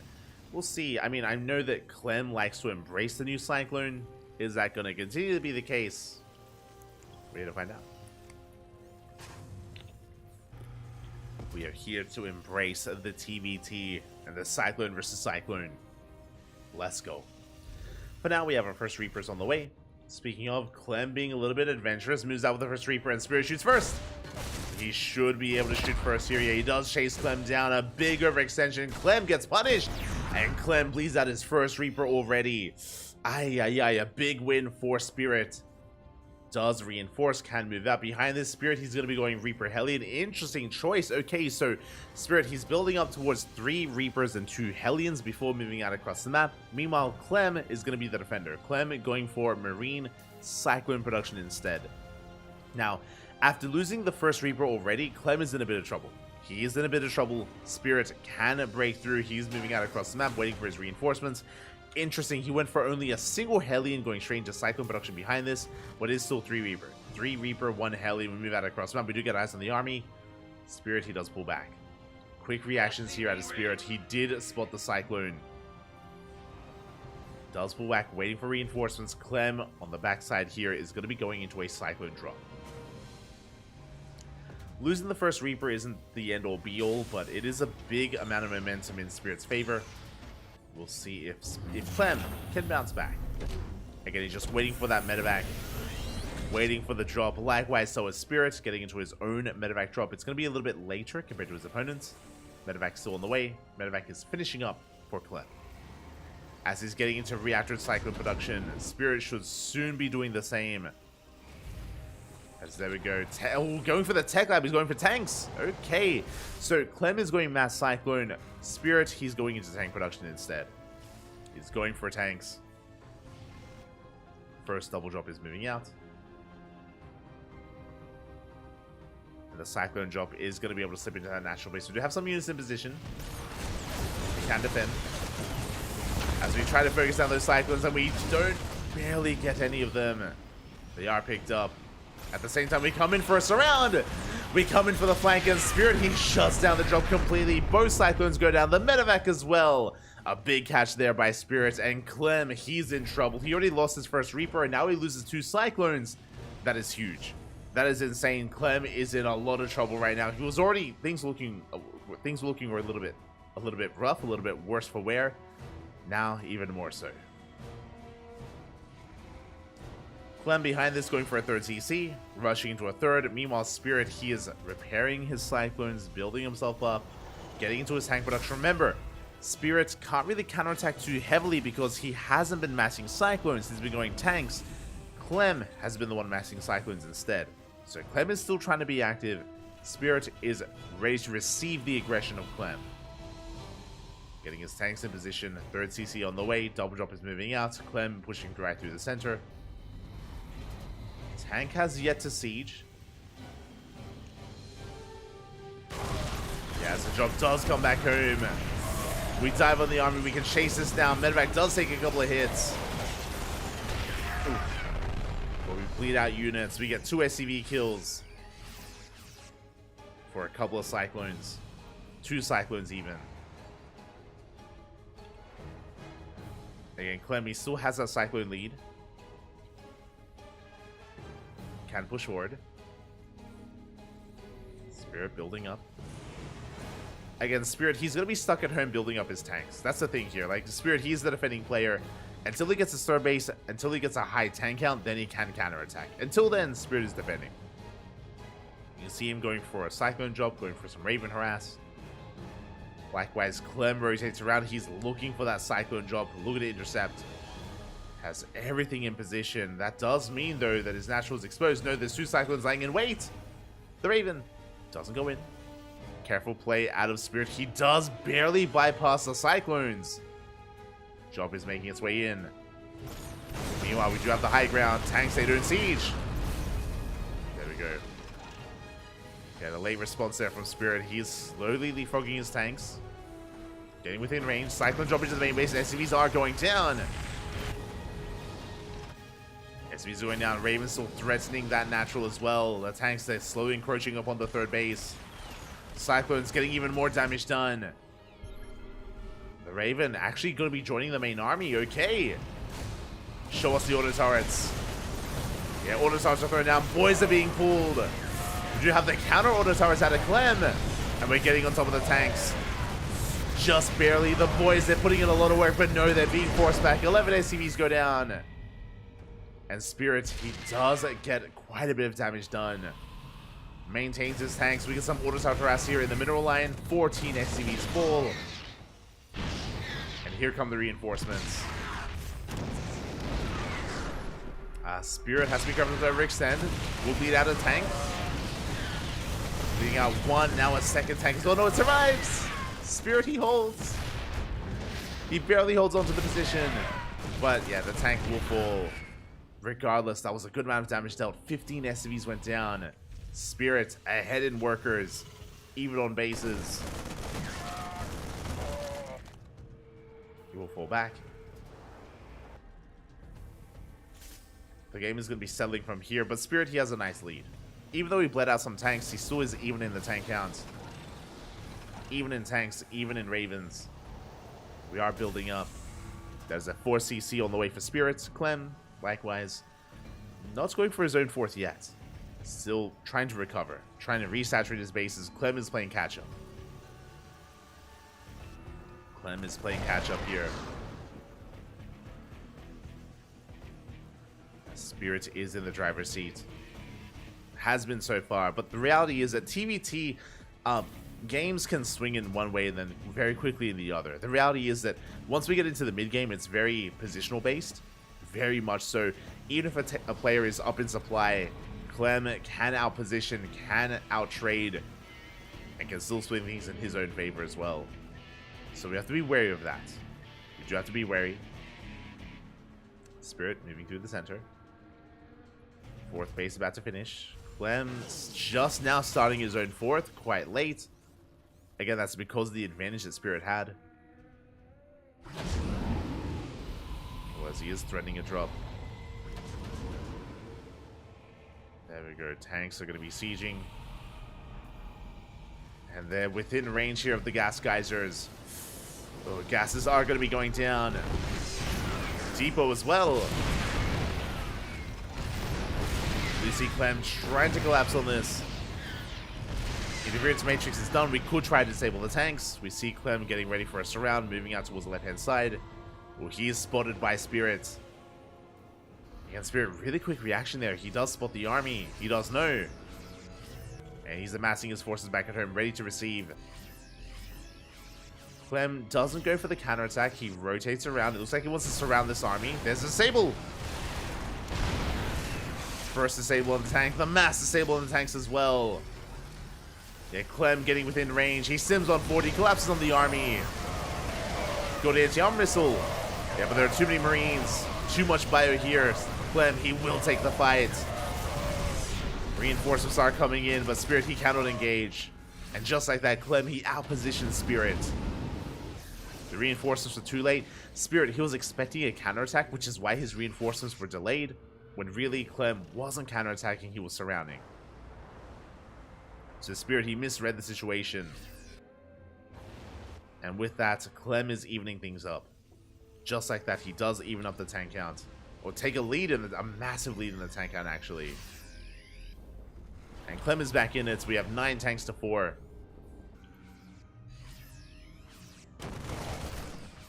Army is spotted. Clem backs up. 4th base is up and running here for Spirits. Clem getting his own 4th as we speak. Is delayed, but on the way. And despite the advantages that Spirit had, doesn't matter anymore. Things have evened up. They have evened up between the players.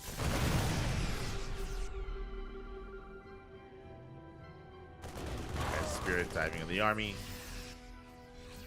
Doesn't quite commit. Just chasing Clem back. And the game is going to be stabilizing. We're going to be settling down into our 4-base setup. 5th is now on the way for Spirit. Getting to our starport production. We have a 5th and a 6th base on the way for Clem. Just mass expanding. And there's no pushing up any of these ramps. Again, we have plenty of tanks in position. He thinks about it. He does think about the dive. Spirit will pull back. Fusion core is on the way. That's going to be for Liberator range. For lib production. Or BCs, but I don't think Spirit is one to rush into BCs. Should be for those libs.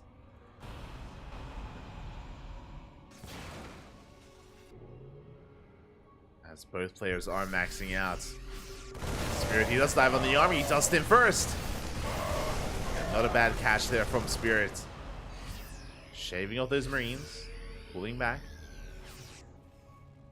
Clem with a solid tank line here. At his natural, at his 4th. His 3rd base, a little bit more exposed, but nah, we have the main army sharking around here. We can see Clem investing quite heavily into these Vikings. He does have a Viking lead. There's that Liberator range that we spoke about. We can see Spirit getting ready for a lib transition. Something that Clem has yet to really work in. As we're going to be in for a long one. We are going to be in for a longer one here. Spirit going for a Doom Drop though. Clem not quite in position. Nah, he does have reinforcements. Big tank shot's going to be going up, and the tanks. 5 tanks go down. A massive win there for Clem. Shaving off 5 tanks. Ay, ay, ay. Spirit, he gets caught out. Or he gets punished for his dive.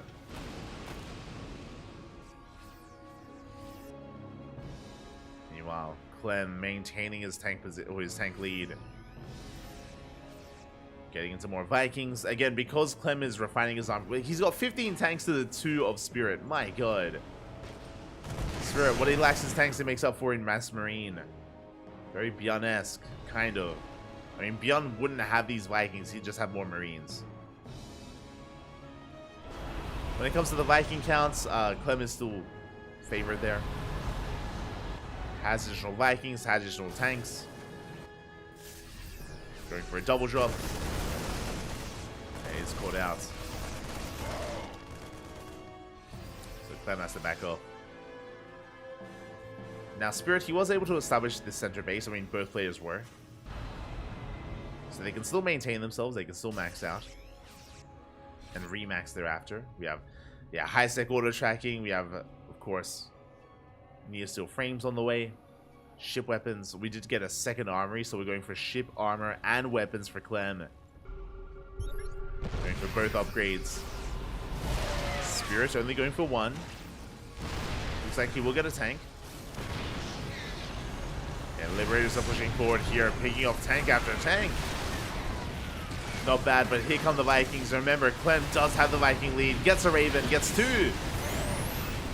And both Ravens go down. We have the anti-armor missile, but it doesn't matter. Or it does. Oh my god. Liberators, they add quite a bit of extra DPS here. Spirit, he does win out in the air. Does come out on top there, just barely. 9 of Vikings to 5. Picking up another Viking. Spirit doing well for himself. Evening things up a little bit, at least when it comes to the battle in the air. But again, tanks are heavily in favor of Clem. Now what's important is that TVT turns from bio-tank versus bio-tank into Viking versus Viking and Lib versus Lib. So I think I do favor Spirit's composition as he's making 6 Liberators at a time. I do like that he's not as heavily invested into these tanks. So I like the composition overall, but we'll see how we can make use of it.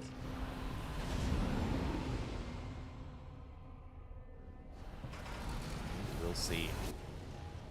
Spirit going for a Doom drop. Again, that's a lot of medevacs. 5 medevacs full units. The tank Viking rotating around towards the left-hand side. We do come across the Marine run-by. We get 2 libs. Ooh, we get 3 Liberators, almost 4. 4 libs go down for a handful of Marines. A really good trade for Clem, and he goes right through the center. Spirit, he's out of position. Yeah, the Planetary's under fire. Anti-armor missile here on the Vikings, and there's no saving the Planetary. It's going to be going down at the same time, but we have a Doom drop. Spirit going for a Hail Mary play. Massive Doom drop here into the natural. Greens are going ham. 5th base went down. So will the natural. We are camping the production. We came in the starports. But Clem isn't stopping. He's not slowing down. Yeah, he goes right for the kill, right for the 3rd and the production. And I have to favor Clem here. The Marines are doing well, but they're fragile, and we're running out of Marines. Yeah, we hold on to the main. Meanwhile, I'm not sure if Spirit can hold on to his. Not so sure he can, as Clem doesn't go for it. He's just going for these fringe bases instead. Shutting down the mining. Again, the center base went down. 4th base going to be falling as well. Orbital under fire. And Clem just cannot be stopped. Spirit, he turns back around. He has a handful of Marines. Coming in with his tanks. Ooh, big tank volleys go up. Yeah, Vikings are going to be engaging. And Spirit does have the Viking lead, just barely. Spirit, he does have additional Vikings. He's going to be able to try to chase this down. But here come the Marines. GG gets called. There's no answer. And Clem will take game number 1. GG. Solid game there out of Clem. Does take the first game. And Spirit, again, was just having a hard time keeping up. He had a really good early game. That is true. Had a really good early game. But in the mid-game, Spirit, he was caught out. A big moment was when his army got surrounded. When his first wave of tanks got surrounded, got cleaned up. From that moment, Clem, he never let go of that momentum. He held on hard. And with that, Clem, he takes game number 1. But that was not an easy game. Again, Clem, everyone has a worse matchup, and Clem's worst matchup is TVT. It is something that he struggles in quite a bit. Or I say struggles in quite a bit. It is something that he struggles in more than the other matchups. And we have seen Clem fall in TVT, and Spirit was not looking bad at all there, especially in the first half of the game. He can take it to Clem. Can we force the ace match? Can we take a game? Or does it all end here and now? Will Clem make it to the finals once again for a rematch against Raynor? For those who were here last week, you would know that in last week's ESL Open Cup Europe, we were, of course, live casting it, and it was Clem versus Raynor in the finals, and Raynor popped off. Raynor was able to pop off, was able to take it in the end, and shut Clem down in a very fast series, to be honest. There were a lot of all-ins. There were a lot of Roche-based all-ins out of Raynor. It was a very fast best of 5. And Raynor, he ran away with it.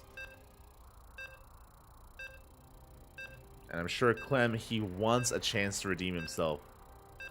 One game away. Uno más is all he needs.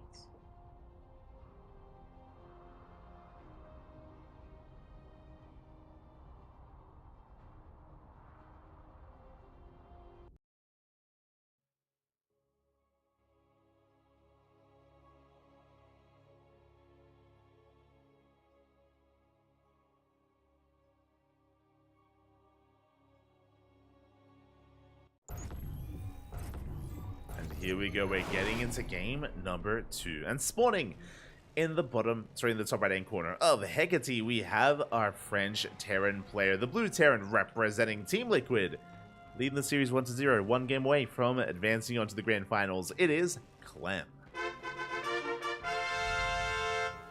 And spawning in the bottom left hand corner, we have his opponent. We have the Polish Terran player, the red Terran. He has made his way all the way to the semifinals. He has brought Big Gabe down. Can he do the same to Clem? Can he force the ace match? The pressure is on. Representing Team Na'Vi, it is Spirit. Let's go. Again, the pressure is on. I do want to believe the Spirit can force the ace match, but we'll see. We'll see if he can bring it back. If he can go the distance.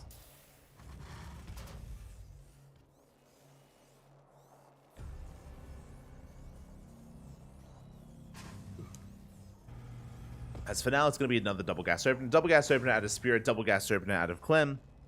Is going to be leading into faster factories, and I imagine we're going to be seeing a similar dynamic with Clem going into reactor cyclone production and Spirit going into faster tank production instead. That's typically the dynamic we've been seeing so far, but we'll see. Ooh, as that is going to be a reactor first out of Spirit. Okay, and it is going to be scouted. Yeah, big moment here by Clem. He does see the reactor, which means he knows it is not safe to go out with his Reaper. He knows that we're going to be making 2 Reapers at a time, as he does confirm the factory and the gas. Yeah, Clem just being as annoying as possible. Drilling that worker. Does drill away at it. And back at home, he's just getting into his own Reaper production, into his factory. No add-on yet. Not yet.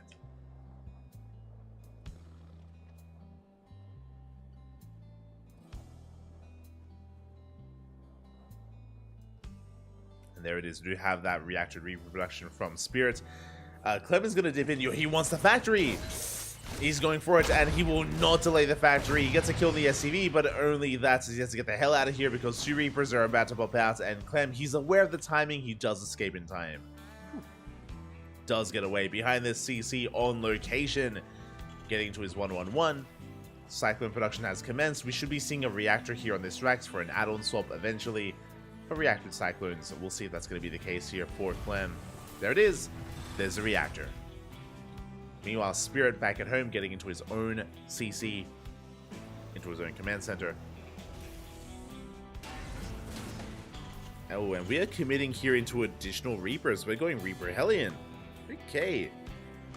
We're getting up to 4 Reapers and 2 Hellions before moving out. Quite a hefty army here.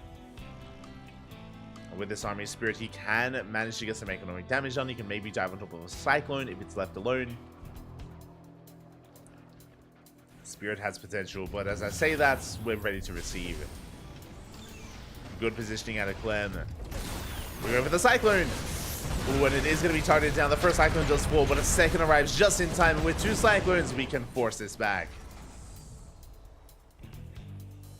Clem, he does hold, he does survive. Waiting for his next wave, as again he's reactivating out those Cyclones. Meanwhile, across the map, Spirit is not. He's going for his initial Cyclones for some drop play, then I imagine tank production from Spirit. So a very different build, a very different play style. Clem embracing the Cyclones, Spirit is not.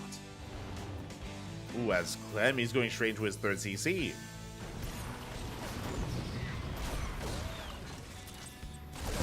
Third command center is on the way. Cyclone pushing forward. We have a pretty solid defensive setup though, as Spirit does minimize his losses. Does force the Cyclone back. Getting into our Ravens, there's a tech lab on the factory that's going to be for tank production. So very similar dynamic to game number 1. As Spirit is moving out with his own Cyclone drop.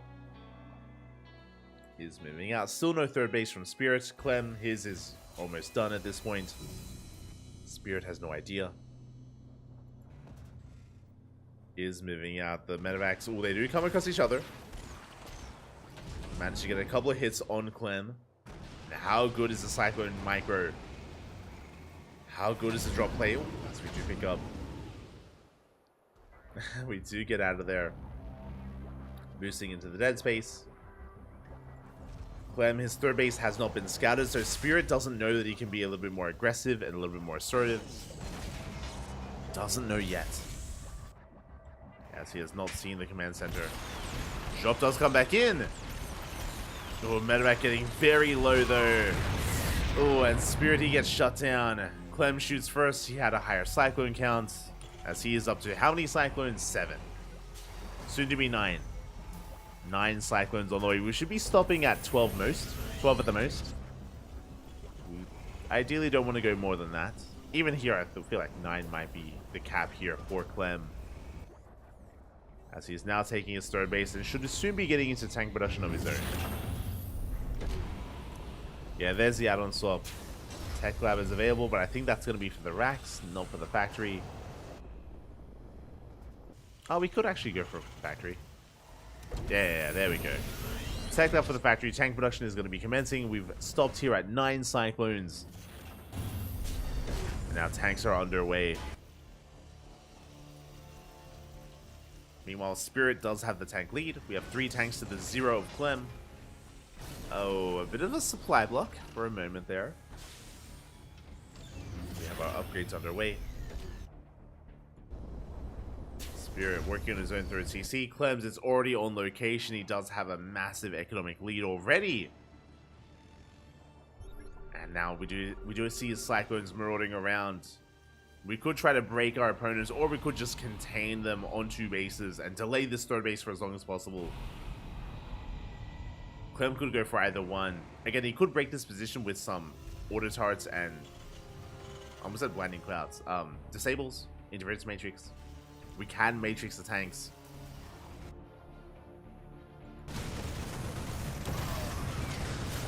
As Spirit is going to be harassing across the map, getting a couple of SCV kills. 3 SCVs go down. That means that Clem, he knows that the Ravens are not at home to defend. And we can punish that, but the Marine count is quite high. Third base is now being taken. Clem is in position, goes for the scan. CC Army.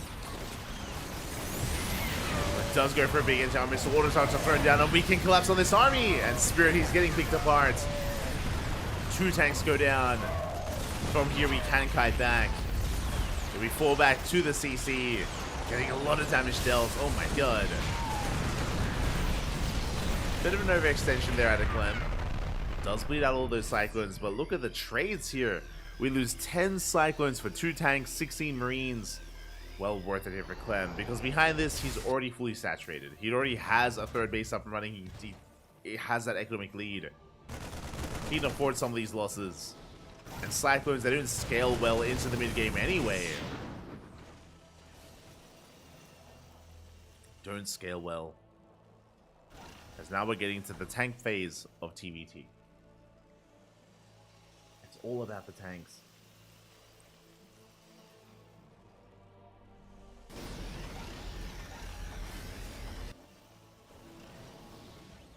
Are going to be calming things down.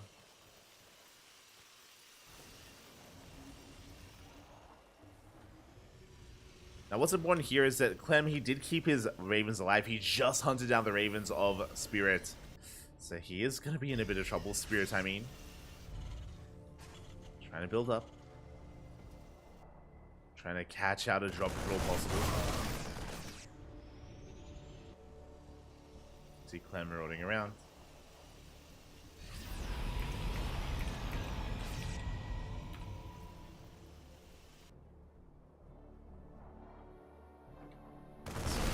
does come across the army. Shouldn't be committing here. Does have to respect it. And Spirit, he does have the Marine lead. Does force Clem back. Likewise, we do see Spirit trying to stabilize, being active with his own drop play. Double drop towards the left. Double drop on the right. Looking at our tank counts, we have some pretty similar tank counts here between our players, but Clem is going to be the first to max out. He will soon reach that 200 supply. He needs to calm down. Killing some of his own units. Don't think that was intentional. Regardless, we are getting into the rest of our army, getting our fourth.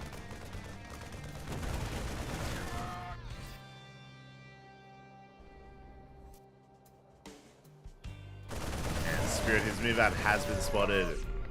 Clem rotates over. Now, this is buying time for Spirit. He does force a reaction, does force Clem back home as he was about to push out. Clem, he will defend at the same time, going for a double drop on the right hand side. Spirit's out of position. He is spotted, and Clemmy's going for it. He gets a tank. One tank goes down. Planetary, it's not done. Nowhere near. We might force a kill. We might force a cancel. Marines, they come in. We barely do repair. And Spirit, he will hold. He will defend. But again, he was dragged out of position. Once again, Clem coming in from the left-hand side, pulling Spirit apart. The tanks, they do siege, and there's no saving this base. And the Marines, they cannot engage. There are just too many tanks that are already sieging up the ramp. And SCVs are falling. Clem, he's just all over this. Game 1 was close, was back and forth. Here in Game 2, Clem in full control. He gets 24 SCV kills.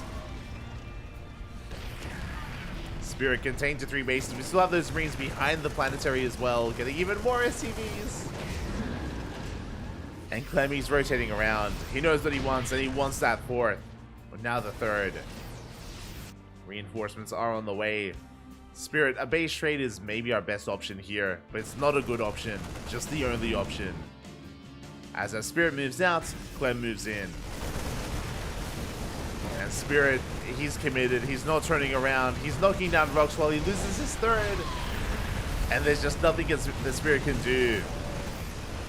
Not anymore. You can see the base trade. GG gets called as he doesn't even get across the map. And Clem will take the series 2-0, advancing on to the grand finals. GG. GG, well played. Congratulations here to Clem as he does advance on to said grand finals for a rematch to face off against Raynor. And again, shout to Spirit. Spirit did an amazing job making it this far. And again, Game 1, Spirit was looking scary. It was looking damn impressive in Game 1.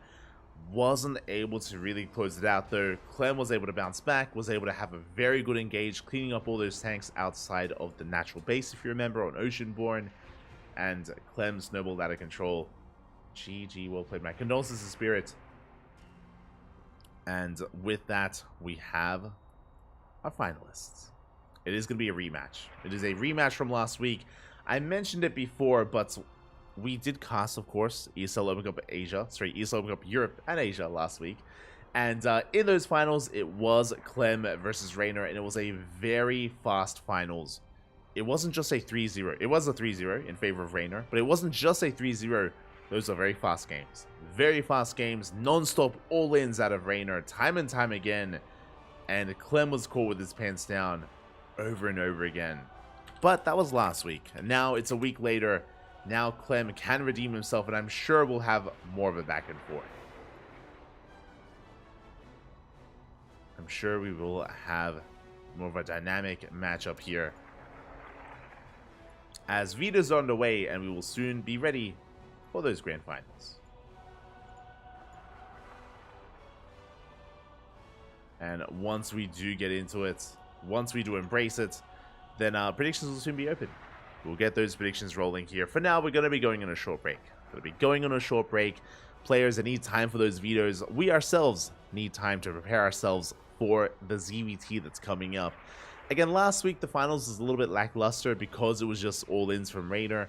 I'm hoping for a more back and forth mid to late game. We'll see. we'll see if that's what we get. As we're going to be going on a short break, we'll see you guys soon.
And welcome back, everyone. Welcome back to the grand finals of ESL Open Cup Europe number 219.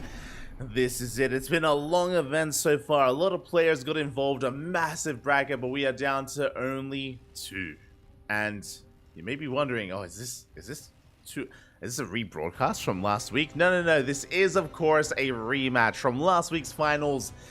These 2 players are some of the best that Europe has to offer, and they face off once again 2 weeks in a row. And who will come out on top? Who will be this week's champion? It is up to you to decide, because predictions are open. Place your bets, and best of luck as we're getting into this. And spawning in the bottom right hand corner of Oceanborn, we have our French Terran player representing Team Liquid. It is Clem.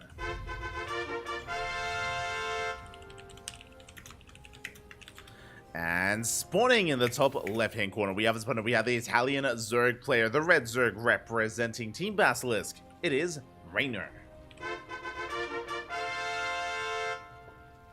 Here we go. It all comes down to this. It all comes down to this final best of 5. And I was regaling some tales about the previous finals here between these 2 players, and it was a little bit lackluster.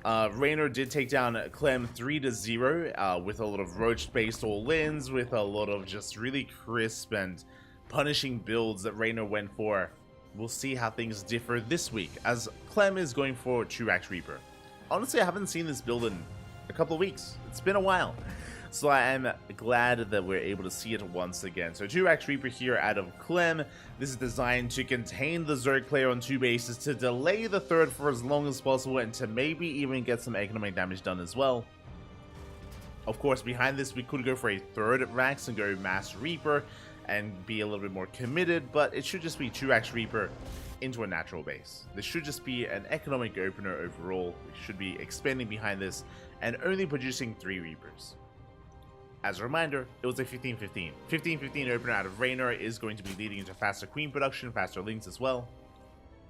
So a very safe opener out of Rainer. Oh, sorry, my apologies. Was the Hashgas pool. Sorry, I just assumed that Rainer went for a 15-15. I'm just used to it. I am just used to it. I do apologize. The first Reaper has arrived. Queens are going to be at a more standard timing here, so they're going to be a little bit later. Ling's going to be dancing with the Reaper, and oh, we don't quite get the Ling, not yet. Yeah, 1 Ling does go down. 2nd Ling as well. Very nice control here out of Clem. Gets 2 Lings, backs the hell off. Meanwhile, the 3rd base is being denied here. Rainer contained to 2 bases, and Clem expands. Is expanding, going for the factory here on the low ground. Getting ready for his follow-up. So again, the Queen's taking a lot of damage here, and Clem, he shouldn't really get too much more done. The Queens are getting low though. He wants it. He wants the Queen. Oh my god, it looks like he will barely not get it. The punish is real. Reaper goes down, and Rainer barely holds on. Behind this 3rd CC before Starport. Very economic follow-up here, so it's going to be a 3CC 2-on-1. Queens, they do shuffle around. Here. That's a low NG Queen. The low health Queen does pull back. And Clem is just getting into his build. 3CC 2-on-1. We have faster stim on the way, reactored Hellions as well, at least initially for map control. We are settling on in.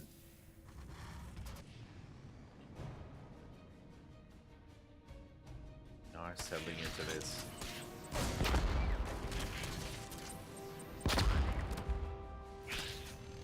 Lings are going to be engaging. Oh!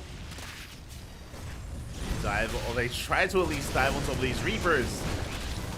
We get 1 Reaper. It looks like we do shut down both those Hellions. Big pickoffs here by Rainer as he's getting out of control. Oh my god, the Lings are popping off. And we're getting damage done. Good shuffling here by Clem.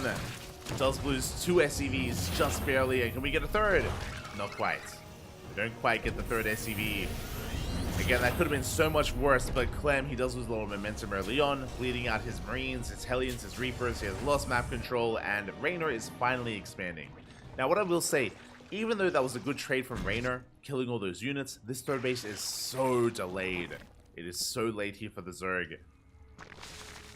Clem did a great job here delaying it, and the game is going to be calming down from here. The game is going to be calming down. We're getting into 1-1 upgrades. Raynor going for a little bit more of a greedier response, prioritizing his upgrades here overall. Meanwhile, Clem getting into his 3-1-1 setup back at home. Did not make additional Hellions. He's still only on 1 Hellion. Moving out with his Liberator, harassing with whatever he can. And we're just working towards our third base, working towards the mid game. There's no big all-in by any means. There's no big timing. We're just calming things down and settling into our 3-base setup. Both players are trying to, at least. Now, after 1-1, now we get the lair, which means delayed Baneling Nest, delayed Baneling Speed. We don't need to. The thing is, we don't need to rush into Baneling Speed anytime soon because Clem is going for a more macro-oriented opener and build. So there's no rush into Baneling Speed. We don't need it. As now we get the Baneling Nest on the way. Meanwhile, Clem now finally being active with his drop play. His goal here is to delay the 4th, and he might be able to do so. Raynor, his queen's a little bit out of position. We just him in. And we dive on the hatchery. We're going to be focusing it down. The queens are late to respond. Lings as well. But we should hold on. You can see Clem going for the queens. Really good positioning here by Clem, and it looks like he might be able to barely force a cancel. Yeah, Lings are forced off of creep. We barely don't get the queens. Whew. The Raynor holds. That was a close hold. At the same time, a Ling run by 8 SCVs went down. Clem, he's in some trouble. Leading out a lot of workers, and he did not get the 4th. So far, not worth it here for Clem. Dust him in. And once again, he runs into queens. And now Raynor is working on 2-2, now working on a Baneling Speed as well. Raynor with a nice upgrade lead is forgetting +2 melee here, or I say forgetting is just waiting for his gas to build up, and there we go, +2 melee is now on the way. So really fast upgrades by Raynor.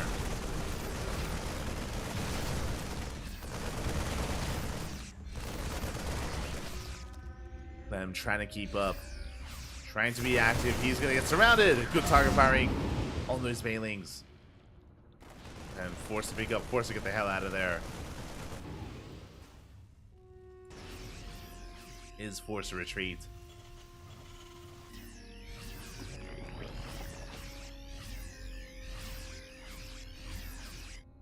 And we'll see if Raynor can keep up, because Clem, he's going for a split push. We have the main army here in the center. We get a queen. Good pick up there, shutting the queen down. At the same time, going for a double drop on the right hand side. Medevac does get targeted.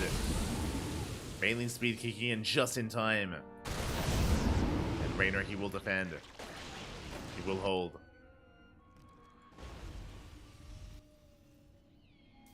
You see Clem going for his own double drop. Double drop on the left hand side, double drop towards the north. Very nice target firing there out of Clem. Oh my god, very impressive. Out of our French terrain. Likewise, going to be pulling back here towards the left. Again, both armies are comparable. Meanwhile, Raynor, he's rushing to a very fast hive. Infestation is done. Hive is on the way. This should be for Adrenal. As Raynor, he's not going Lingbane into Ultra, he's going Lingbane into Hydras. Hydra Den is on the way. Is a bit of a later Hydra Den here. Just focusing on Lingbane instead for now. Nice spot there from Clem. Does spot the bird mines, the bird banelings. A clutch scan, stimming on board. Things are coming in. Big mine shots. Even saving one of them towards the end as well. Does Raynor notice? We're waiting for the Overseer. Meanwhile, behind this, we have the Lurker Den on the way. Raynor, he is able to keep up for the time being. Dive on the army. Detection has arrived. Widow mines are cleaned up. We're going for a jump here towards the 4th. And Queens are in position. They do focus down one of those medevacs, and they get a second. Full medevac goes down. Big losses for Clem. He does sustain some big losses there. As Rainer's maxing out, Clem's still not quite there. Do have a couple of burrowed banelings in the tall grass. Rainer going for a big Ling run by. He wants to try to get on top of that tank. The tank will fall. Baneling's going to be going off. We dive on the army. Yeah, and Rainer, he will clean this up. He's pulling Clem apart. The main army falls, and we get 14 SCVs across the map. Clem, he's falling apart here. And Rainer, he's remaxing, even borrowing those lanes in the middle of this harassment. Rainer remaxing. Doesn't have the best creep spread. The creep is lacking towards the left-hand side, and even towards the right as well. But Clem, he just plummeted in that supply. He has quite a lot of rebuilding to do. Quite a lot of remaxing. Ghosts are on the way.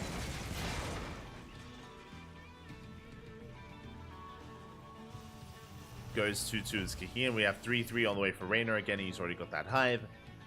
So he gains access to 3-3 upgrades. Now, Clem, he is remaxing, actually. He is closing up that gap in supply. But the reason for that is because Rainer just invested into all these upgrades, right? +2 range, +3 carapace, hive upgrades for lurkers, overseer speed. Mine shots not quite baited out. Clem, he's still in this, very much so. He does have a more efficient army, despite being slightly down in supply and down in economy. He does have the more efficient army overall. He can outtrade Rainer. Scanning his size on the banelings. Rainer trying to come in from behind. Trying to bait out the army if at all possible as well. Oh. Okay, the banelings, they are ready to go, but yeah, no big connection. No big way, and my shots are going to be going off banelings. They try to crash in. Yeah, lurkers have arrived. Where's the detection, by the way? Yeah, it finally does come in. And Rainer is going to keep on pushing towards that planetary. Boys are being pulled. Lurkers, they do siege. They do burrow. Marines trying to break through, but they take some big spine shots to the face. Widowmine's going to be going down. We saw some big connections towards the left-hand side. Big mine shots. The planetary is under fire. Ghosts have arrived. We back off. We respect the ghosts. And Rainer, he just rotates around. Big mine shot here on the Lings. Won't quite break in. Ooh. But again, Clem just having a really hard time keeping up with the split pushes here of Rainer. The Banelings! No! Oh my god, that was so close. The Banelings don't quite go off. No! Oh, big connections here on the army. Very nice trap set up by Rainer. I just pushing in Banelings to get into the middle line. The planetary is going to be going down. Yeah, there's no saving the planetary. Nidus finishes up behind the army as well. And lurkers are on the way. They are being cleaned up. Clem, he's holding. Holding onto his 4 bases. But again, we do see him plummet once again. Nidus does barely finish, but we're going to be able to clean it up. Would you deny the Nidus? Additional lurkers on the way. Orbital is going to be landing.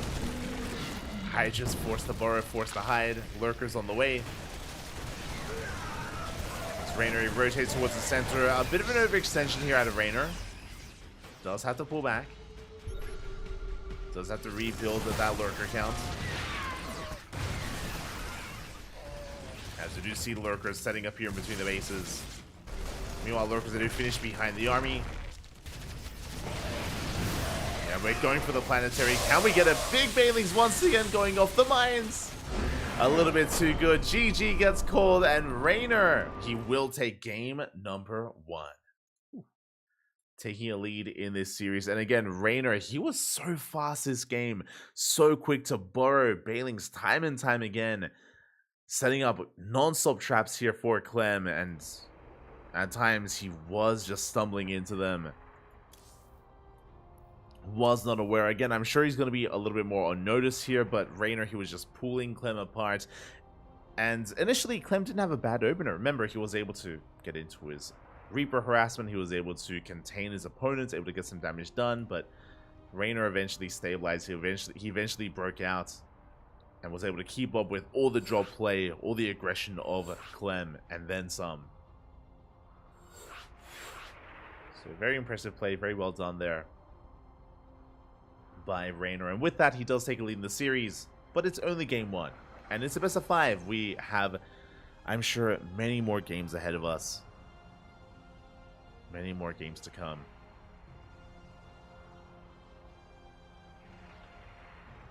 Oh, never mind. As we're going to be remaking. The logo was actually made on the wrong mod. So we will be remaking. All good. And game 2 is going to be on Equilibrium. Ooh, a bold move here out of Clem. Not vetoing Equilibrium. Okay. Very interesting. Again, this map is known to be the Zerg map. The Zerg map here. The reason for it is because there are so many bases to be taken.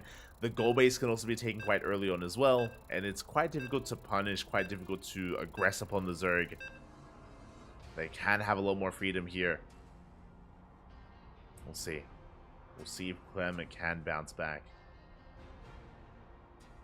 So we're getting ready for game number 2. Here we go.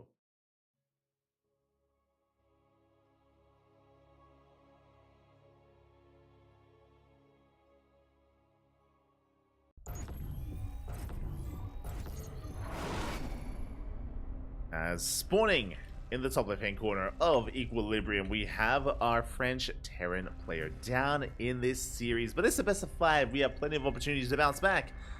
I want to believe that we can make a series out of this, unlike last week. It is, for Team Liquid, Clem. And spawning in the top right-hand corner, we have the Italian Zerg player representing Basilisk, leading the series 1-0. Unomas, one more to get on match point. We'll see if he can get there. It is Raynor.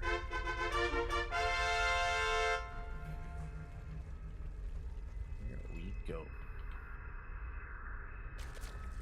As for the time being, we do see Raynor going for a hatch gas pool standard opener. He is not embracing the 15-15 like he was previously.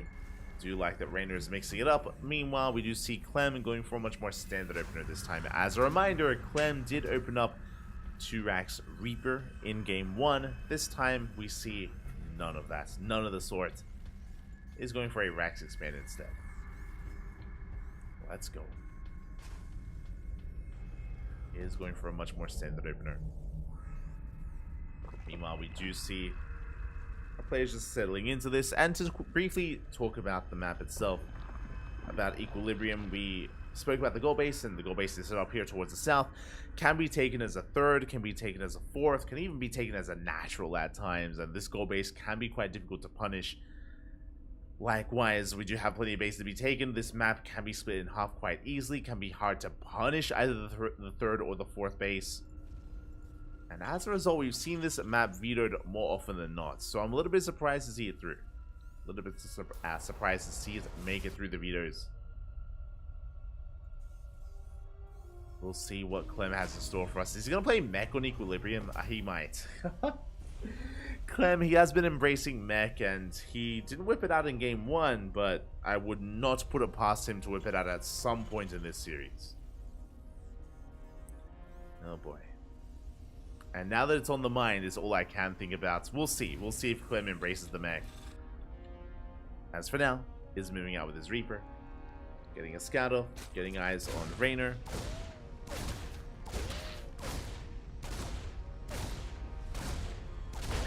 Trying to get eyes on him. The first link does go down, and not a bad pick off there from Clem. Does get a link, is going to pull back. Behind this, it's going to be a 3rd CC before Starport, economic opener. Meanwhile, Raynor is going for the goal base as his 3rd. This is what I assumed would happen. Ooh, we do get the tumor though. Nice pick up out of Clem. Does snipe the tumor. That is going to slow down the first inject here, as I'm sure Raynor wants to throw down the tumor as quickly as possible.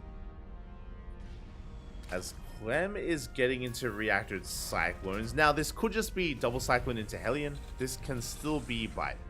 This is not mech yet. So this is going to just be the first 2 Cyclones initially for map control. This is an opener and variation that Cure has been quite fond of. Ooh, as Raynor, he throws down a very hidden Roach one. We're going for the... Oh, we're going for Pneumatized Carapace as well. That is Overlord speed. We're setting up for an all-in. Raynor, he's going for a Roach Queen all-in, and Clem is going Reaper Hellion into Bio. So it's going to be 3 CC into Bio, not mech. Cyclones do reveal themselves. This is just a way to shut down Overlords ahead of time. Deny vision and deny scouting. Goal base has been confirmed by Clem. Is aware, but here come the Roaches. They're on the way. Meanwhile, we canceled Pneumatized Carapace. Okay. We canceled Overlord speed, so we're not going for Dropper Lords. We're only going for the Roaches. You can see that Raynor is droning, so it looks like he's not going all in. Raynor is going for a Roach push, but I don't think he's going to be committing here. Actually, he skipped Link speed. Ooh. Raynor, he might think that this is mech. I am concerned. I mean, that's the power here of this build, is that you do keep Raynor in the dark, and he may believe it's going to be mech instead. Cyclone working wonders, trading well, getting on top of a Ravager. Does snipe a Ravager, getting a second one as well. Ooh, barely not getting the second Ravager. Good trades nonetheless.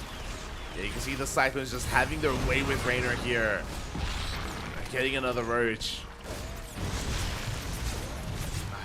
Raynor having a hard time here. These Cyclones, they've been insane. Getting 3 Roaches, getting a Queen, getting a Ravager as well. As we're going to get another Ravager. Again, this has only been 2 Cyclones, and behind this we're getting into Bio play, and Raynor doesn't know. He doesn't see, he's not fully aware of what's going on. Now, you can fight against Bio with Roach Ravager, but it is going to be difficult. As finally, one of those Cyclones goes down. And this is also why the patch is going to be necessary, because these Cyclones, they can trade so efficiently if you're just staying barely out of range.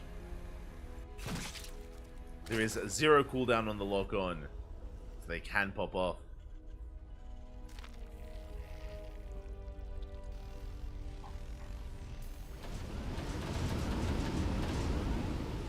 Behind this, we're going for a double drop. It's going to be a Bio drop here, of course, into the main. There's no Roach speed. There's no Link speed. Lair just started. Raynor's in a lot of trouble. He's in a lot of trouble right now. He's going to have a hard time reacting here to the drops of Clem. At the same time, Raynor pushing right through the center. Hoping to force Clem back, but Clem, he refuses to turn around.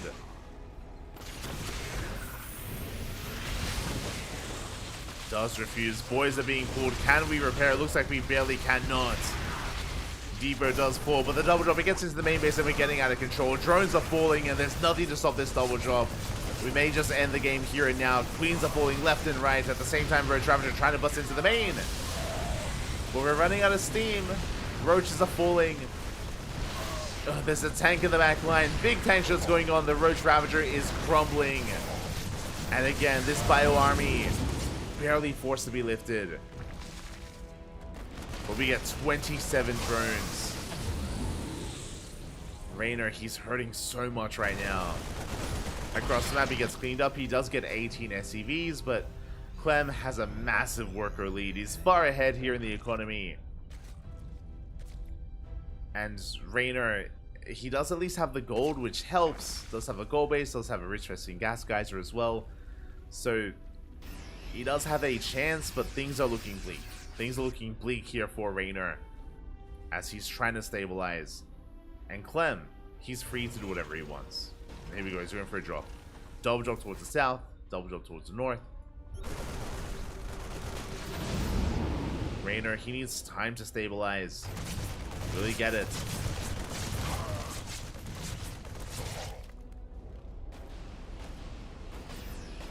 Will he get that time is the question.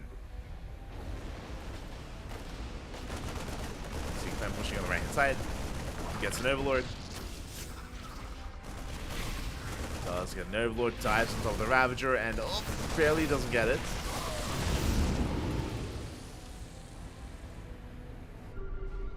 Raynor working with a subpar army.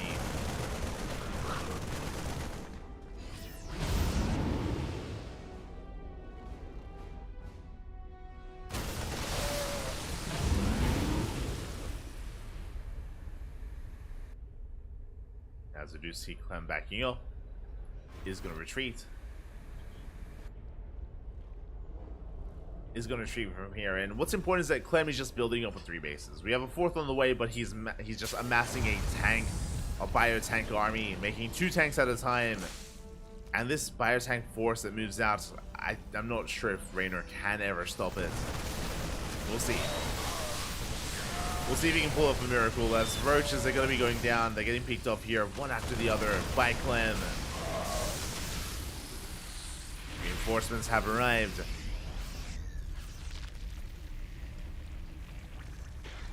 Meanwhile, do we have a Fungal? We do! Big Fungal! The Chain Fungal as well. Good bounce here on the Medivacs of all things. And this is the best case scenario here for Raynor. He does take a fight. Cleans up most of his greens, and can he get on top of the tanks? He wants to, he needs to. The biles are lackluster. Ravagers go down. He gets punished for the dive. Raynor, that was maybe the best fight he could have hoped for, and it still goes Clem's way. Clem maintains his position. He still has his 2 tanks. He's going to be reinforcing, has a 3rd tank now, and he's going to keep on pushing, and that costs us every single Ravager. The Infestor did survive, but they need time for more energy. They need time for more Fungals.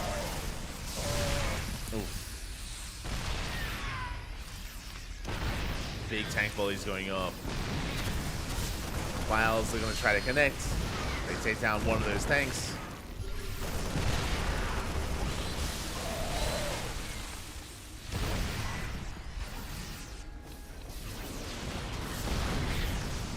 And you can see the tanks just continuing to rally across the map here as Clem, he has too much. Getting on top of the army. Big Fungal! Good Fungals here on the Marines. The Bio Army does fall, but the tank count still stands strong.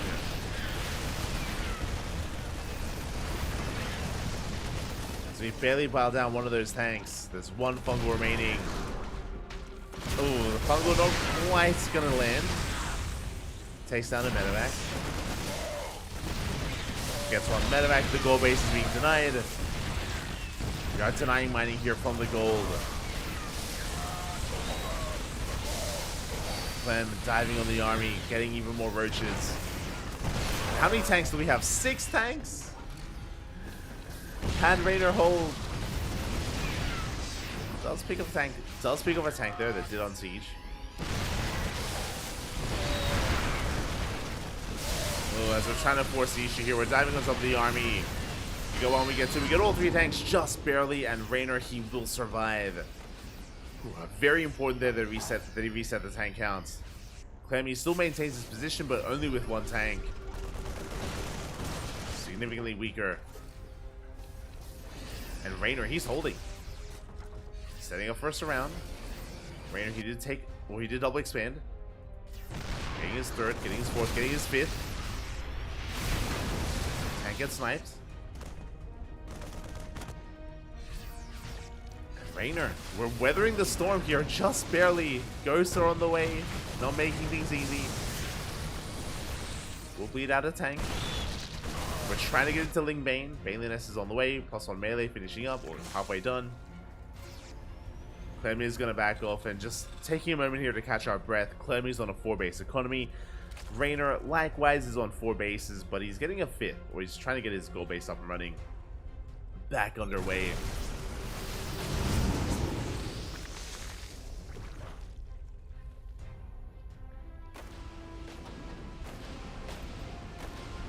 Raynor, he's holding, he's stabilizing, he's getting into his hive, working towards Ultras and Ling Bane. A really solid transition here from Raynor. I should say army composition that he's working towards, but can he get there? Can he actually get there? Fungal does connect the biles. They graze the Metamax, but we will escape. Clem does get the hell out of there. And I'm very impressed here that for the most part, these infestors that have been retained, they've been kept alive. They've been building up energy here this entire time. We have a game. We do have a game here. Jump is going to be forced back. At the same time, double jump moving out towards the south.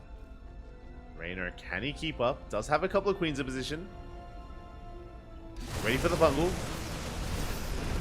Oh, ooh, the snipe though. Fungal barely doesn't connect. That was a high energy infestor as well. Yeah, forcing additional infestors to be made. Clutch scan there from Clem. Very clutch.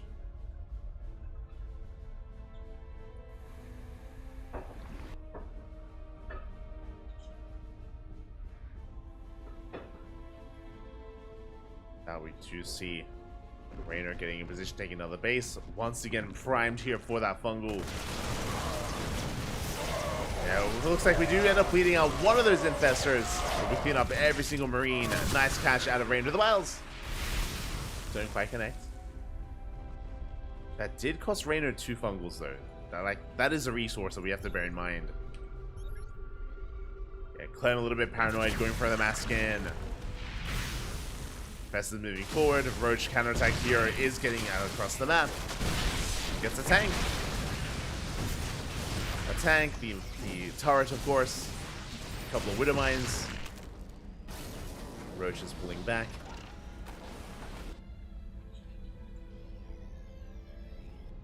Do pull back.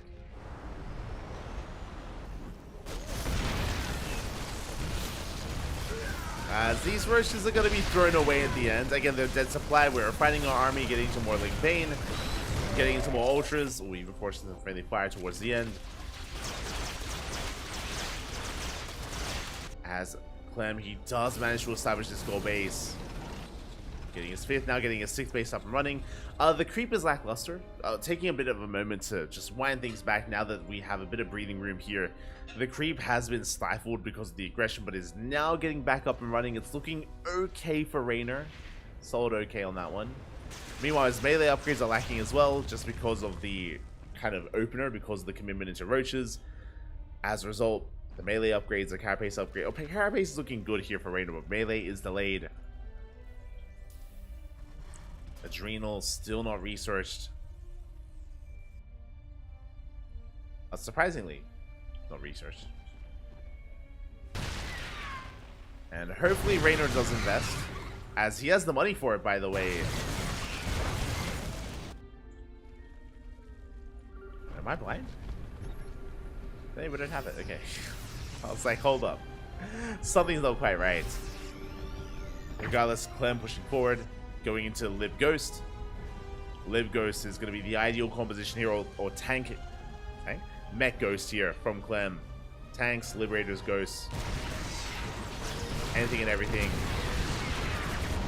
Massive snipes going off here on the Ultras. You can see that Raynor just cannot engage, not head on, not into this army. Too many Ghosts, too many Liberators. And we have to transition out of Ultra. The era of Ultra has already come and gone. It's been outscaled by the Ghost. We do need a more mobile army instead. So we do see, as we bleed out Ultras, more Ling Bane. Which is fine, as long as we get Adrenal, is the issue here. If we're investing this heavily into Lings, we need to make use of them. +3 is on the way.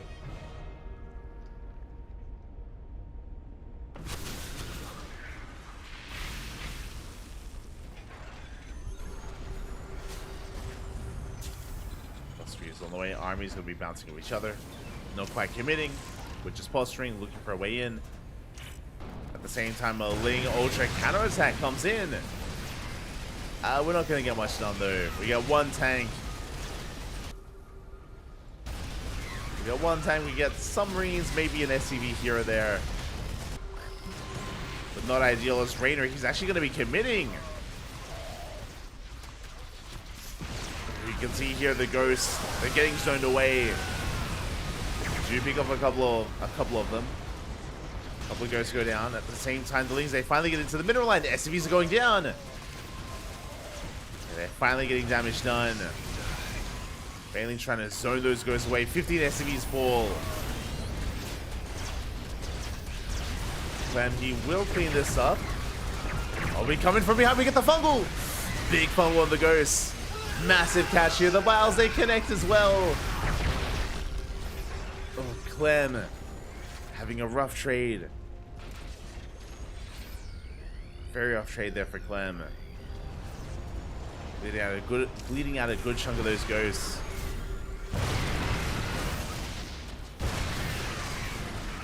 They do try to reinforce. They manage to get a tank. We do see Raynor coming in once again. The ebb and flow does continue. Goes for the surround. A hot pick up there from Clem, keeping most of those ghosts alive. Does hold on to this position. Getting into more Liberators. As we're getting to Libs, we're working towards Corruptors. Raynor getting into Corruptor production. Still doesn't have adrenal glands. I'm a little bit concerned. Again, you saw how slowly those things were killing SCVs. It's painful. But we do take down the base. Again, the map has been cut in half, and Clem, he has been trading more efficiently. Takes down the base. Raynor going for a counterattack instead. Trying to at least. As now Clem has the better mining. He is up a base. Raynor, to respond, he's trying to take the northern hatchery instead. Does need one of them. Liberator going to be going ham. Army pushing forward. We're trying to dive on top of these ghosts, but it's not going to happen. We're forcing back the ghosts, but really we're trying to clean up as many Liberators as possible. We do get a good chunk of them. I want to say like 6 libs went down. But that was a costly trade for Raynor. Very expensive. Not sure if that was quite worth it. We're still on 8 Liberators. Yeah, we're going to be sieging up, zoning back the army. Good snipes here on the Corruptors. Lings, they do go for a big run by. There it is. Adrenal is finally on the way. Adrenal is finally on the way. Lings, they catch some ghosts. A good catch. At the same time, Liberators, they get caught unsieged. Not a bad moment here for Raynor. Wreaking havoc. He breaks through the natural. He gets another 11 SCVs. And again, he's sharking around. And he does find another lib. And the Lings, they're still getting damage done. They came to the production. Came to the production. Once again, we dive on those Liberators. It's 1, 2, 3 of them. 4 of them going to be going down. And then we back up. Waiting for the fungal. Oh no! Investor gets caught. Going to be retreating. And these have been some really good plays here out of Raynor. Just creating these openings. Getting a lot of damage done on those Liberators. We're down to, what, 4 Liberators left. 4 Liberators remaining. We go for the fungal. Ooh. Quick EMP there. Quick snipe from Raynor. Shuts down the Infestor. Avoids the fungal. Raynor going to be forced back. Northern base is going to be going down. Good pick up there from Clem.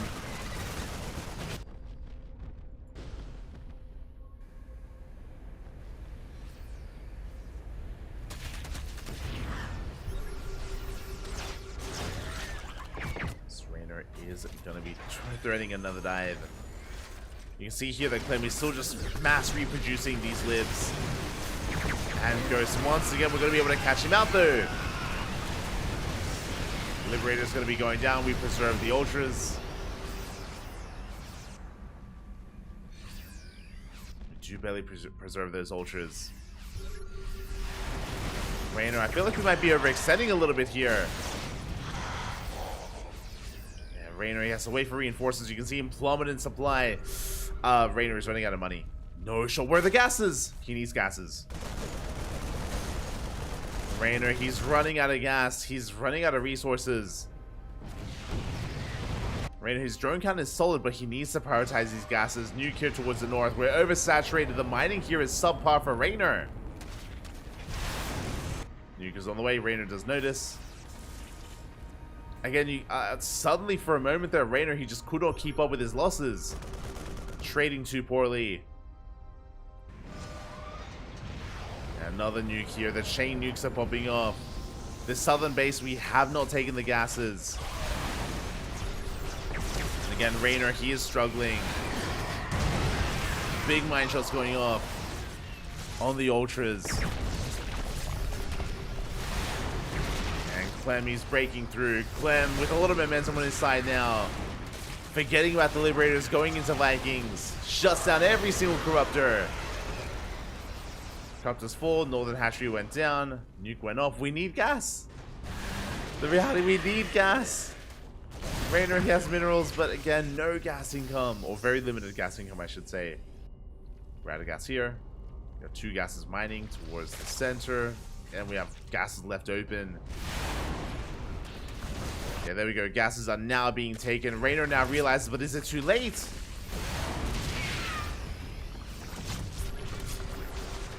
We need a fungal. We need a good fungal in the army.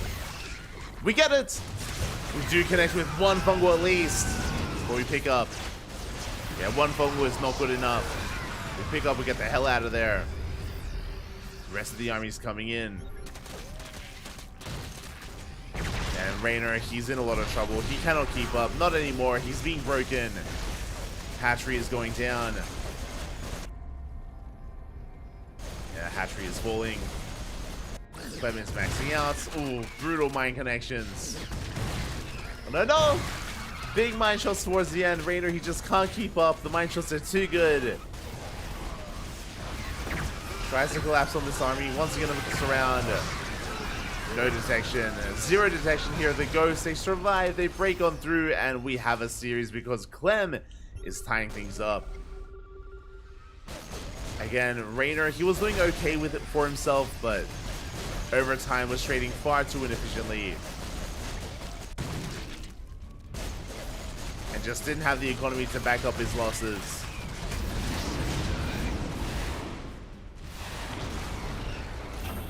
And with that, Clem is maxed. Clem is maxed out. He's got double the army supply here. More than double of Raynor. He's got more than triple, which is crazy. Get a fungal off. We have a handful of ultras left. Only 2. GG gets called. It's not going to be enough. And Clem, he will tie up the series 1-1. GG. Again, you could see very quickly Raynor starting to run out of money. And we saw that, again, he just was lacking saturation where he needed it. Whether it was his gases, whether it was just saturation at bases. Raynor just a little bit too tunnel vision, a little bit too focused on the fights that were occurring. And he just ran out of steam.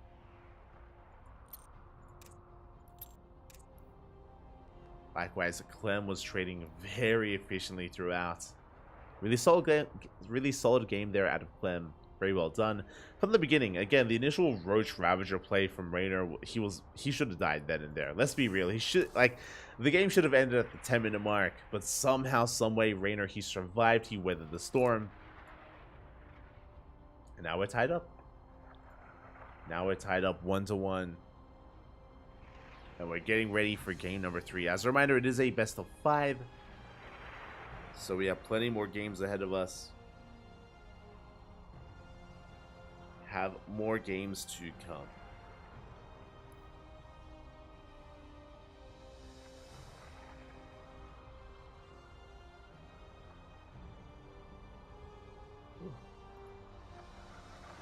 Aye, aye, aye.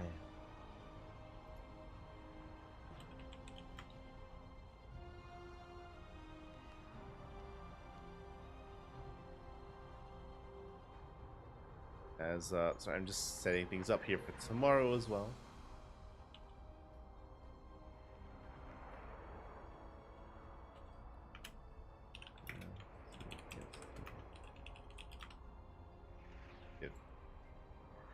setting things up here. It looks like our players, they just needed a moment for a break. I don't blame them. That was a very intense game.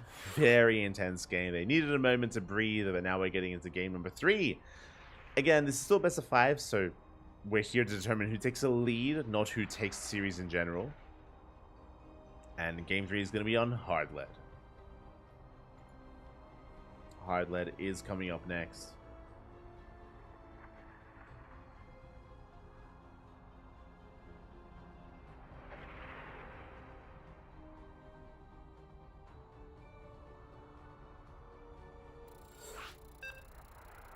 Here we go. You can hear the beeps. The players are ready. The casters are ready. We're loading on in. Let's go. Let us go. Again, a very intense game, but it did feel like Reina was on the back foot for almost the entirety of that game. There were some nice moments, don't get me wrong, but yeah, the initial Roach Ravager play was abused so hard by Clem. It was wild just how efficiently and how well Clem was trading early on. It is impressive that Reina wasn't broken then and there to the bio tank push when he had Roach Ravager to defend. So very impressive that Reina made it out of that, but again, he could only delay the inevitable there, as we're now getting into game number 3 and spawning in the top left-hand corner of hard lead. We have our Italian Zerg player representing Basilisk, forced into a tied-up series. Can he bounce back? It is Rainer. And spawning in the bottom right-hand corner, we have the French Terran player tying up the series 1-1, forcing a tied-up series. And can he gain that momentum? Can he keep that momentum going and take a lead in the series? It is Clem for Team Liquid. Here we go.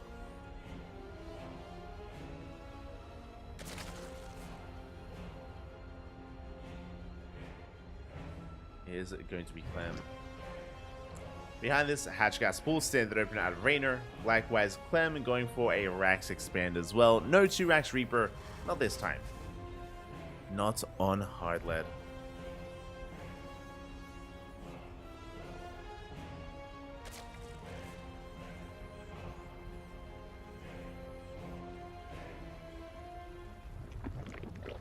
So there we go. It is going to be that Hatch Gas Pool.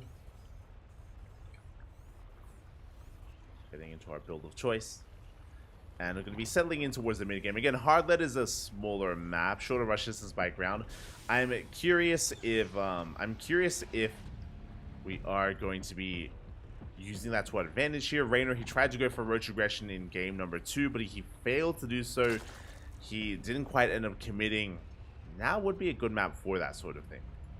If you wanted to go all in on roaches, I would not be opposed to it on hard lead, but we'll see. We shall see.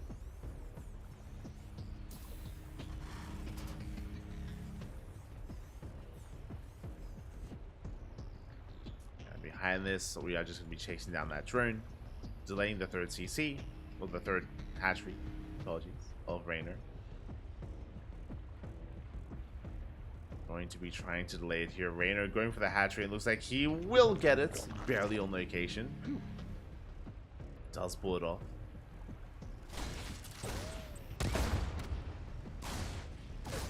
Likewise, Reaper is going to be threading that mineral line. Does get a drone. Oh my god, drone does go down. That should not have happened.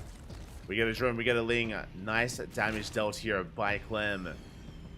Behind this, 3rd CC before Starport. Economic opener. He is going for an economic build here.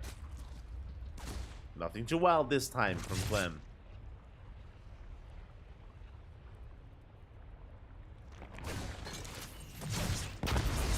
Nothing too crazy. We can see Clem dancing with the army. Once the tumor doesn't quite get it, tumor will survive. The creep tumor will survive there. For Rainer. And the game is going to be settling from here. Really, my eyes are on Clem. This should be 3cc into... I'm curious if it's going to be Banshee. Marine is on the way. We could be seeing a tech lab for an add-on swap. For Banshee production. Just a very safe way to play. Safe way to open. It does kind of give you a bit of a leg up, especially against something like a Roach Warren. As we can see that Tech Lab on the way, so it looks like we are going for that add-on swap. Or are we? No, we do not. Marauders on the way. Oh my, concussive shell! We're massing Hellions. We're going into concussive shell Marauders. This looks like a Hellbat push. Gonna be a Hellbat push out of Clem. It is not all in. Remember, it's a third CC variation, but a very aggressive build nonetheless from Clem. The armory will soon be on the way, and Clem is going to be committed.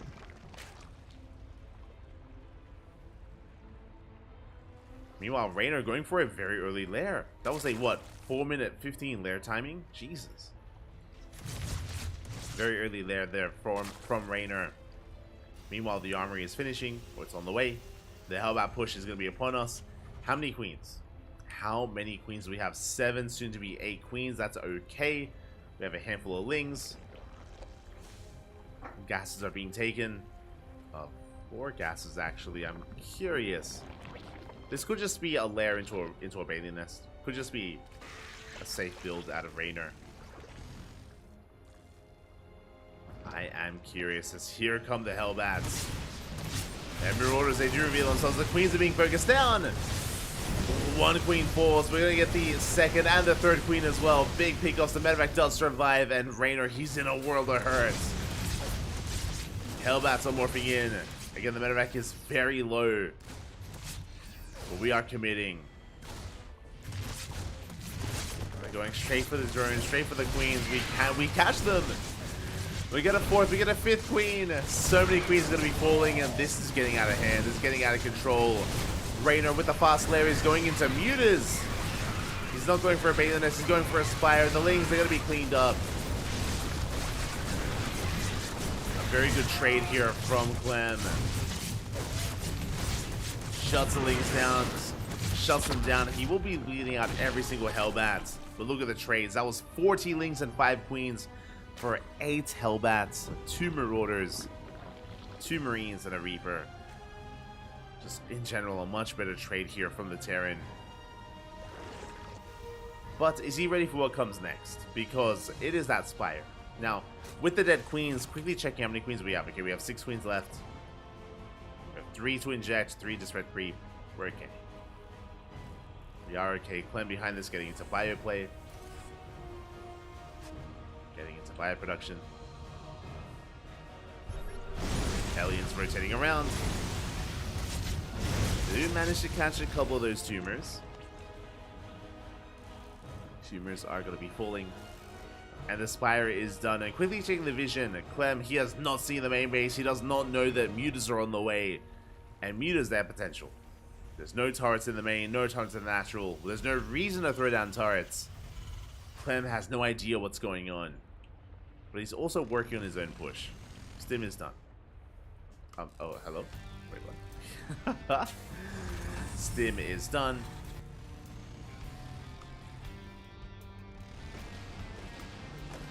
Clem working towards a second Hellbat push, this time with Marines, not with Marauders. And Mutas, they don't help in the defense. There's no Banelings! We're caught up with our pants down. Marines, they still want forward. What do we have to defend? We have Queens, we have Lings, we have Banelings on the way, but they're not done yet. We're diving on top of them. Yeah, we're diving on top of the Queens. They're falling one after the other. Massive losses here for Raynor.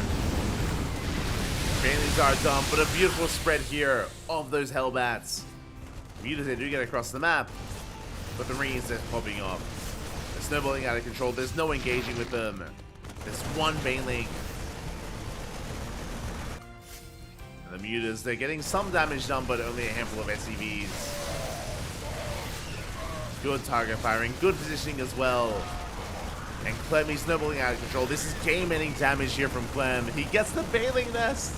No. Baneling speed is never going to finish. Not this game. Mutas are doing what they can. They get 16 SCVs across the map, but Clem, he still has the better economy. He catches the Mutas. Yeah, just wreaking havoc. We do get 27 SCVs, so oh my god, Raynor. I was not expecting that amount of damage to be dealt. But the Marines, they're still in the main base. Yeah, they're still popping off. GG gets called. Clem takes game number 3, taking a lead in the grand finals. GG. Again, rushing into mutas is a very risky thing to do. It's very greedy. You do leave yourself very vulnerable when you rush into mutas because you're lacking lings, you're lacking banelings, you're lacking queens. Reynor was caught out, and Clem was able to punish Reynor. He didn't even know that mutas were on the way, but with that, the stim timing was brutal. He ended the game then and there with it. There was just nothing that Reynor could do. The most he could hope for was to counterattack instead, and did do a lot of damage, but it just was not enough. And with that, Clem is 1 game away from becoming this week's ESL Open Cup Europe champion. 1 game away. Uno más is all he needs. Reynor has to fight back here and now to force the ace match. Here we go.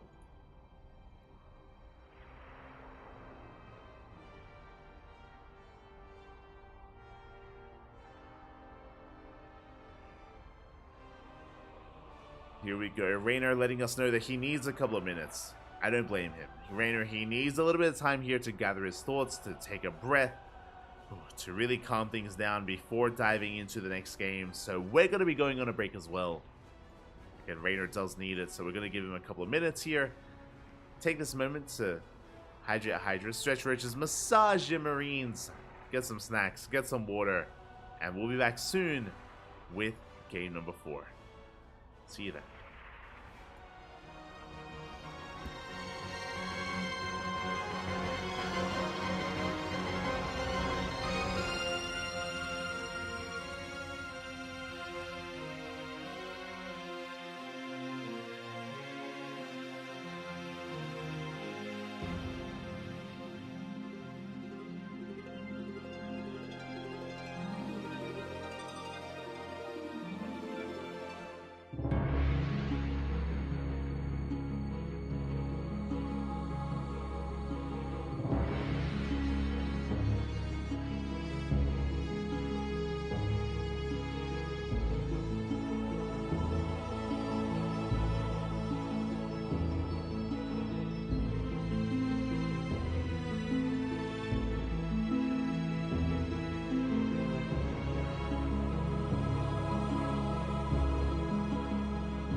And welcome back, everyone. Welcome back. Whew, I hope you enjoyed that lovely brutal OST as we are continuing our run here. We're continuing the grand finals of ESL Open Cup Europe, and we are on match point.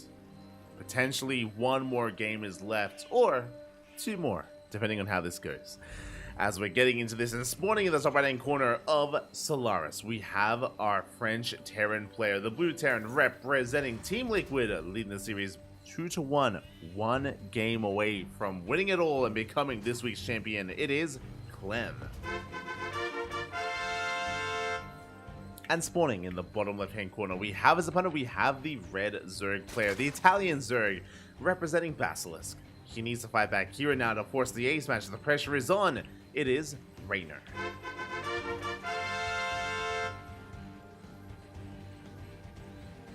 Here we go. The pressure is now on. Raynor going for a hatch first. It's going to be a hatch gas pull out of our red Zerg player.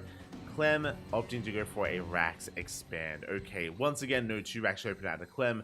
Once again, Raynor avoiding that 15-15. He has been embracing it so much here over the past couple of months in every matchup, but here against Clem, we haven't seen it really at all. Not yet here in the finals. Very interesting.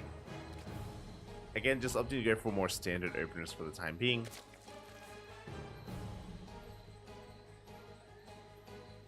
Opting to go for more standard builds so far. As behind this, the CC is on location.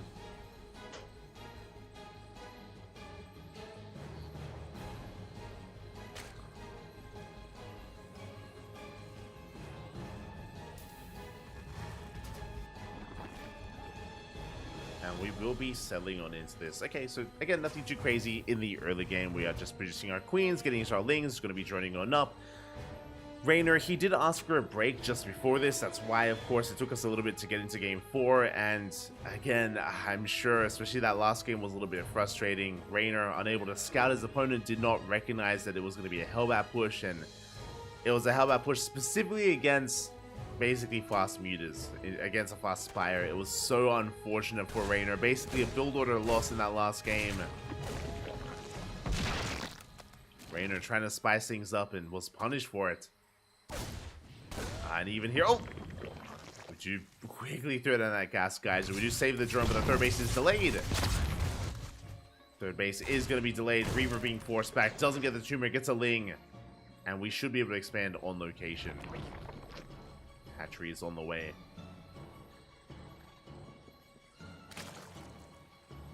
Hatchery is now on the way. Clem behind this, going for a third CC before starport. Very economic build here from our Terran player. Very economic so far. As again, he's going to be easing into this. Oh, the Jukes! The Jukes are real. The Reaper does barely slip away for a moment there. Let's slip away. Trying to get that tumor.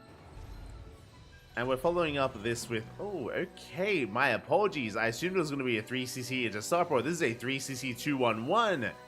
We don't see this too often.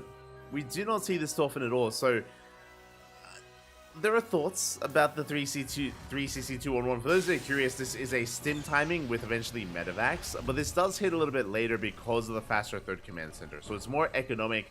But it does mean that the Zerg player in Raynor gets map control very quickly. It means that they can be very active here. They can drone up freely. We are moving out with a couple of Cyclones and Hellions, though. Clem applying quite a bit of pressure early on. He wants some of these Queens. Does want the Queens. Good control so far of these Cyclones, and we do end up getting one Queen. Not just one. We're going to get a second, maybe even a third. Lings are coming in to reinforce. Hellions, they do manage to roast up those Lings though. Oh, the speed zone working against Clem, and he does get cleaned up just barely. Raynor, that could have been so much worse. Again, these Queens, they got so low, but they bought time.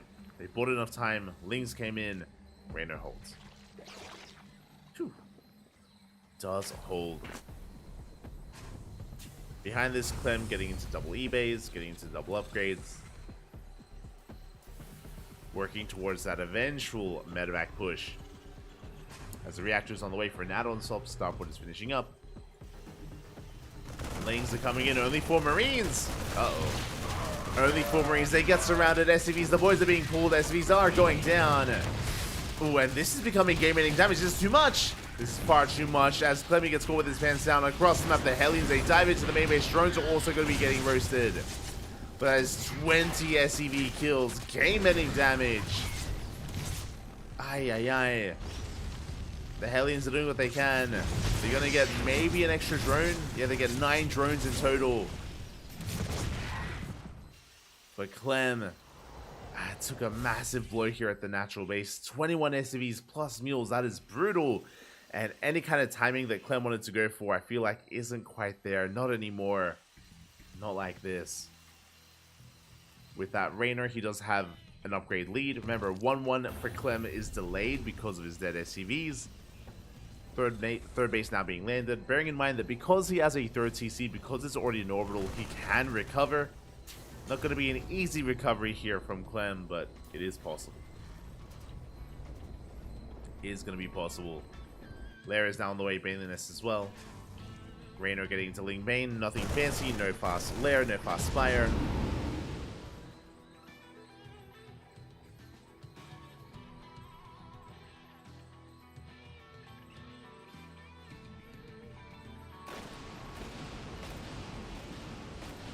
We are just getting into this.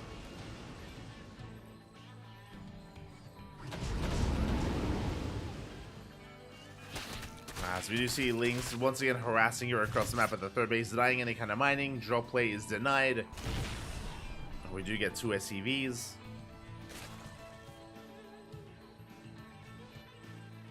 I'm just having a hard time defending here. And Clem is going to be on the back foot for the near future. Here.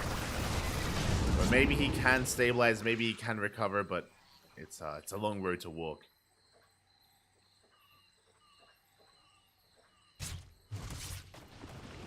As we can see, Raynor just focusing on this creep highway right through the center of the map. Bailey Ramai comes in. Not many SCV kills because we don't have that many workers. 4 SCVs going to be going down. Raynor back at home up to 75 drones. 75? 70 drones even.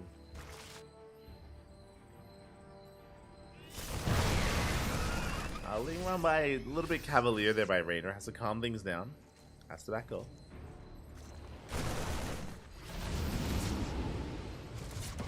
Ooh, as the medevac goes down, a rough loss there for Clem. Thankfully, it was only a half-full medevac, but that's still losses that Clem can't really afford right now. And cannot afford those losses. Going for a stim here towards the south. Doesn't quite break through. And Clemmy, I mean, he's doing what he needs to do right now, which is drop play. He needs to be as active as possible with these drops. But the rocks are being knocked down, and Raynor, he is soon going to lay siege upon this third. And what do we have at home to defend? A handful of tanks. A handful of Marines. Drops are going to be reinforced.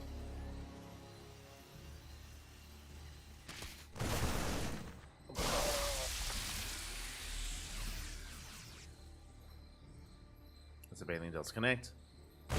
See Clem playing with fire. Oh god. Has to be very careful here. We're going up against Raynor. Going up against the Ling Bane once again. Oh! Leading out some Marines. Yeah, on both ends.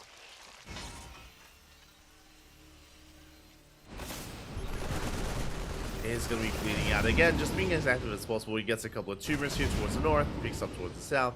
Good control here towards the end. Them minimizing his losses, building up, looking to max out. Now Raynor, he's happily mining on 87 drones. That's the problem. Right now is because of the earlier advantage, Raynor, he has a booming economy. And he's maxing out on Ling Bane Hydra.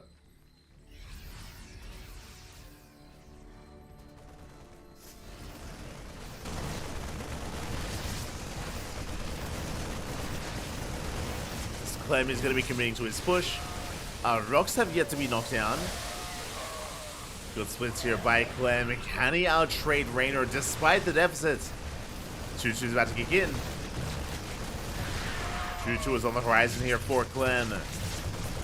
Tanks are siege. Good spread here by Clem as well. And again, he has the more efficient army, but Raynor is coming in for a surround. A collapsing of the army. He does get on top of 2 of those tanks. Tanks gonna be falling. Yeah, we just break this position. We break the army. The Marines are doing well for themselves, but we lost all our tanks. The tanks have fallen. Clemmy's committed. We have to keep going. There's no turning back. Not anymore. It's a 3-base all in. Clem, he is 8-raxing. Gets the hatchery. Gets the hatchery. Again, there is no 4th. There's no 4th behind this. It's a 3-base all in, all or nothing for the Terran. Does get the northern base. Does get the southern base as well. Knocks Raynor down to 3 bases. No shot. Clem, he can pull this off. Takes down 2 bases. Raynor down to 3 hatcheries here. Despite having all these drones, the drones at long distance mining, they can't do anything. We catch a queen. And Raynor, the man with gun, is it good enough? Clem, I think I said Raynor. 4 CCs on the way. Okay, we back off. We are transitioning. But I feel like we can keep the pressure on. We are going to be rotating around. Looks like we're going to clear up some of that creep. Oh, the yoink. The Vipers have arrived. We yoink one of those medevacs. Yeah, again, the Vipers, they do complicate things. We can see Clem just trying to break through the center, clearing up as much of this creep as possible. Raynor double expanding. Triple expanding, even taking the center base, the southern base, and this super southern base. Triangular third and southern base. There we go. And I'm not so sure if he can. Life is doing well. Blinding clouds are thrown down. Good splits out of Clem. Ooh, does take a baiting to the face. Does take a bit of a rough trade. But if there isn't enough Ling Bane, then Clemmy can break through. He's so close. Good target firing on the Bailings. Very good target firing. Only 2 Bailings left. I think run by is going to be denied. Vipers are coming in. We do avoid the power bomb for the most part. Lurkers have arrived, and that is the win conditioning for Raynor. Is he just survive until Lurker tech. The hive is done, by the way. And again, we are just mass expanding.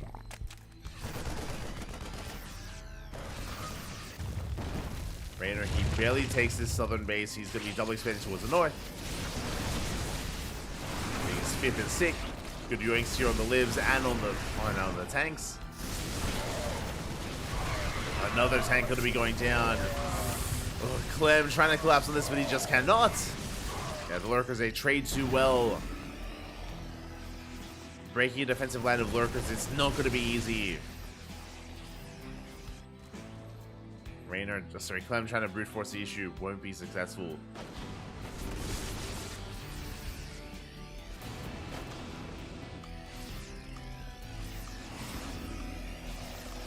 Raynor has done it. He has stabilized Clem, getting a 5th. He's getting his 4th fully operational. Dropping it out. Does run into something Hydra though. The Marines, they can just stand and fight. They clean up the Lings. They don't quite get the Hydras. Don't manage to get them in the end. Clem pulling back. Raynor, he's maxed out on Hydra Lurker Viper. The ideal army.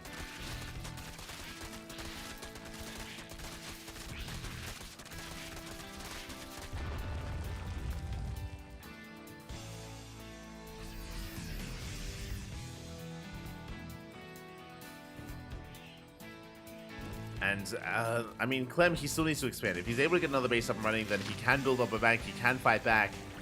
But how many ghosts do we have? 0. 0 ghosts. Ghost Academy still on the way.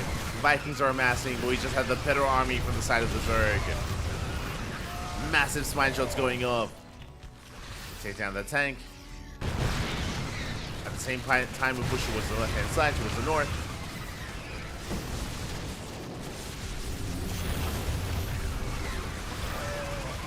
The lurkers are being surrounded. Not a bad fight here at the Clem.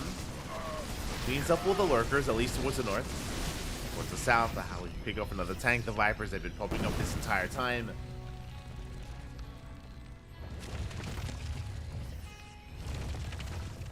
And Clem just cannot expand.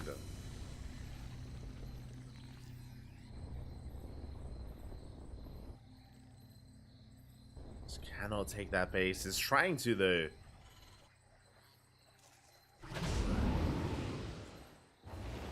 As he's going to be resorting to some drop play. Raynor, he's on 90 workers. He has a bank. That's the thing, is that Raynor, he can remax. He's got 3-3 on the way. The Ghost production has commenced here for Clem, thankfully. He's not getting into Ghosts, but those whole position lurkers. They are. He's crazy. The whole position lurkers. There is a turret on the way, so we have to attack soon. Drop towards the north gets affected. Turret is halfway done. Uh-oh. And it is about to finish. And Raynor pushing forward. There we go. Spine shot's going to be going off. Dive on the army. Power bombs here on the Medivacs. Massive damage dealt there on those Medivacs. As we deny the 5th.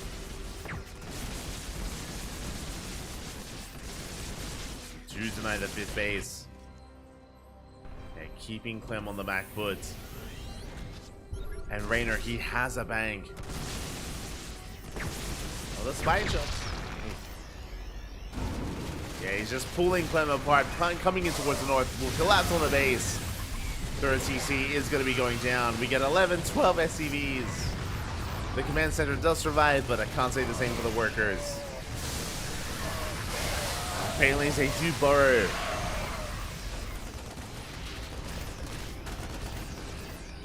You can see Raynor trying to bait the army over. Trying to have him chase. We could end up using this on the army or on SCVs. Speaking of. SCVs coming back around. 5th base still denied. Clem expanding towards the south. Taking a much more southern base.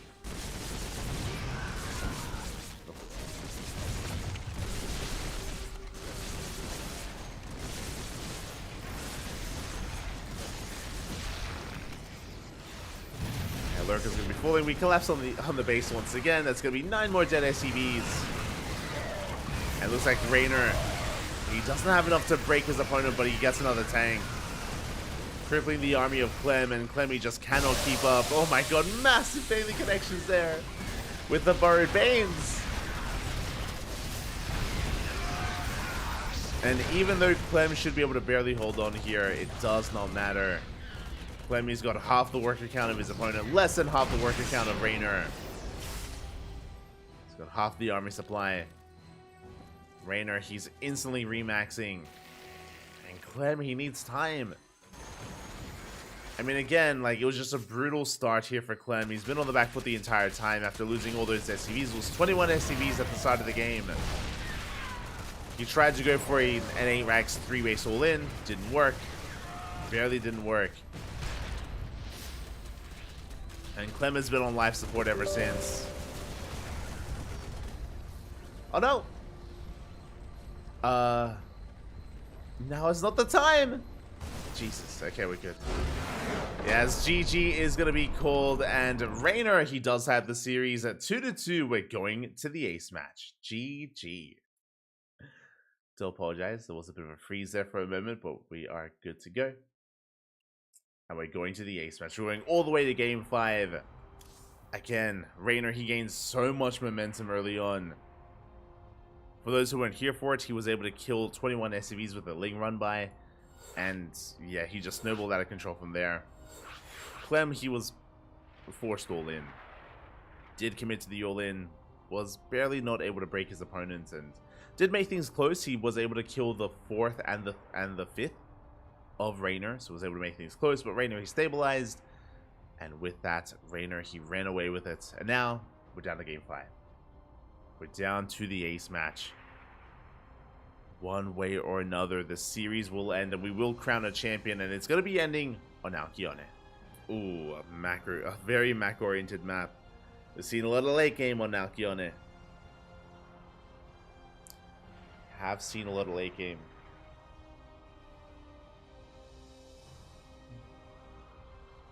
Here we go.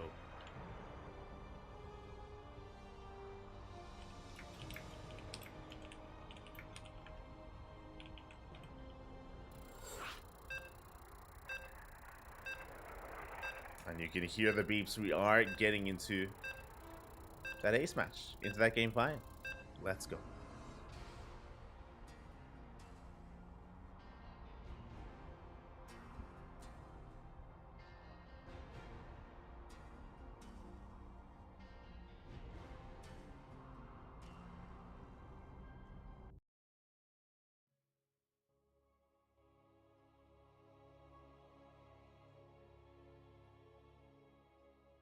Here we go, Alcyone, the final game of the series, the final game of the tournament.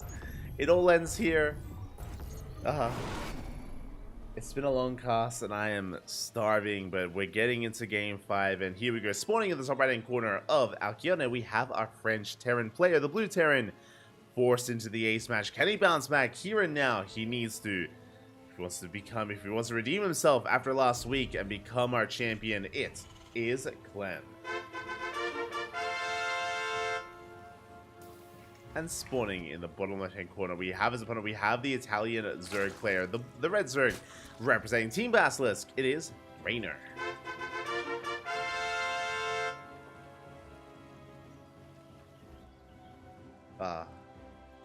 Gibbs, the hour-long game.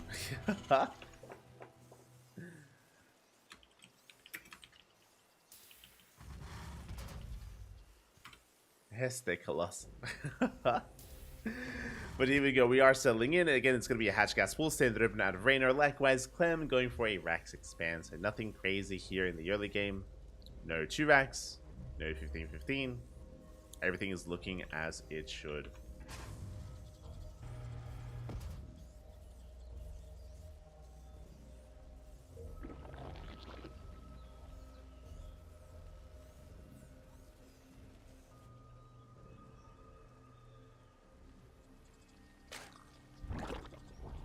Everything is looking as it should.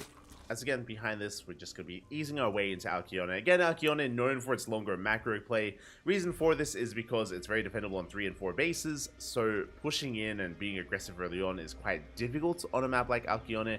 Likewise, the 4th base can be taken as a gold, or even the 3rd base. The 4th, even the 5th, can be taken as the gold base. And last, it can give you a big boost as well in terms of your economy, making your way into the mid and late game. The map can very easily be split in half. You have kind of this large area here, it's no man's land, which can be walled up, and yeah, with that, we have seen quite a lot of late game here, including these 2 players. But we'll see. We'll see if that's what we embrace. We shall see.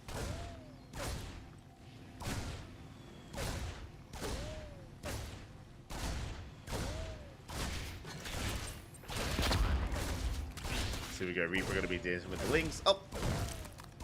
Getting a link towards the end, not bad. It does get 1 worker behind this, getting into our factory, getting into a 3rd CC before starport. Very economic build here at a Clem, nothing too crazy, nothing too wild. Just an economic opener out of our French Terran. Meanwhile, our Italian Zerg getting to his 3rd base. So hatch gas pool into a 3rd. Again, standard build so far. Very economic play. Just waiting here. Really, my eyes are on Clem to see if he goes into anything crazy. There it is. That is, once again, a 3cc 2-1-1. Okay. If at first you don't succeed, try and try again. So this is going to be a very bio-heavy composition. We are heading towards a stim timing with Medivacs, as stim should be prioritized here for Clem. And it's going to be an economic variation of this. So because we're going... We spoke about this earlier, but because we're going for a faster third CC, it is going to delay the aggression of Clem. Does mean that Reynor is free to drone for a little bit longer, as it takes a while for this stim timing to really get going. If you remember, Clem did this last game, and he was punished for it. Clem, he was being a little bit too active with his Hellion Reaper. It got shut down. With the death of the Hellion Reaper, Clem lost 21 SCVs in the aftermath, and just didn't have enough Marines to really hold his own. So had a really hard time in Game 4. But again, looks like he wants to try to make up for that here in Game 5.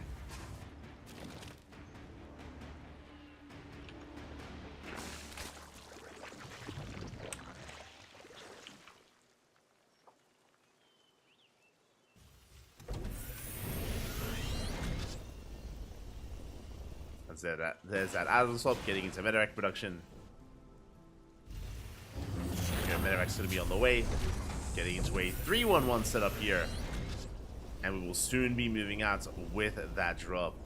Behind this, we can freely drone. We're going for a lair first here from the side of Reynor.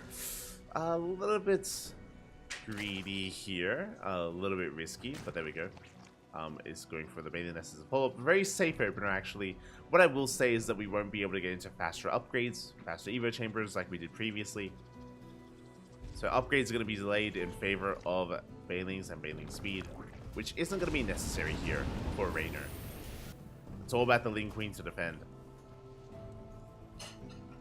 As the double drop is coming in.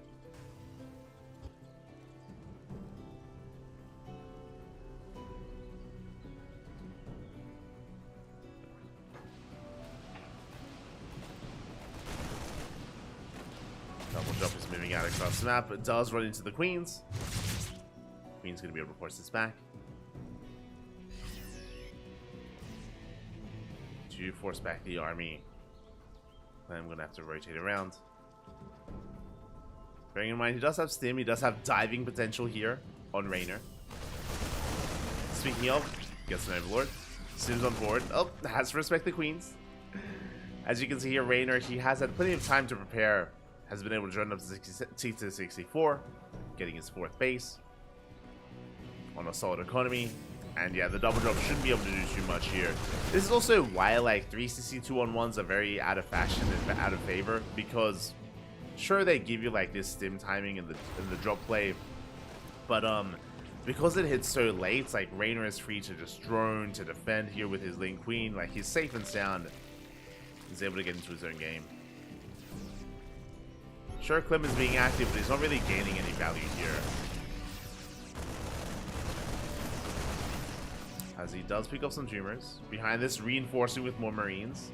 Hasn't lost anything, clearing up a lot of creep, actually. Gets one Queen towards the end before backing up. At the same time, while we're running into the Ling Bane. Okay, we do pick up. Behind this, Reynor is rated up to 77. We have the armory on the way for upgrades. Double armory, even. I think that's a bit of a mistake. It is bioplay, of course. But double armory nonetheless. As Clem, he does force a cancel here on this southern base. Does force a cancel on the 5th. Reynor diving in.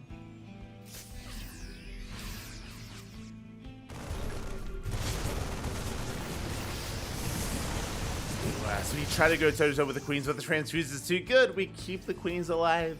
Reynor, he does hold. He deflects the double drop towards the south as well. Maintaining that southern base, the 5th even. And so far, Reynor, he's holding. He's up to 82 workers. He is drawn up towards critical mass of drones. And now it's time to focus on Ling Bane production. We have 1-1 finishing up 2-2 on the way. Hive is in production as well here for Reynor in the natural. Now, as Reynor's working towards Hive Tech, here comes Clem. Remember, Clem, he's been poking and prodding, but he has not moved out with his main army until now. Right through the center, he's got 3 tanks, he's got a massive amount of Marines.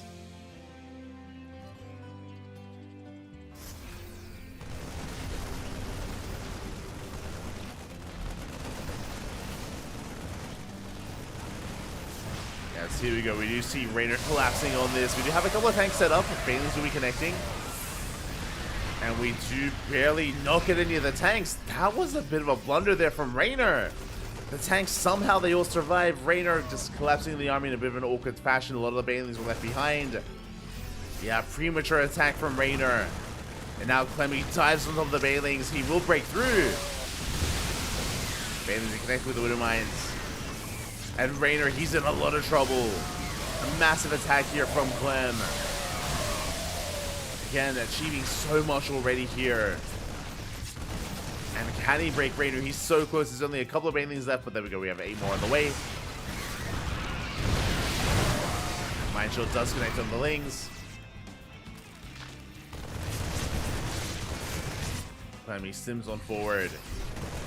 Yeah, jog towards the south. We'll get us off the base. Reinforcements are on the way. The Queens, they do hold. Raynor, he's holding, but Clem has momentum. Southern base is getting low. We jump towards the north. We go straight for the mineral line. Raynor having a hard time keeping up. Ooh, the mine shot's less than ideal, working against Clem. The mine connections were not ideal.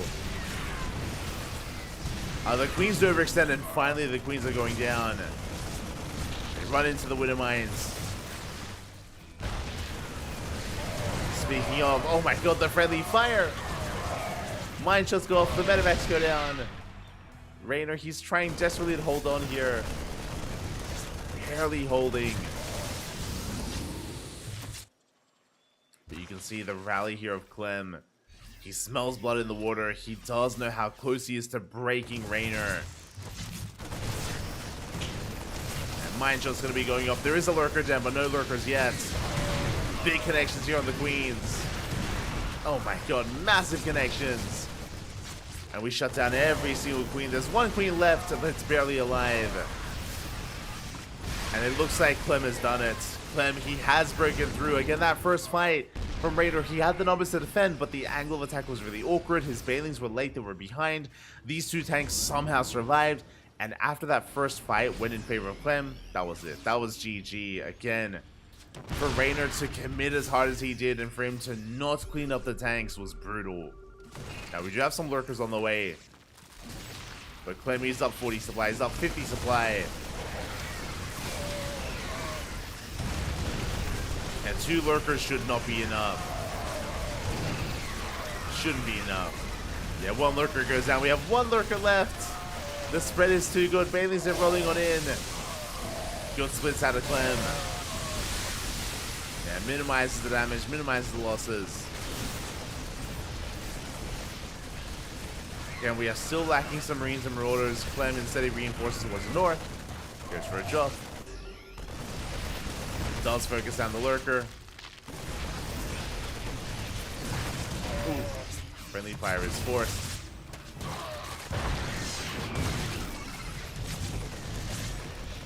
But here come the wave of reinforcements. I was like, yo, where's the supply here for Clem? It was chilling back at home, expecting a counterattack, and here it comes. The wave of Terran doesn't end. We focus down 1 lurker. We got the other as well.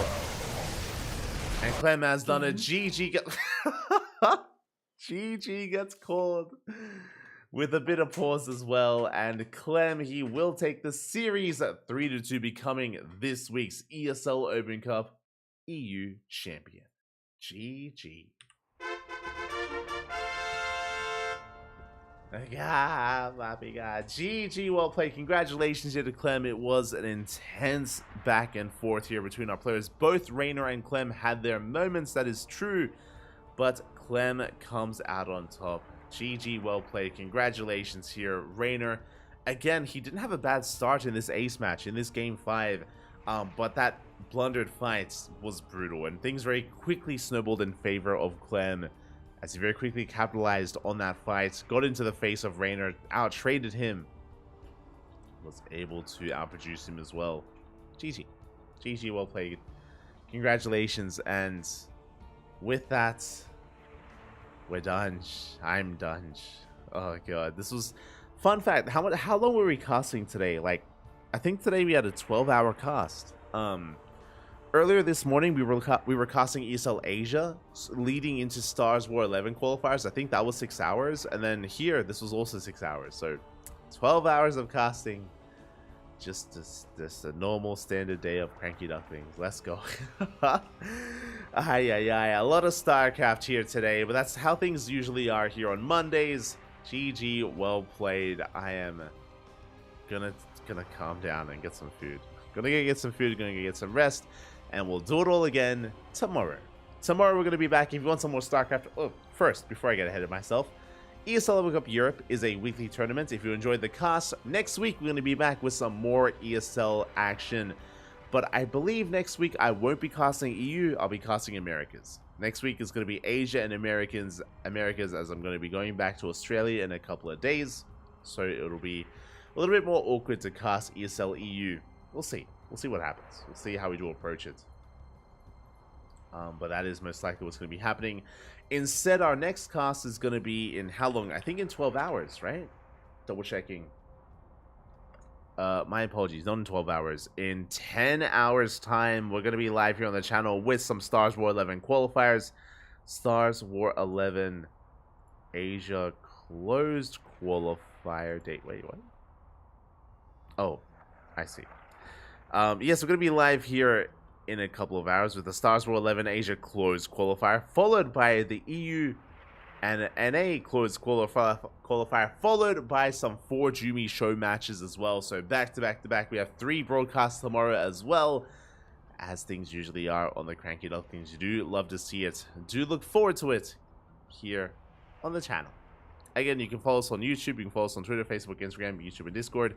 All things CranKy Ducklings. We are done here for the night. We'll be back tomorrow with plenty more to come. Again, mainly Stars War 11 qualifiers are tomorrow, as well as a show match between 4 Jumi and Namshar. Look forward to it. It's going to be a lot of good fun. With that, thanks for watching. Thanks for the support. So we're going to be heading off. Going to get some food. Stick around. We're going to be giving another StarCraft streamer a raid. Fun fact, we're going to be raiding 4 Jumi, as we're going to be casting his show match tomorrow. And give him some love, give him some support. Until then, thanks for watching. Hasta luego. Ciao, papi, ciao. Hasta luego.